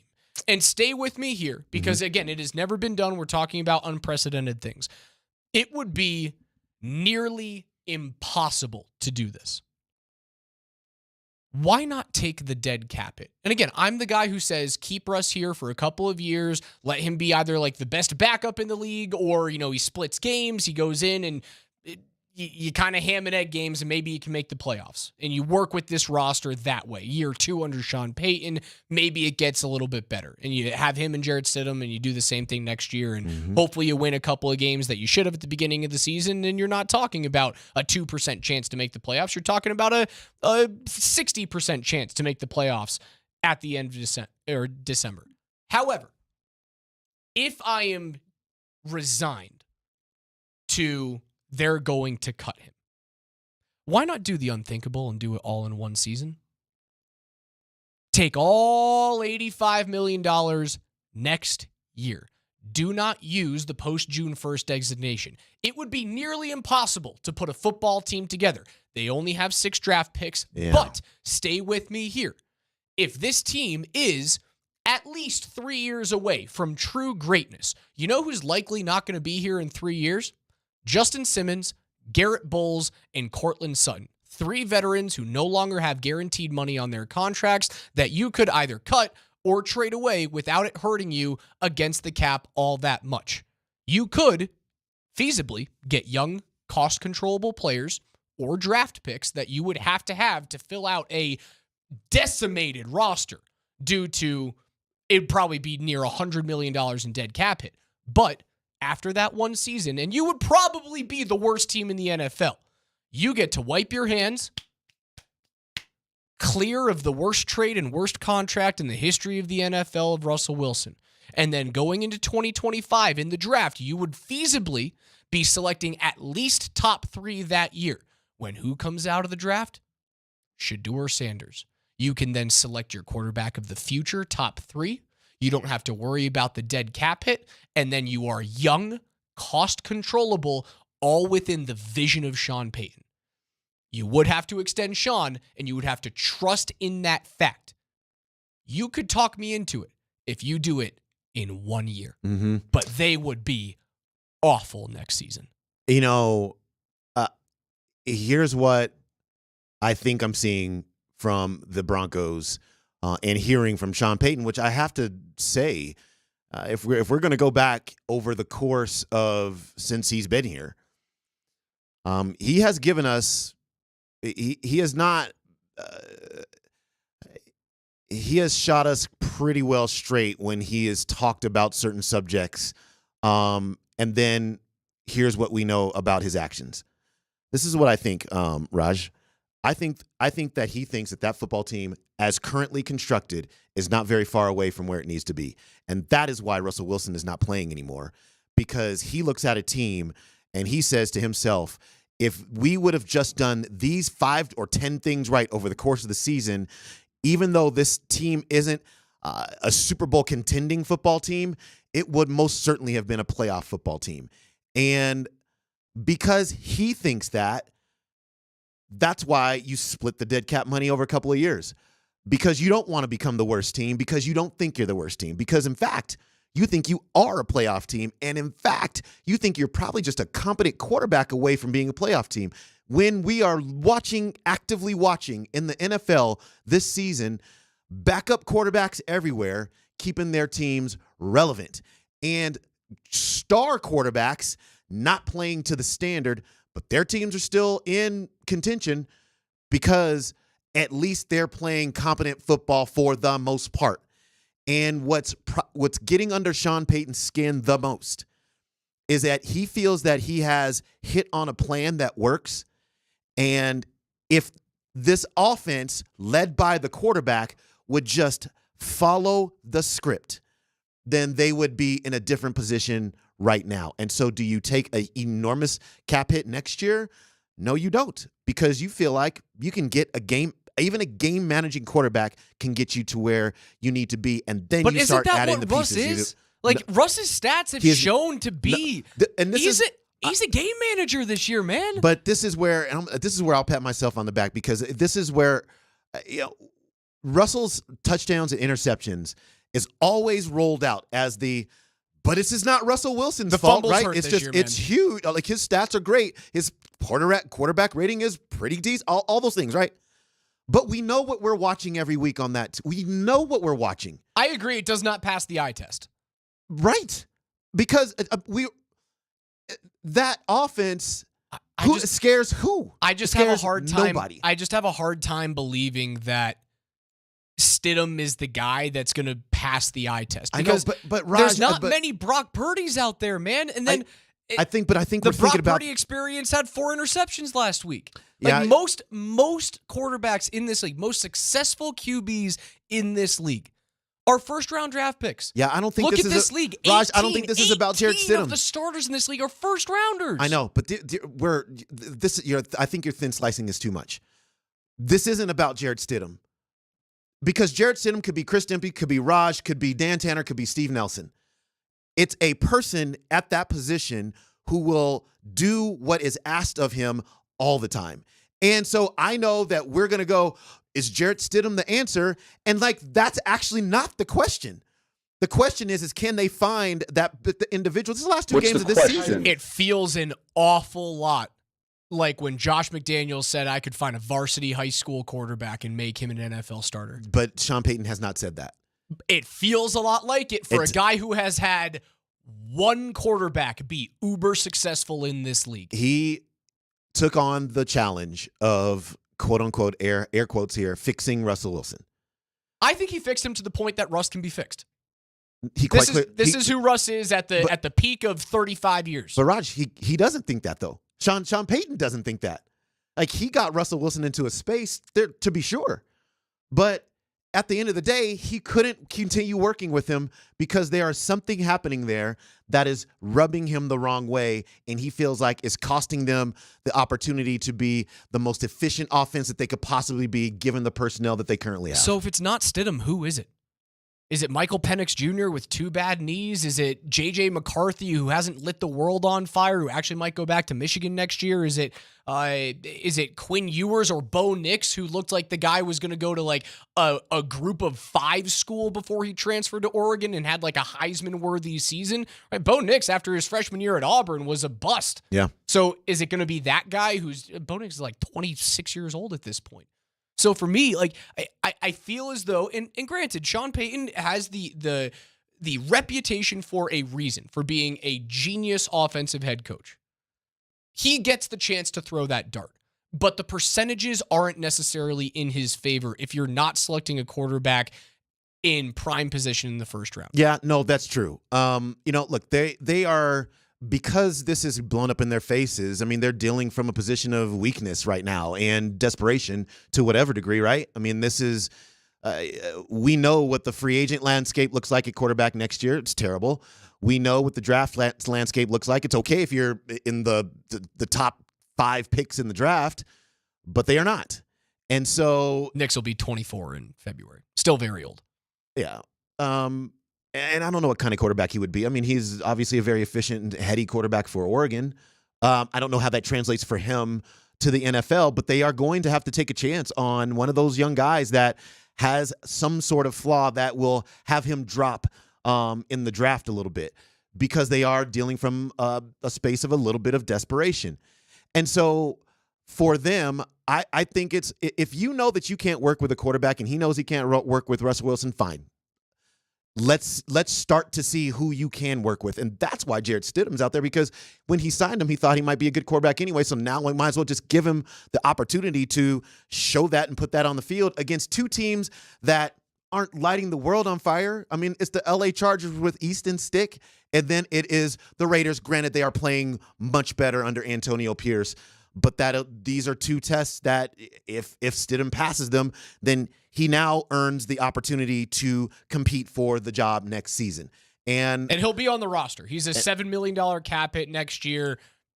He's going to be on the roster. Absolutely. He'll be here, and whether it's a starter or a backup. And so if you're the Broncos now, because of the situation, you have to cast a wide net, right? However wide that net you can cast, pull all the quarterbacks in that you possibly can, and then you have to put them on the field and see which one works best for you. I think they're starting that now, and I think it's smart. I do. I do. Because if you know already that you can't work it with this person, then what are we doing here? And next season would have been just a total joke to keep him around just for financial purposes. The main point of contention is how close do you think Denver is? Do you think Denver is truly close to being a true playoff contender, or do you think they're farther away? They do. You and I sit Clearly. on opposite sides of those train tracks. Well, okay. My personal opinion is I think they got hot, and I was here for it. I loved it, Demps. Don't get me wrong. It was awesome to watch. My personal opinion is I think this is a playoff team. I do. And maybe it's just because this year's NFL AFC is so watered down that it puts you into that space. And it is. So maybe next year that might change. There's a lot of injuries, man. Like Joe Burrow is back next year, and that's a big issue in the AFC. The Chargers should be better, but they're the Chargers, so they likely won't. But you look at paper, Justin Herbert next year, the Chargers should be better than being a bottom 6 picking team this year. Who knows? Maybe Arizona jumps up and is a scary team in the NFC once again. I don't know. I really don't. I'm not in love with the situation. It's not great. They're old, they're expensive, and they haven't had any draft picks lately. They're not as old as it appears. Dude, they're old. The Broncos? They're a very old football team. Very old? They are a very old football team. I'd say they're probably middle of the road. Nick Kosmeyer of The Athletic joins us next.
What would you say to those who would suggest that you guys want to avoid injury because the $37 million becomes guaranteed fifth day of new league year?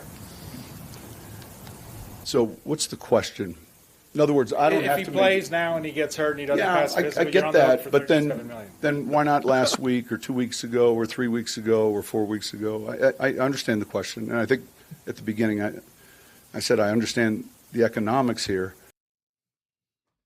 Sean Payton meeting the media yesterday at Dove Valley. Russell Wilson being benched, the talk of the town, talk of the nation yesterday. Dempsey and Company with Raj and Christopher Dempsey as we head on out to the Ramos Law Hotline, where we find from The Athletic, Nick Kosmider. Nick, what's up, dude? How's it going, fellas? Oh, fantastic. Wow, what a day yesterday. This is crazy.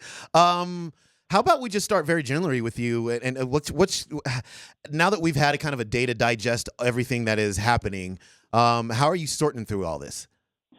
Yeah, I think some of this stuff has been percolating for a long time, and as I was going back through everything yesterday, sort of came across or was reminded of a story that I wrote before this season began, and essentially laying out the options for the Broncos if it didn't work for them. And this was always kind of on the table for Denver. I remember when they signed Jarrett Stidham in March, some of that early talk was like, hey, he did this thing where he played the last 2 games of last year because the Raiders were trying to protect or trying to ensure themselves against an injury to a starter, and you just looked at the way the contract was laid out for Russell Wilson, and you could envision that kind of scenario. Now, when Denver reeled off 5 wins in a row, got itself into the thick of the playoff race, you kind of thought that all that stuff was probably going to be set aside until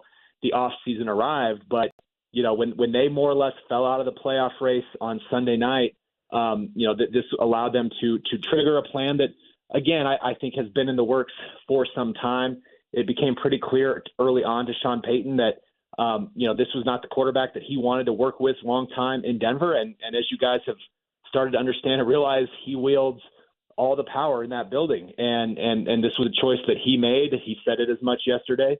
And, so this is the fallout of all that. It's messy. It's going to have significant ramifications going forward. But in a way, I think we were always kind of pointed in this direction. If we were always pointed in this direction, if Sean knew early on that Russ wasn't the guy for him, why was this move not made at 1-5 or 2-5 or even 3-5? Because those 2 wins weren't like necessarily impressive from an offensive standpoint. Why was this done now and not in the middle of the season? To give Jarrett Stidham like a full year of, hey, can this guy actually do it, instead of 2 games that are kind of throwaway games? Yeah, it's a great question. I think that the bottom line answer is that they still believed that they were kind of in the early stages of figuring things out offensively, for one. And you got to remember, during the kind of the early part of those losses, the offense was actually playing okay. I think the first 4 or 5 weeks of the season, it was like top 5 in points per drive.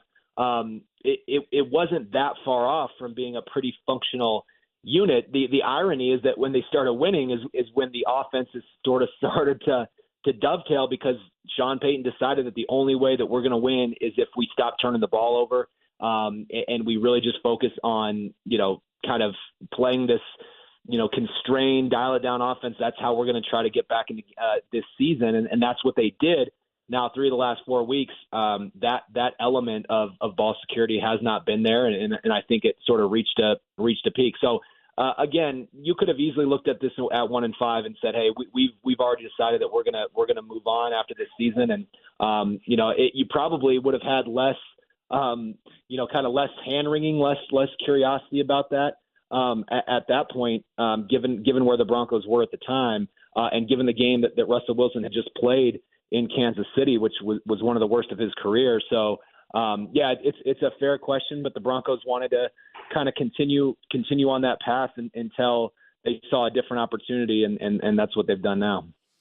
How is the locker room receiving? How did the locker room receive this news? I mean, sometimes it appears Russell has a lot of support in that locker room, and sometimes maybe doesn't. When you look at guys on the field that maybe don't even help him up when he's been crushed.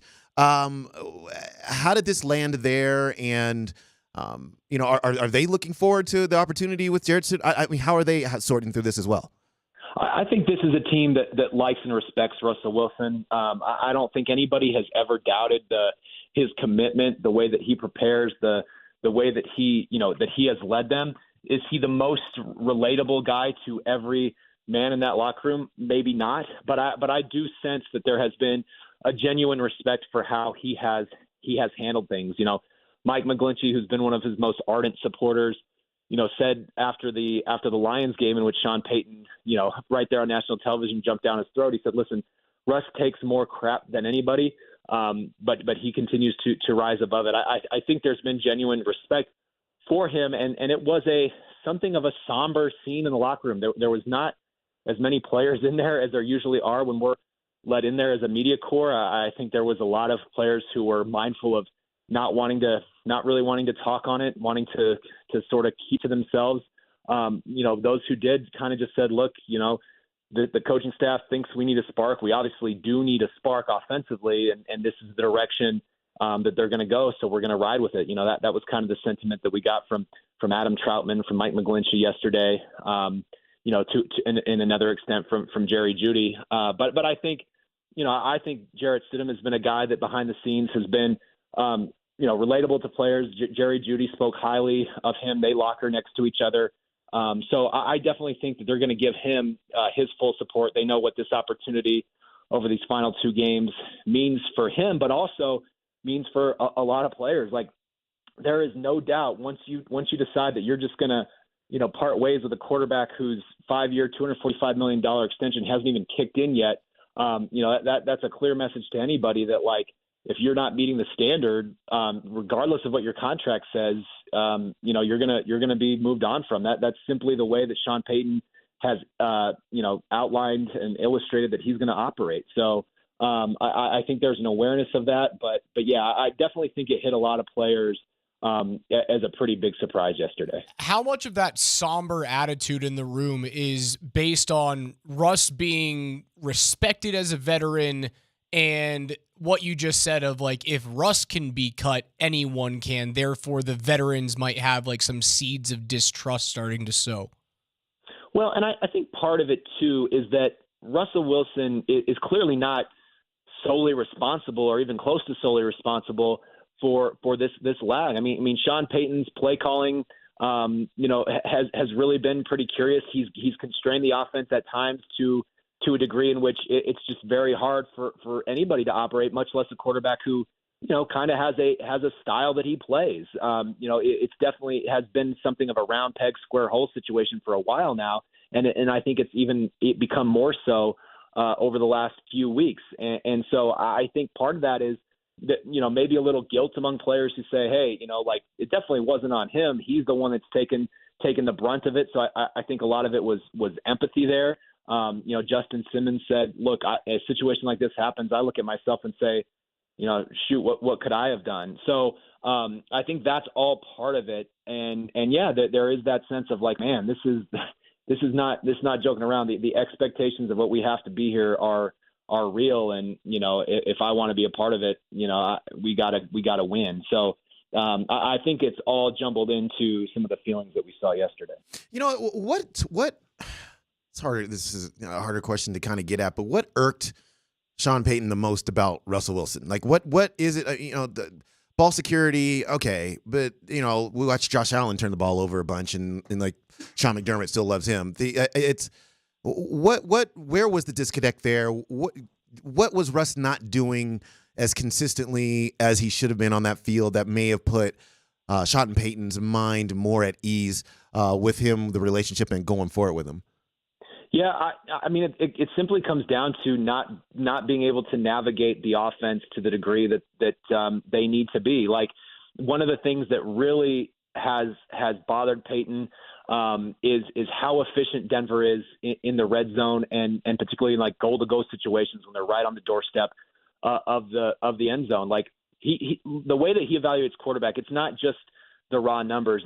There was a point after they beat Cleveland. This was one that really stood out to me. Was at that point, Russell Wilson had 17 touchdowns and 0 interceptions in the red zone this season. He had the second best passer rating in the league in the red zone, and yet the Broncos were a bottom third unit overall in red zone efficiency. And so there was a reporter who asked, what do you say about Russell Wilson's off the chart numbers in the red zone? And he essentially said, there's no way I'm giving the quarterback flowers when we are not as a unit, operating the way that we need to be. And it just shows how much he puts it on the quarterback, how much responsibility he believes the quarterback has in making sure that everybody on the offense is in the right situation, is in the right reads. He mentioned it again a couple days ago that he doesn't believe that the communication has been what it needs to be. He said, are we really at week 16 and having to pare down, the playbook? So I think there was just this general sense from Sean Payton that Russell Wilson wasn't operating the offense the way that he needed to, the way to make the overall unit, hum. Now, whether that's fair or not is certainly, debatable. Like, have they tried to jam too much on his plate? But I just think there's a sense that there's so much in that playbook that he wants to be able to get to that he can't because of whatever limitations he views Russell Wilson as having. So I don't think it's any one thing. I think it's the inability to have that offense humming the way that he wants it to. The Athletics' Nick Kosmider is our guest on the Ramos Law Hotline. Nick, if Russ is truly out and he's getting cut sometime in March, is it Jarrett Stidham next year, or is it a draftable quarterback? And if it is in the draft, pick me a feasible quarterback that the Broncos could select and move forward with next year. Yeah, well, I certainly am not one that has become a draft nick for this class just yet. Haven't really dove into that part of the offseason. So anything I told you about a quarterback that would fit here would be just sort of balderdash. It would be guessing, and I'm not gonna do that. So, but the reality is that they're going to have to go cheap at quarterback next year, whatever that looks like. If they cut Russell Wilson with a post June 1 designation, you guys have heard all these numbers now. They would have $35.5 million in dead money on their cap next year, and then almost $50 million in 2025. So for the next 2 years, really, you're going to need to operate in an inefficient, cheap way, in an efficient, cheap way at the quarterback position. Jarrett Stidham obviously would be kind of the first in line to have at least that audition. He's already under contract next year. Now, there's only $1 million in guaranteed money on his 2024 deal. So it's not as if they wanted to go a different direction, they couldn't easily move on from him. But they gave him a 2-year deal because they did believe that he's somebody, as Sean Payton said, whose arrow is pointing toward being a starter. So this is a massive audition for him these next 2 weeks. Outside of that, absolutely the draft will be in play. The Broncos do have a first-round pick. It'll be in the middle of the first round. They won't be in range to draft Caleb Williams or Drake May, and certainly don't have the draft capital, or seemingly don't have the draft capital to make a big move up. There's so many needs on this roster that continuing to punt away draft picks as they've done the last couple of years, in my mind, would be malpractice. But there are still going to be some other quarterback options. Maybe Jaden Daniels falls back a little bit to where he's currently pegged, which is around the top 10. J.J. McCarthy out of Michigan is another guy who our draft insiders view as a first-round pick. So again, maybe Sean Payton likes one of those guys, but he's not typically dealt with rookie quarterbacks as a head coach. That's not something that he's ever done. Maybe as a coordinator in Dallas and in New York with the Giants earlier in his career, but has been some time since he's had a rookie quarterback in charge of piloting what is a very complex offense. So Jarrett Stidham right now would be the front runner, but so much can happen. We know in this town, ever since Peyton Manning retired, there is never any guarantees about what's going to happen at that quarterback spot. So it will make for an off season of intrigue that we won't stop talking about it. That's for sure. Read him at theathletic.com. He's Nick Kosmider. We appreciate your time as always. Thanks, man. All right, thanks. Have a good day. Courtesy of the Ramos Law Hotline. Car accident, you need Ramos Law, medical doctor and attorney at ramoslaw.com. So obviously very early for Nick to dive into the NFL draft, although I loved hearing Jaden Daniels might fall. I don't know if he's going to fall to the Broncos, though. If they lose the next 2 games, like, you are within shouting distance, right? Denver can move up a few picks. I was going to say, and then can you move up enough just to, if to ensure that maybe you get that guy? Right. Can you move from like 12 to 8? Right. Can you move from 14 to 9? Mm-hmm. I think they have the ammunition to do that. Yeah. If they want to get into the top 3 to get Williams or Drake May, I don't think that's possible. Like, you'd have to trade your next 3 first-round picks and players. Pat Surtain. Yeah. Yes. Like, that's the precedent that it takes to get to that spot all the way from the mid-teens. It's not feasible. It's and not. You need to draft young, cheap players if you're going to cut Russ. And again, I think I've been saying 39 and 40 million, so 35 and 50 comes out to the same number. I don't think the Broncos are going to be living and dying off of $4 million in dead cap, but those are the true numbers. Mm-hmm. Yeah, it's interesting. I mean, I right off the top of my head, if you're trying to make a splash, the Chicago Bears would be a team that you would want to try to deal with, given the fact that they will have 2 picks up there in the top 3. But it's definitely they'll have one as of right now. Chicago's got Carolina's at number 1, right? But and their own, right? They've won enough games. They're at like 8. Oh. Chicago's 6 and 9. Well, they might use both those picks then. They should move both or use both. They might use both of them. But I would certainly make the call, especially if they're sitting at 8. I would make the call for sure, and just to see what they might say. But be that as it may, I think that this is I'm interested to see what happens this week, these last 2 weeks, and then what that quarterback landscape looks like.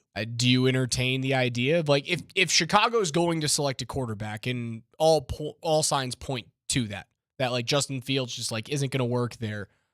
If you need a cheap quarterback, do you kick the tires with Chicago and be like, hey, we'll take him off your hands so that you can go get your guy, maybe, and be rid of this contract? It's it's a 4-year, $18 million guaranteed at signing on the rookie deal, but he is cost controllable next season at a $6 million cap hit and has the ability to extend that with the 5th-year option being a first-round quarterback.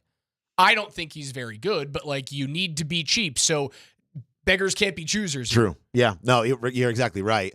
I'm with you on that. I don't love Justin Fields. I just don't. He's had good moments, and actually one of them was the first half against the Broncos when he looked like a doggone all-star. But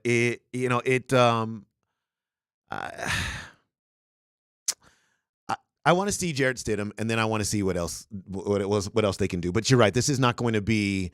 We're probably not going to love what the quarterback position necessarily looks like next year, unless something interesting in the draft happens. And I think that the draft, if you can just hit on the right team to get to the spot that you need, if you have a quarterback that you can target outside those top 3, then it gets a little bit more interesting. See, and I wonder if you fall in love with one of those, let's call it a group of 4 quarterbacks, McCarthy, Penix Jr., Nix, Ewers. And again, 2 of those guys could return to school. Right.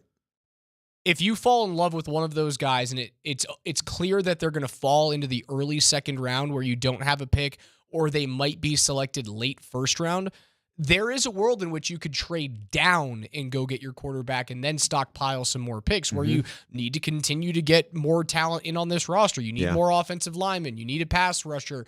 You need to continue to find a way to get better wide receivers for whatever quarterback is under center. Like, do you truly trust Javonte Williams in the rushing game? There's a lot of question marks here. Tight end is one of the biggest ones, right? Yeah. Yep. So that might be an option, that if you're going to go cheap and you're going to continue to build this roster with all the dead cap hit, you might be able to trade down late 1st round, get a guy with a 5th-year option, maybe reach on that player, but still get a pick or 2 back. Yeah. And they shown you last year's draft that they are fully capable of acquiring more talent with few picks. So, they did that. I thought they were, quite honestly, masterful in how they were able to just acquire a couple of more players, even though they didn't have all the picks. Michael Porter Jr. had Nikola Jokic on his podcast. We'll let you know what Joker thinks of the top 5 players in the NBA outside of himself. On the other side, Nuggets and Grizz, 7 p.m. tip,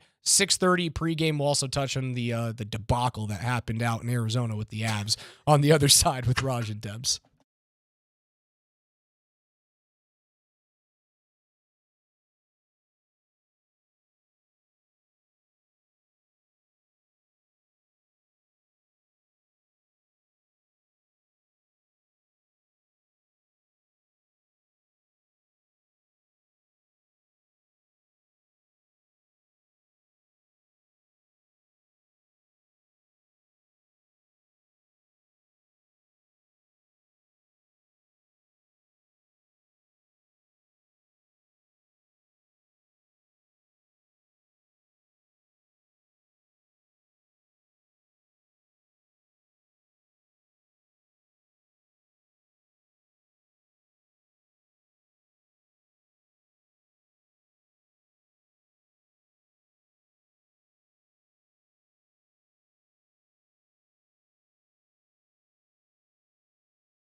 So obviously you're a two-time MVP. You know, we won the championship last year.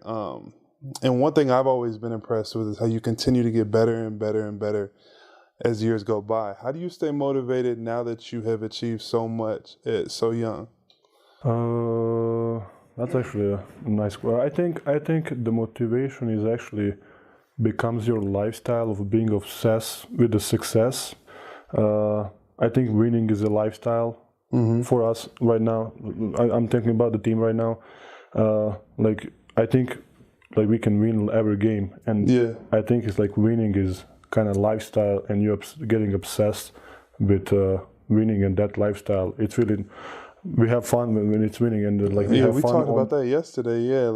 And when we lose, it's like no way. Yeah, we don't feel right. We've won so much now that we just don't feel right losing. I think that's I think that's probably my motivation. Just obsess of winning and that kind of lifestyle. I agree. Yeah. Nikola Jokic with MPJ on Mike's podcast. He'd go on to call Joel Embiid, Luka Doncic, the next two best players in the world. He talked about LeBron James as well, Steph Curry. He was trying to formulate a top five that wasn't really a top five, but it is nice to hear from a guy who, outside of Denver for many years, was, well, does he really love it? Does he really, really want to compete? The dude's obsessed with winning. And it's very clear here in Denver, has been for years, especially someone like you who's been so close to the team. It's just nice to hear him actually put it out there. Yeah, it's great to hear him say it. Raj, that's quite honestly, that's amazing that Michael Porter Jr. pulled that out of Nikola Jokic. Also, what is up with MPJ? Just getting grade A guest after grade A guest. He's amazing. He's gotten Peyton Manning on that show. He's gotten some guests outside of the world of sports as well that really do resonate for different reasons. And you have to give him a lot of credit. You know, he started that last summer or maybe the summer before. He is gotten a lot better. I think people, and he continues to get, as you say, grade A guests. And that one is a big one. Nobody sits down Nikola Jokic for any appreciable amount of time. And, for him to be able to get that and then get that quote out of him, which is huge, Raj, that was huge, because you're right. I mean, there is a perception that he's like, it's cool. I just kind of roll out here and do this thing, and then I roll back home and I do that thing. But what he has just articulated right there is how much winning matters to him and what that looks like to him on a day-by-day basis, which is being obsessed with the details that it takes to be able to win basketball games, to be able to play your best every single night out. It's an obsession. That is a word that coming out of Nikola Jokic's mouth that I don't take lightly. I think you're right. We do see that on a regular basis. But for MPJ to get him to say that, and for Nikola to articulate what all this actually means to him, that was huge, man. That's huge. We'll take on the Memphis Grizzlies tonight. Ja Morant back in town for the first time since that huge suspension. Yeah, and look, he's been on fire. 4 games, 28, right. 5 and 8. And let me just bottom line this for you, because obviously when you say a starter is back, a star is back, that is obviously going to improve the basketball team. I understand that. He dramatically changes the way Memphis plays on the court. Look, the Memphis Grizzlies were 6-19 without Ja Morant. They obviously are 4-0 with Ja Morant.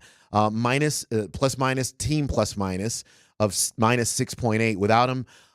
Plus 5.5 with him. Plus 5.5 will put you among the best teams in the NBA in point differential in plus minus per game. 105.6 points per game without him, 118 points per game with him. And what he has done for the Memphis Grizzlies is basically just reopened the paint. They were one of the worst paint teams in the NBA without him, and it really killed their field goal percentage. Everything was jump shot. Can't get into the paint in a real way. Can't post up Jaren Jackson Jr. because he's not that kind of big. And when you don't have the guy that gets into people's paint all the time and scores himself or collapses a defense, and now your 3-point looks are much better than what they were getting earlier this season, then what you had was a team that shot 43% from the field. That is as bad as it gets without Ja Morant. That team is now shooting 49% from the field, and so much of that is in the paint, where they are averaging like 12 points per game more in the paint than they were without him. Ja is dealing with a little bit of a stomach bug, apparently. It's been going through the Grizzlies locker room. So he whether he'll play. Yeah, might not even be in the building. So, like, if he's not in the building, it's not because he's ducking Denver after what happened at Shotgun Willie's. It's, just a health thing. What's this guy's deal? What is this guy's deal? I hope he plays, because he's been sensational, and Memphis is now resurgent. They're on the outside looking in. They have a lot of games to make up, but to get into that playoff, you gotta find a way to beat 500 at the end of the season, or just underneath 500 to be in the play-in. If Ja stays healthy, man, Memphis is just as good as Utah, as Golden State. Like, if he is in the lineup, I think they're right there. Yeah, and they would be super dangerous to play in the playoffs. And quite frankly, Nuggets fans, this would be a team that, if the Nuggets ascended to the number 1 spot or even the number 2 spot, doesn't really matter. They are in the number 2 spot right now. They'd be a scary 8. You doggone right they would be. You doggone right they would be. And, it's... the suspension would have caused them to play so badly at the beginning that they eke their way in.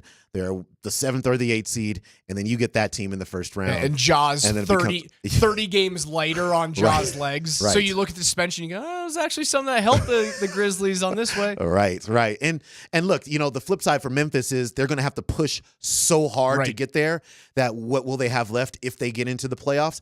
But I think they'd be okay. I mean, they would be asked to win at about a 62-63% clip, which is exactly what they did each of the last 2 seasons when they finished second in wins.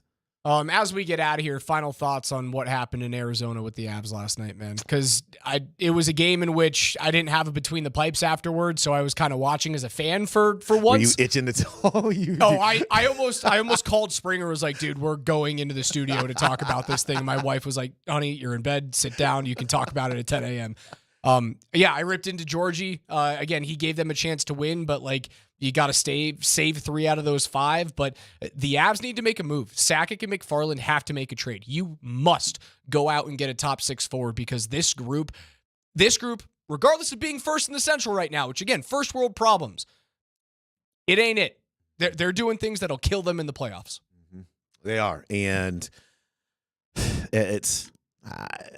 I don't know. There's just I look at this team night to night, and the inconsistency is concerning, man. It's just and within the same game, they looked great for about let's call it about a period and a half, and then all of a sudden the wheels fell off, and they couldn't stop it, and they just have these weird moments this season that they have to stop. That'll do it for us, for Chris Dempsey, for Steve Nelson behind the glass. Love and appreciate you, my friend. So what's the question? I understand the question. Nuggets and Grizz coming up at 7 p.m. tonight. PhD's coming up next.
So yesterday, the Broncos benched their high-priced, highly paid, valued, the future is here quarterback, bench him. We hear the horrific news about Aaron Gordon and getting attacked by a dog. We'll see where that goes. Then the Avalanche say, hey, hold my beer, and take a 4-goal lead over the Coyotes in an atmosphere at Mullet Arena, a college hockey arena on the campus of ASU, the city by the bay, which is really funny that Moj said that because there's a fake lake right next to the campus.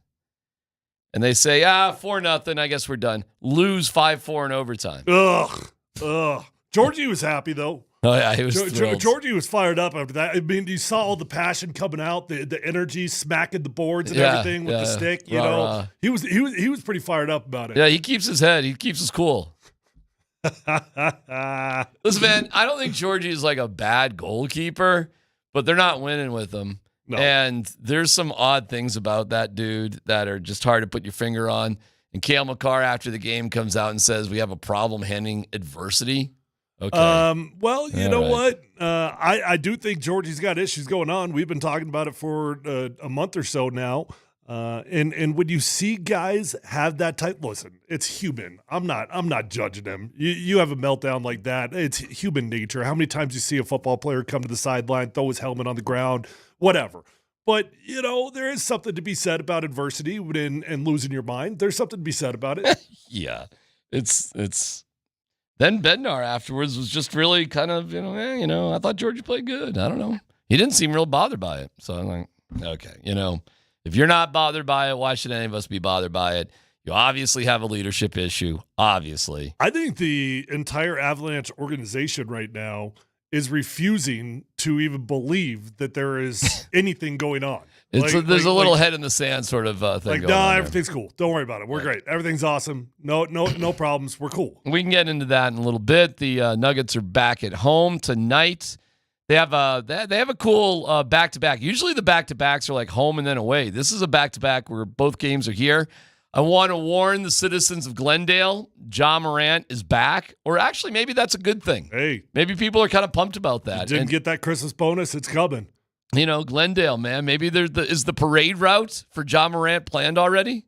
I'm sure Glendale loves him. I bet the Grizzlies. Yeah. I bet the Grizzlies aren't staying overnight tonight. I bet they're getting on a plane pretty damn quick. And they've got a bad record, but that's mostly without Ja Morant. So it's probably going to be a good, challenging game. He's a very talented player, obviously, and he's strip clubs. And then they've got OKC, and that's tomorrow night. Like, are they the real deal or not? But today is going to be fascinating, I think.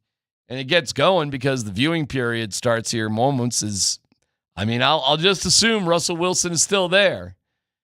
But there's no logical reason, Tyler, for Russell Wilson to be at the Broncos facility. No. Period. And especially, look, yesterday it was an evolving process of learning new information, things that we didn't know 30 minutes ago. And then we get the report from Jordan Schultz while we're live on air. That apparently the Denver Broncos went to Russ the 2 days after he beat the Denver Broncos beat the Kansas City Chiefs and asked him to void his injury guarantee. If you don't void it, allegedly, they said, we're going to bench you. Now, listen, I think Jordan Schultz is always close enough to the truth that you can't call him a liar. But it's also like loose enough that you got to kind of read between the lines here a little bit. Ain't no doubt about that. And I do believe him that the team went to Russell Wilson. I do believe that. Whether they literally threatened to bench him or not, I don't know, matters semantics. But I do know this. Whether they literally threatened him or not, there's nothing casual about asking a dude to void $37.5 million in injury guarantees. So the day just evolved. And the longer it went, honestly, Russ was coming out as the human being. The human being Russ was coming out of it looking pretty dang solid. I mean, hey, man, I do give Russ a lot of credit because if somebody came to you early parts of the season after one of the biggest wins that this franchise has had in years and asked you to void $37.5 million, Russ just came back to work and handled his business and was an absolute professional about it. So, well, they weren't asking. I just got to push back just on some semantics, perhaps, or details. They weren't asking him to void it, from what I understand. What they were asking was to push it back after the league year would start. Well, isn't that the same thing? Because if he's still on the team, then, you still have that guarantee later on. No, hold on. But if you get hurt before the new league year starts, then Correct. that guarantee doesn't come into effect. Right. So But that's they would, voiding it. Boy, I don't want to get caught up in semantics because that's not fun to listen to. Well, hold on. I mean, is it not? And that's fine. I'm honestly trying to understand. Is it not voiding this year? If you want to say void, I'll just roll with you. But from what I understand in the digging that I did, it was about pushing it back. Right. So it doesn't start until later. That's right. So he could get hurt, and Yeah, that's the same thing. but he would still have that injury clause if he was on the team in 2000 in the new Correct. league So year. but what they wanted him to do was to push it back. If he gets hurt, they've got the ability to cut him after he gets hurt, and he doesn't have that injury guarantee. If you want to call that void, fine. That's void. Okay. Yeah. All right. So from all accounts, that is exactly what happened. Now, the timing of it, I think, is interesting because everybody's focused on, poor Russ. They just beat the Chiefs. There we go. What nobody's really mentioning is that game was right before the trade deadline and during a bye week as well, meaning that's just a time that you got to figure out some business. You got to do business if you're a GM in terms of figuring out money and everything you're going to do in the future. So it really had nothing to do with wow, we're punishing you after a win. It was more like, from what I understand, just that's how the calendar rolls. That's just where it landed up. I don't buy that part. Well, okay. And then the other thing that I was told was that it wasn't a confrontation. It was more of a conversation about how we can manage these things. I buy that, and I absolutely buy that. I highly doubt they literally said to him, if you don't do this right now, you will be benched. You will be deactivated the remainder of the season. I highly doubt they said that, but again, we'll get caught up in semantics because whether they said it or not, that's what it implies. And so if somebody comes to me and says, hey, I want you to void $37 million in injury guarantee that I just gave you last year, and if whether they literally tell me they're going to bench me or not, I'm ticked off because hey, you just gave me that deal a year ago. Right. So we know George Payton a little bit. I mean, we've been around him a bunch and see his personality. Does he strike you as the type of my way or the highway? No, he doesn't. I'm in your face. That's just not his nature. It's just not who he is. But does he strike you as a guy that, he's got to figure things out and we got to negotiate and we got to manage things and, let's have a conversation about it. And hey, man, at the time, they were 3-5. Yeah, okay, you had just beat Kansas City. And keep in mind, they beat Kansas City because all the turnovers. So they didn't come out of that game feeling like, hey, Russ, you won that game. Way to go, dude. No, they knew it was because of the turnovers. So from a Russ perspective, and don't forget who surrounds Russ, I'm quite convinced it's a bunch of idiots that surround him. Not Mark Rodgers' agent. I give that guy plenty of credit. But I think Russ Tyler has surrounded himself with a bunch of ding-dongs that are looking out after their self-interest first, not Russ's. So from that perspective, who knows what they were telling Russ about the whole situation, about how insulted he should be and this, that, the other thing. Don't forget, Russ has had to tell those folks to calm down. And those are the branding people and the marketing people and all. And they may be looking around the room like, why am I even getting paid by this guy? I got to be doing something here. So you can see where the circle around Russ may have been pumping this thing up to the degree that, I could see where there's some animosity. I could see where there's friction. Yeah. Look, I'm in agreement with you that I don't think George Payton went in there with an ultimatum. I don't think he said, I'm going to literally deactivate you. But there is nothing casual about asking a dude to void $37 million. And I'm going to use the word void, pushing it back, because it's voiding that season. That's what it's doing. It's voiding that season. And it gives them a free out to get out of it. It's protecting the club for sure. Yeah. I mean, it gives them a chance it gives them a free out. So the semantics of it to me is silly. Look, the team in theory didn't do anything wrong. That's within their rights. You've got an employee that is making way more money than he probably should be and is not producing at that level. They certainly have the right to ask, just like Russell Wilson has the right to say, Blake off, Yeah, basically, I think the club was trying to protect themselves if they wanted to move on. And they realize, listen, we have a better shot of really seeing this thing out if we get rid of this injury thing for this year. And it's hefty. Like the Broncos, if you don't know, they owe Russ. They're already on the hook for $39 million for Russ for next year. That's done, locked in. The injury thing is $37 million. So this means, and by the way, he has to pass a physical in March. So here's what this means. He doesn't need a torn ACL to flunk a physical in March, Tyler. It's a 10-week injury, bro. Give me the list of 10-week injuries out there. Greg Dulcich seemingly has a 10-week injury with a hamstring. Like if Russ can't pass that physical in March because of an injury he suffered on the football field, bam, $37 million in 2025.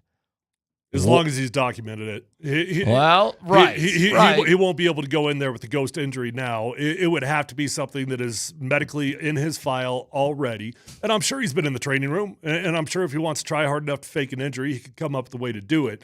But it's not going to be easy now because it has to already be on paper. I've been thinking more about what you brought up yesterday. And I think as I sort of dug into things yesterday and heard from both sides, frankly, I was like, maybe Tyler is on to something because there's no real reason to have Russ out there except it's personal with Sean Payton and Russell Wilson, meaning there's something behind the scenes where Sean Payton wants to show he's the big man and look what I can do to Russell Wilson to prove his point because he's embarrassing him. Yeah, I think they're mad. They're just flat out mad at him right now what it really boils down to, they're mad at him that he's not the quarterback that they want him to be. That's it. It's plain and simple as that. And then they can kind of come up with different ways to cover it up. We're mad that you didn't try to renegotiate the deal. We're mad that you had an audible down there on the goal line. We're mad about whatever. But they're just mad that he's not the guy that they want him to be. And this does feel very, very personal. Dressed him as a backup because this makes no logical sense why you would risk the injury guarantee right now. None. No way. And I say all that, and I still think they're going to have a come to Jesus before Saturday or before Sunday and be like, you know what? This is stupid. We got to sit this dude down. Today is stupid. Today is dumb because this holds true if he gets hurt in practice. Yeah, true. I mean, how many guys, Tyler, have just been crazily injured in practice, seemingly doing nothing? Yeah, happens all the time. So it makes no logical sense why they just don't send him home like Derek Carr. None. Zero. Zippo. And then Russ, listen, guys, did you think Russ and his team were just going to sit quietly by and just take this? No. No, of course not. No. Where do you think these stories from Jordan Schultz and Diana Rossini and where do you think these things are coming from? The Broncos? I do think it's a little bit interesting. For the first time, Russ is not taking the high road entirely. That is correct. He's definitely not taking the high road, man. I mean, you go look at his Twitter account, and it's still there. He's liking every single report about this storyline. He is liked the Jordan Schultz. He's liked the all of them. All of them. Well, here's what was told to me yesterday, and this is the rumor mill. Are you sure that's Russell Wilson liking those, or is that somebody running his Twitter account liking those? But here's what certainly is Russell Wilson. God's got me looking forward to what's next. He put that out. Now, whether somebody wrote that for him or not, whether he's liking things or not, it actually doesn't matter because, it's going to go back to him one way or the other. But really, is Russell Wilson trolling through Twitter? I think so. Yeah, I mean, that would stun me actually, but okay. I mean, I don't know why that would surprise you at all. When you get embarrassed, do not immediately think of ways. You had to. Never mind. What? No, never mind. Leave it alone. It's human nature that when you get embarrassed like that, you want to tell your side of the story. Well, I got a twist for you on that one. That is hard to believe. I'll give you those details coming up next. Friday, we've got bowl games on Altitude Sports Radio. At 10 a.m., it's the Gator Bowl with Clemson and Kentucky. Then stay tuned for the Sun Bowl with Oregon State and Notre Dame on Altitude Sports Radio 92.5. Hey, what's up, guys? Tyler here with my friends at Revitalized Health, the best in the industry at what they do. They're going to help you out with testosterone, peptide therapy, hormone replacement, and medical weight loss options. I've been working with them for 7 years now because they made a huge difference in my life. They're helping me look better. They're helping me feel better. They're helping me sleep better than I have in a long, long time. And their medical weight loss options are flat out changing lives right now. So check them out. They got 3 locations. They're close to you no matter where you live, and you can find them online at revitalize-health.com. Hi, welcome to IKEA and our winter sale. Hi. We've got hundreds of offers with up to 70% savings across the store. Wait, did you say 70%? Yes. My kids love playing dress up. Can you help us get organized? Ooh, yeah. Check out our offers on dressers and storage. Ooh, what about bath towels? Yep. Comforters, pillowcases? Yes and yes. I think I need a bigger cart. Visit IKEA-USA.com/winter sale for details. Offer valid dates may vary. U.S. only while supplies last. Selection may vary by store and online. See store and IKEA-USA.com/winter sale for complete terms. Restrictions apply. Hey, it's Andy Lindahl with my friend Jerry Jones from Colorado Off-Road. You know, Jerry, trucks are getting a little more affordable with the interest rates. I came in with a base model F-150. Tell everyone what you've added to mine. Hey, Andy, thanks for coming down to the shop today. So when you got your truck, we added a bed cover, steps, floor mats. Hey, got that remote start so you don't have to go out and start it. Added tires, level kit, and always don't forget about heated seats. Perfect for the winter months ahead. That's Colorado Off-Road, 3 blocks south of historic downtown Littleton on Prince, or COOffroad.com. The Season of Inspiration sales event has officially arrived at Schott Mazda in Aurora. Whether you decide to transcend the ordinary with the Mazda CX-5 or embrace the unexpected with the Mazda CX-90, we're confident you'll find the vehicle that goes where winter leads you. Experience a great selection of offers on select Mazda models that will leave you feeling inspired. Check out our available inventory at Schott Mazda today, where it's always one price, one person, 1 hour, no dealer handling fees. Hey, it's the Odd Couple. How do you own the day in sports? You make incredible plays. But how do the rest of us own the day? With Irish Spring, that fresh, clean Irish Spring scent and those sensational Irish Spring suds. You know what I'm talking about. It's like the perfect morning reset. You leave the shower all geared up to make today a grand slam or a slam dunk, whatever sport you're into right now. When the spring hits you, you're ready. So pick up Irish Spring today. Done Right Kitchens, Done Right Bathrooms, Done Right Replacement Windows and Doors, and Done Right Finished Basements. Hi, Dan Cicchini, owner of Done Right. Folks, I'm sure you'll agree now is the time of year to reflect on what we're thankful for and to celebrate it. Todd? Thanks, Dad. Celebrate you and your family with that long overdue home update. Whether it's a shower replacement, a streamlined kitchen refacing project, some added space with a basement finish or refinish, or finally getting those leaky, stubborn doors or windows replaced. We can help you with our annual holiday savings. For a limited time, you'll save 15% on all services for select install dates. Plus, ask about our bank financing. Sparkling new updates can be yours before you know it. You bet, Todd. Our family is truly thankful for the safety and opportunities this beautiful country of ours provides, and we celebrate it. Give us a call. You have our word, we'll treat you right at Done Right. 303-722-2295, 800-362-8370, or drhi.com. Make 2024 your year for family adventure with a new RV from family-owned Windish RV Center. Our January RV lot sale will make it more affordable than ever.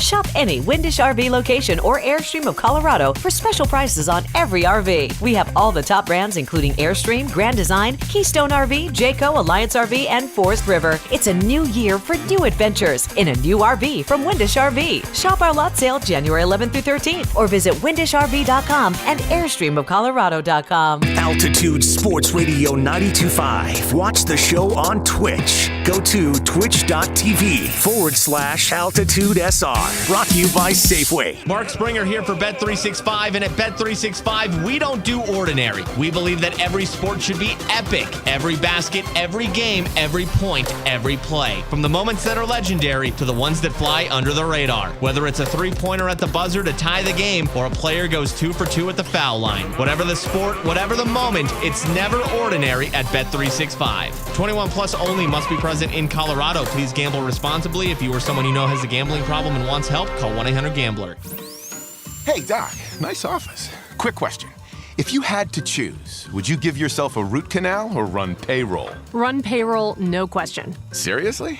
Have you run payroll before? Paying my team with Gusto couldn't be easier. Gusto gives me unlimited payroll runs, next day direct deposits, and automatically files my taxes. Saves me time. Wow, that's nice. Over here, Doc. Can I run payroll too? Choose payroll without the pain. Visit gusto.com/radio to sign up for free. You've got Columbus, Hastings, and DMAC. Presented by Revitalized Health. Optimize hormone levels, PRP, peptides, and more. Visit revitalized-health.com. Altitude Sports Radio, 92.5. Yeah, I mean, look, I can't speak highly enough of Russ. Tremendous teammate, tremendous competitor.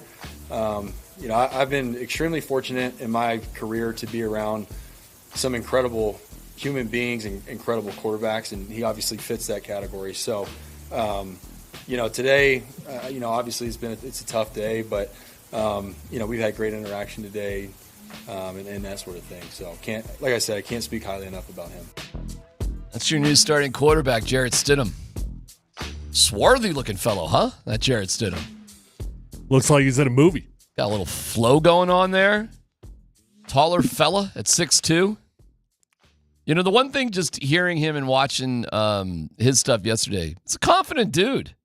He doesn't lack for confidence. He's not. He shouldn't lack for confidence, specifically with Sean Payton. Look, I don't think there's any chance in, HE double hockey sticks that Jarrett Stidham's got a legitimate chance of being the starting quarterback next year. But you know what? Sean Payton did way overpay him. Sean Payton does like him.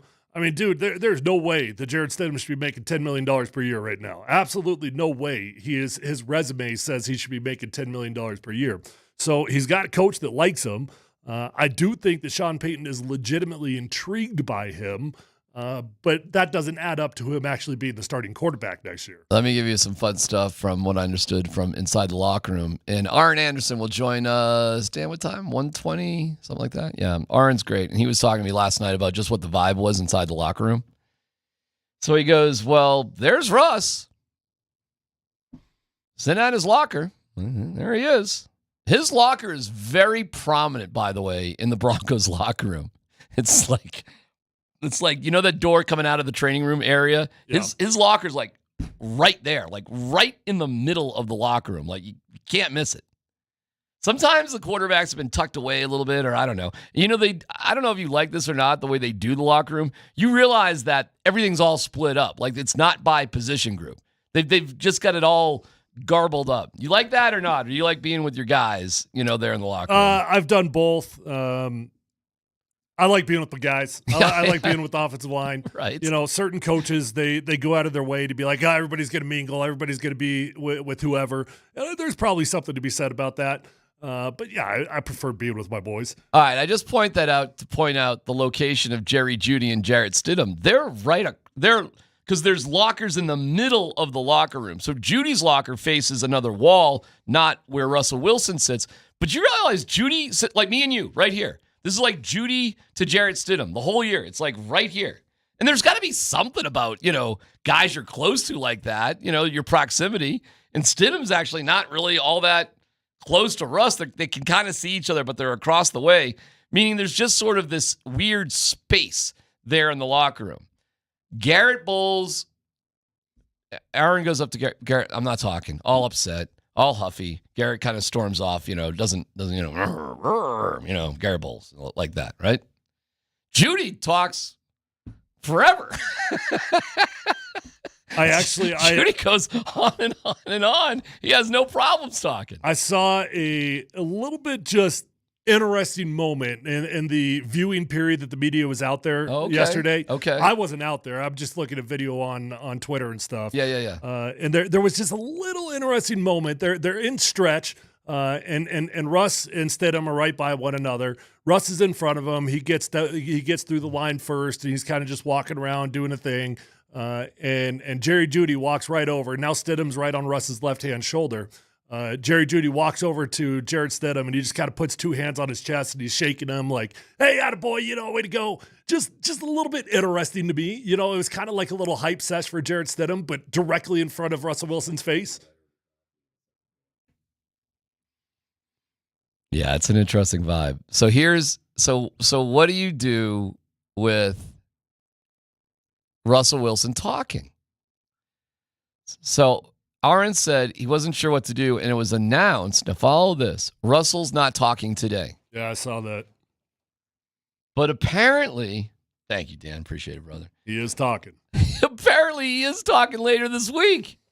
I'm like, what? I think about 90% of the teams in the league would not have him up there at all. You're now the backup quarterback, and there's no reason for you to have a press conference.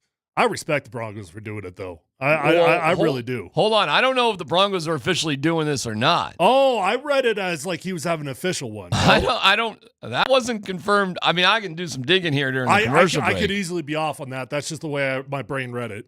Well, it was announced that Russ would be talking later, but that's not on any kind of like, they. Well, like if it's announced that he's talking later, what would it be? Well, they put out usually a press release about the agenda of who's talking and when they're talking. They did not put that out this week, by the way. That did not happen. So this meaning week. He's just going to be available for open locker room? I guess. Well, either way, it's still surprising to me. Totally surprising to me. That's why I brought it up. And I don't know Tyler. I mean, knowing Patrick Smythe, though, his entire philosophy on everything is put it out there as soon as you can. Absolutely. When a guy gets a DUI, put him in front of the microphones the next day. Yeah. When there's an off the field issue, put him in front of the microphones. When there's anything that gets revealed about the organization, put him in front of the microphone. And I think it's a great approach. It really is. So I respect them for doing it. I do think it will be fascinating. Okay, little difference of opinion on whether Russell Wilson was actually the one hitting the likes on those tweets or not. You think it was probably his crew. I think it was probably Russ.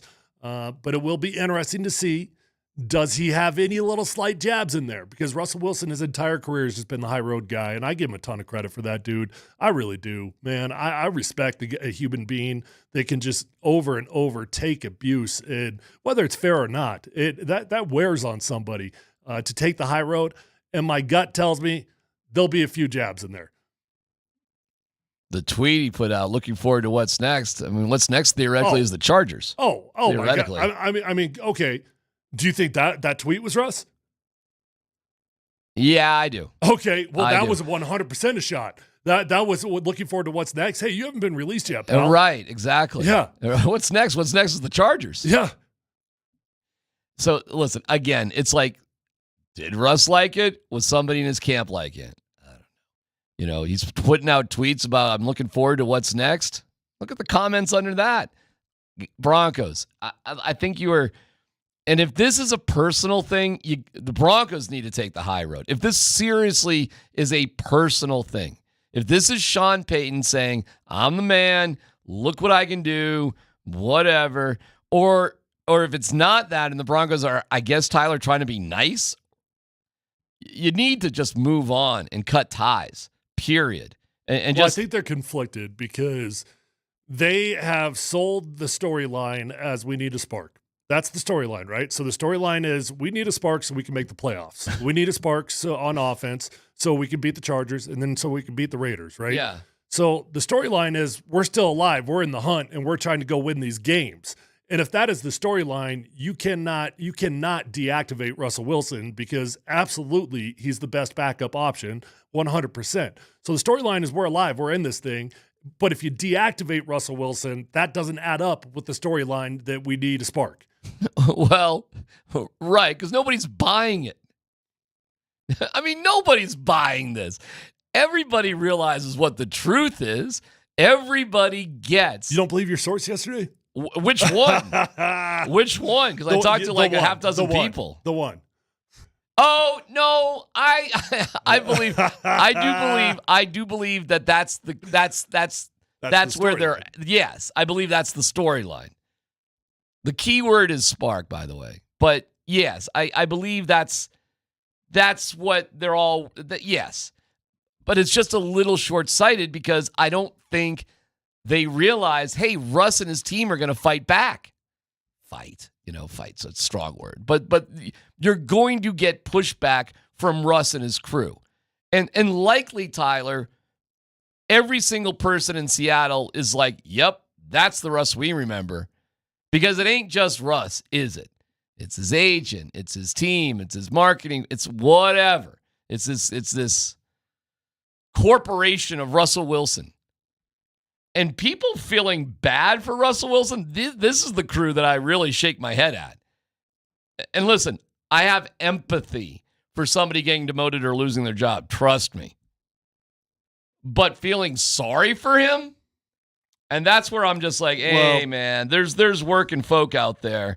And the money does matter to me in that conversation. So I have empathy, and I understand it's a hard day. But I don't feel sorry for somebody making the money he's making. I don't. Oh, I mean, it's all about context, man. The money is, of course, impossible to relate to, and I get why you say that for sure.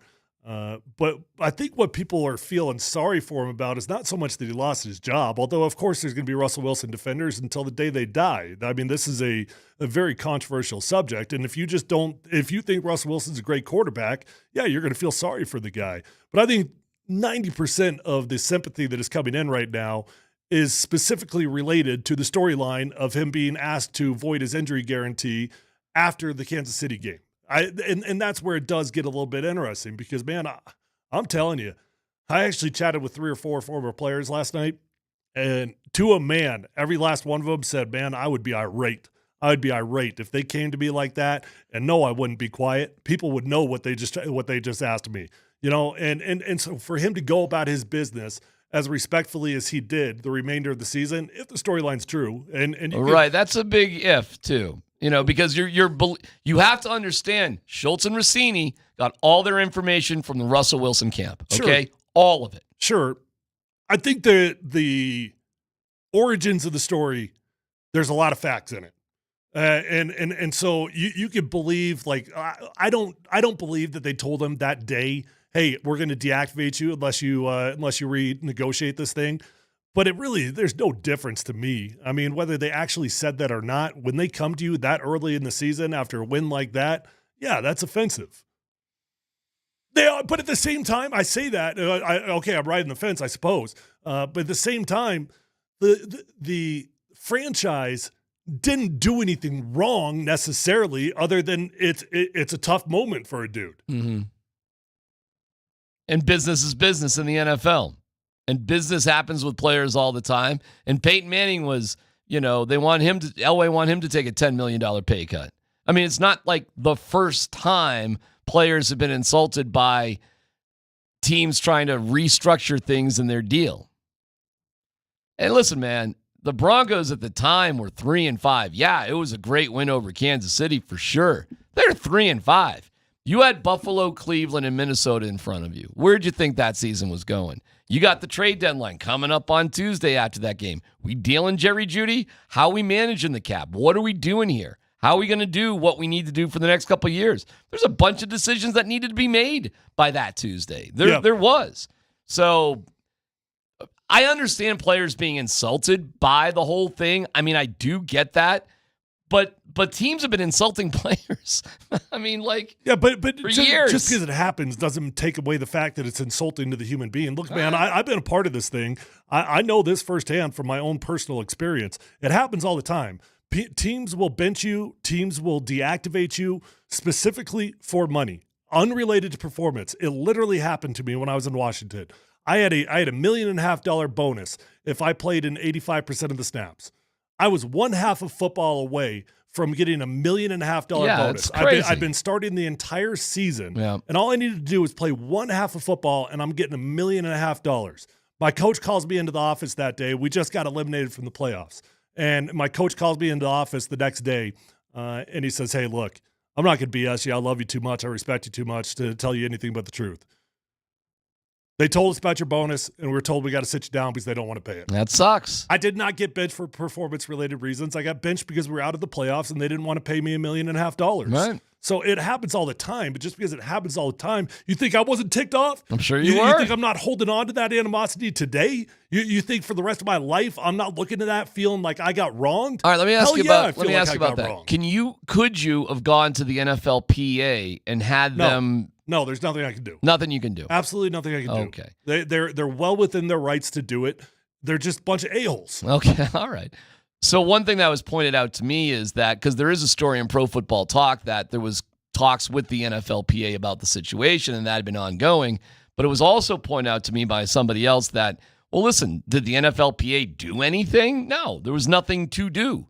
There was nothing you could do about it, which does make me think, Tyler, there's areas of gray here where it wasn't as confrontational as the Wilson camp is trying to play it out in the media. Sure. I'm not saying it didn't happen, but I don't think it was as, in your face that some of the reporting is saying that it's really in your face. That's in the eye of the beholder. That's in the eye of the beholder. That's fair. If somebody comes to you and asks you to void $37.5 million injury guarantee that you just were given by that club probably less than a year ago, that the insulting part of that is absolutely with the eye of the beholder. All right, let me ask you a logical question then. If they were that angry at Russ and that ticked off with him and they were that upset because this happened quite a while ago that he wasn't going to restructure, why were they still playing him?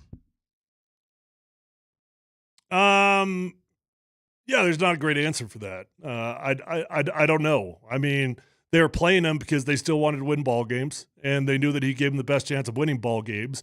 Yet he was not the quarterback that they want him to be, so they wanted to pay him or protect themselves in a more appropriate fashion.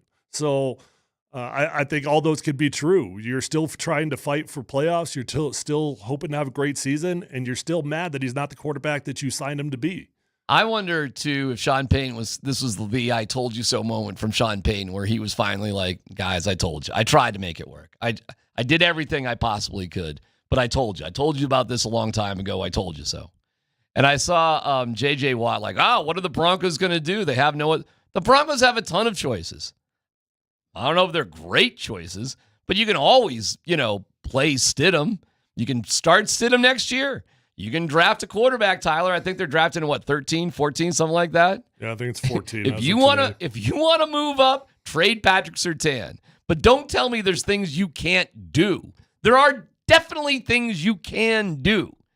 Whether you want to do them or not, well, that's a different case. But to say you have no choice but to play Russell Wilson, I mean, come on, man. None of us in this life are that valuable. Well, none of us. Are you referring to mid-season? Well, J.J. Watt's talking about this yesterday on the Pat McAfee show. There's no other options for the Denver Broncos. Russell Wilson's it. As in they need to keep him? Yeah, they're dead in the water. Oh, I got you. And, the whole, salary thing, all the dead cap money. Well, you certainly can't do. So you got to keep them because of that. It's no, you don't. Listen, I know a trade for Russell Wilson, Tyler, is, practically impossible. But don't you think the Broncos want to give it a little time to see if somebody will do something dumb to see if it'll happen? Oh, yeah. And don't think that I wasn't told at the same time as I'm getting told all the same reasons why Russ got benched. Don't think I wasn't specifically told. But keep in mind, statistically, he's still the seventh quarterback in the NFL. Okay, so yeah, you know what? We benched him, but he's still awesome. He's still awesome, just in case anybody wants him. Right. Why do you think the Broncos were desperate to just have everybody clam up about Jerry Jeudy around the trade deadline too? I mean, they're still trying to keep some options open here. Jeudy may get dealt, dude. I mean, who knows? Who knows what's going to happen next? But what an interesting day. And again, what were the Broncos expecting? Everything just to go smooth with Russell Wilson? Right. I mean, really? Is seriously anybody surprised that there was all sorts of gossip and little chit-chat? And what do you think that's going to stop? No. And now Russell... There will be more stuff that comes out. Well, Russell Wilson's going to talk? He's going to get the platform? Do you think they're messing up doing that? Yes! I don't. I think the whole thing is messed up. I think he clearly should just be sent home like Derek Carr, and that's it. I think right now they're in a PR fight. Who's going to come out looking like the good guy? and I think putting him in front of a microphone does the best the organization can do to make themselves look like they're not the bad guy. Well, get ready for it because it's happening during our show. So if he's speaking later this week and the locker room opens today around 2:15 or so, I mean, are you just going to, seriously, are we going to dogpile all over Russell Wilson's locker? Or are they going to put the bench quarterback up at the podium? Like, why is this guy even in the building? Why is he out there? Tyler. It's not boring, though, is it? Not boring. Not boring. Okay. Michael Malone on Aaron Gordon. What a crazy story. We should dig into that a little bit in the meltdown by the Avalanche. And we'll be following everything going on with Russell Wilson. And love your comments. Voice of the people on the Altitude Sports Radio app. Just hit that microphone. Love to hear from you. Following the text on the Shop Mazda hotline and on Twitch as well. So hang in there. It's PhD on 92.5. Tonight, it's the first meeting of the year with Ja Morant when the Nuggets host the Memphis Grizzlies. Coverage starts at 6:30. Let's go! On the home of Mile High Basketball. Altitude Sports Radio 92.5. Hey, this is Tyler here for my friends over at Phil Long Ford. Guys, every single car that I bought since my rookie year has been from Phil Long Ford of Denver. And I keep going back because I always have a great experience. I know that car shopping can feel a bit cumbersome at times, but not at Phil Long Ford because they've got the largest inventory in the state of Colorado. Whether you're looking for a used vehicle or a new vehicle, they've got the largest selection and they've got the best deals. And you can check out all those deals online at phillongdenver.com. They've got incredible inventory arriving daily. They've got cars and trucks on the lot for you to choose from, or you can always go online and get exactly what you want. And check out their incredible line of electric cars, pickups, and vans with the latest technology. They've got the largest selection. They've got the best deals. They're going to get you in. They're going to get you out. And once you buy a car from Phil Long Ford, you will be a customer for life because you will realize that it is an experience that is different than other car dealers in Colorado. Go check them out online at phillongdenver.com and let them know that Tyler sent you on over. Men, the new year is here, and if you're like many of us, you're going to make a resolution to improve your health. But if you're feeling sluggish and low energy, if your sleep patterns are off, if you've been working out and aren't seeing the gains you used to see, making that resolution may not be so easy. This is Jeff for the Rocky Mountain Men's Clinic, and if you're feeling the way I just described, we can likely help you with that resolution, because those symptoms probably mean you're suffering with low testosterone. And at the Rocky Mountain Men's Clinic, we're experts in treating this condition. With our low T protocols, if you're like most men, the change will astound you. You'll feel more energy and better mental clarity, your sleep will improve, your workouts will be better, and you'll likely find your sex drive goes up as well. So call us today and get treated for your low T. Your initial visit is only $99 and includes blood work and a medical consult. And if you start on testosterone the day of your appointment, your visit is free. Call 720-440-7900 or go to RockyMountainMen'sClinic.com. We have 5 offices across the Front Range to serve you. Rocky Mountain Men's Clinic, a Promenic restorative health practice. Sunday morning. You can smell it. Game day. And the brisket you've been smoking since last night. A day to be with family, aka fellow football fans. Traditions make Sundays easy to enjoy. Beers do too. Bud Light. Easy to Sunday, easy to enjoy. Bud Light is the official beer sponsor of the NFL. Enjoy responsibly. 21 plus. Copyright 2023 Anheuser-Busch. Bud Light Beer, St. Louis, Missouri. This holiday, give someone the privilege of your time. Enjoy the spirit of the season with family conversations from your friends at AARP Colorado. See the good we do at aarp.org/co.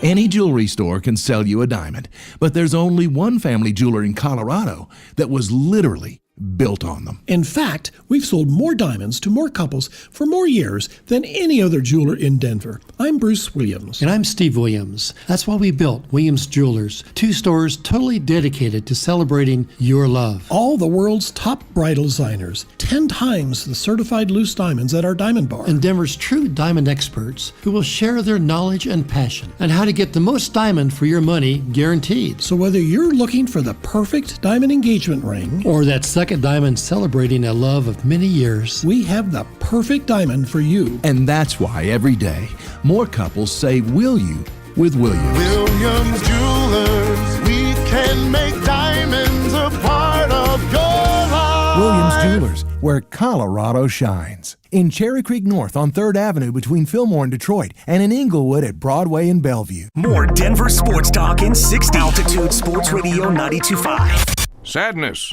depression. Believe it or not, men feel these things too. That's why there's mantherapy.org, a place where men can deal with life's issues using tools like manly relaxation tapes. I recommend Great American Football Tackles. V8 engines, and my personal favorite, bowling strikes. Mantherapy.org. Therapy the way a man does it. Basketball is back, and when you're cheering on your favorite team, you make sure you're stocked up on Red Bird Farms chicken. Red Bird Farms chicken is the perfect assist to your game day. With no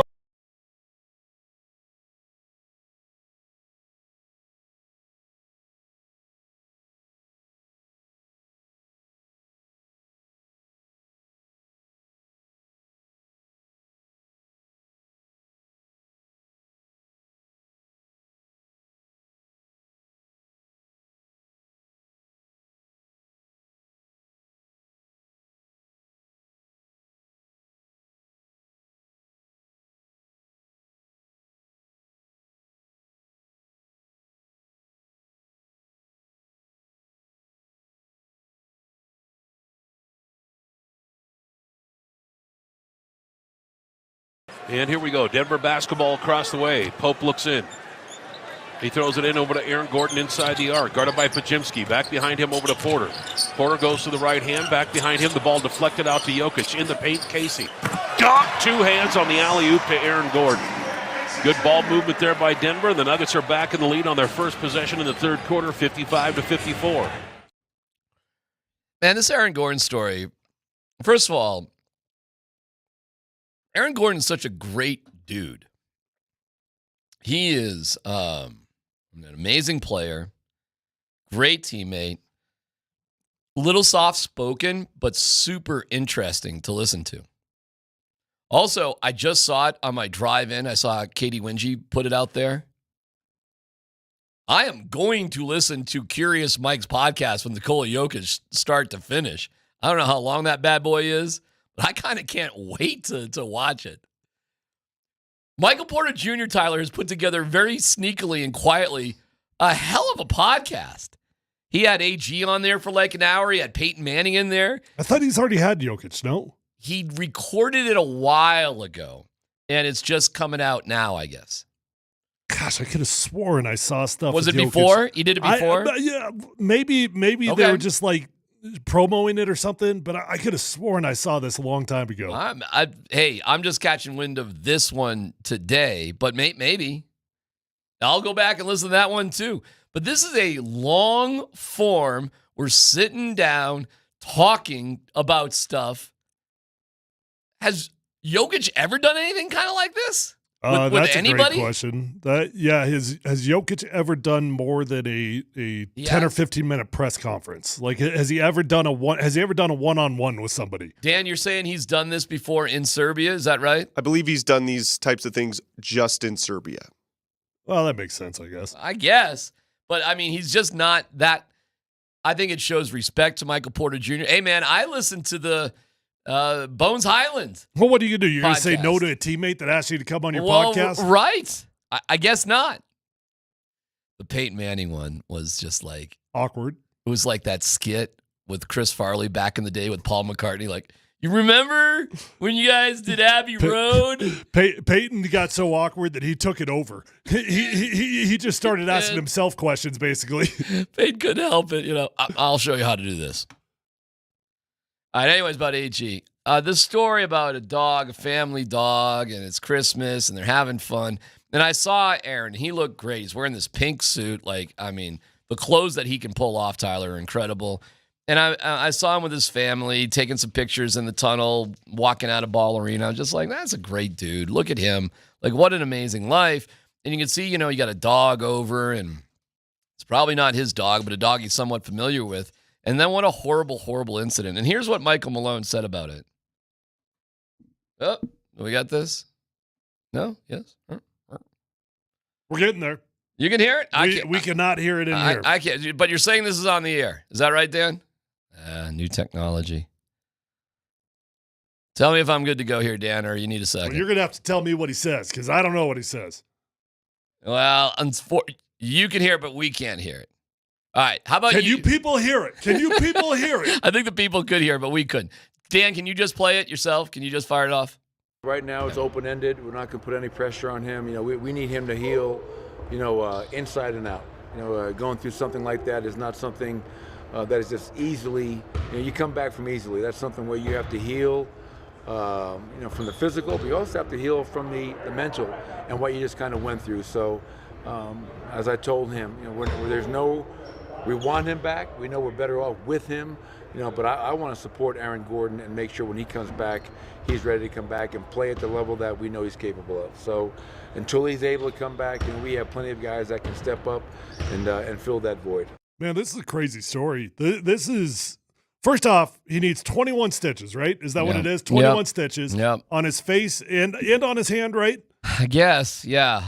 That's a good question. I think on his hand, but definitely on his face. So he needs 21 stitches in total. That's a big deal.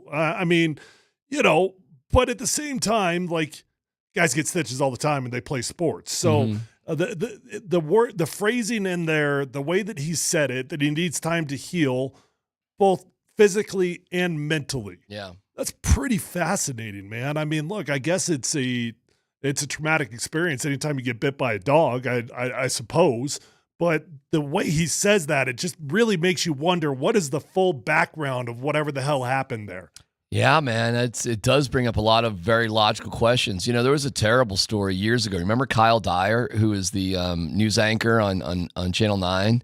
Well, she got bit by a dog, and it was a horrible thing. I mean, she needed major reconstructive surgery on her face, and it more or less just kind of wrapped up her career doing the TV news stuff. And if he got 21 stitches on his face, he more than likely does need some sort of plastic surgery. I don't know for a fact all the stitches are on his face, so I don't know that 100%. Because I just heard 21 stitches, and it was hand and face, so I don't know. I don't know that for a fact. But you're not wrong if that's the case. I mean, so it seems, and listen, I'm connecting dots here that I probably should not, because the storyline is not entirely out there, but it would appear that this is some sort of family dog.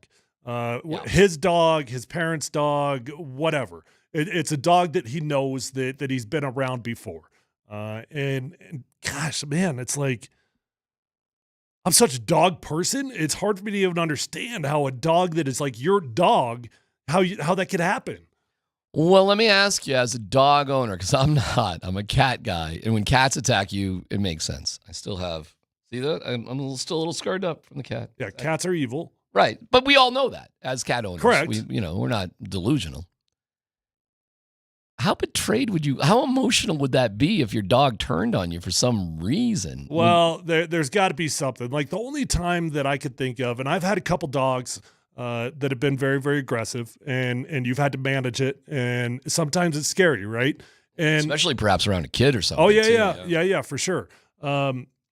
There's food aggression is a real deal. So, like, if dogs are eating and you get in the way of their food, that can happen a lot. Usually it happens with other dogs when there's another dog that's in the room. So sometimes that happens. I don't know. I mean, as an owner of a dog, I don't think I would feel any different about my dog if it happened. But somebody on here is saying, don't ever put your face near a dog's face. My dog sleeps on top of my head. Literally, he sleeps on top of my head, and it drives me nuts. And I feel evil when I tell him to move. But I'm like, dude, can you go a little bit to the side here? Sure.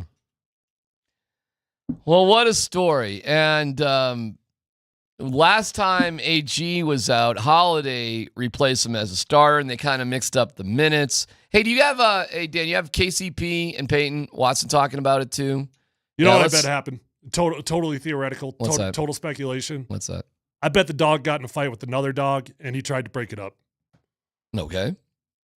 Now, I guess that would make sense. Yeah, that's my guess. All right, we're just guessing here, I guess. Oh, yeah, no, I'm being very clear. I'm just guessing. Hand and face to me feels like you're cuddling up to the dog a little bit. But maybe. Hey, shoot, I don't know. Who knows? All right, here's KCP and Watson. Just heard the news today in practice, but my condolences goes out to him. I know he's feeling down right now, but I'm gonna reach out to him today and just try to uplift him and make sure he's good. I just found out about it this morning during practice as well, so I just shot him a text right now, made sure we're keeping him in high spirits and making sure he's staying positive. But this team means a lot to Aaron, so him missing practice or being away from the team for a long time, it's definitely something that we take seriously, and we're just focused on getting him back here as fast as possible. Well, we'll have more on the story as it goes, and pregame at 6:30, tip-off at 7 as the Nuggets play the Grizzlies, and yes, it's like the 4th of July in Glendale for Ja Morant, so it's fantastic. Jarrett Stidham, your new starting quarterback. We'll hear from him and what was it like inside of the locker room and what's going on today at Dove Valley. We'll get you updated with everything. PhD on 92.5.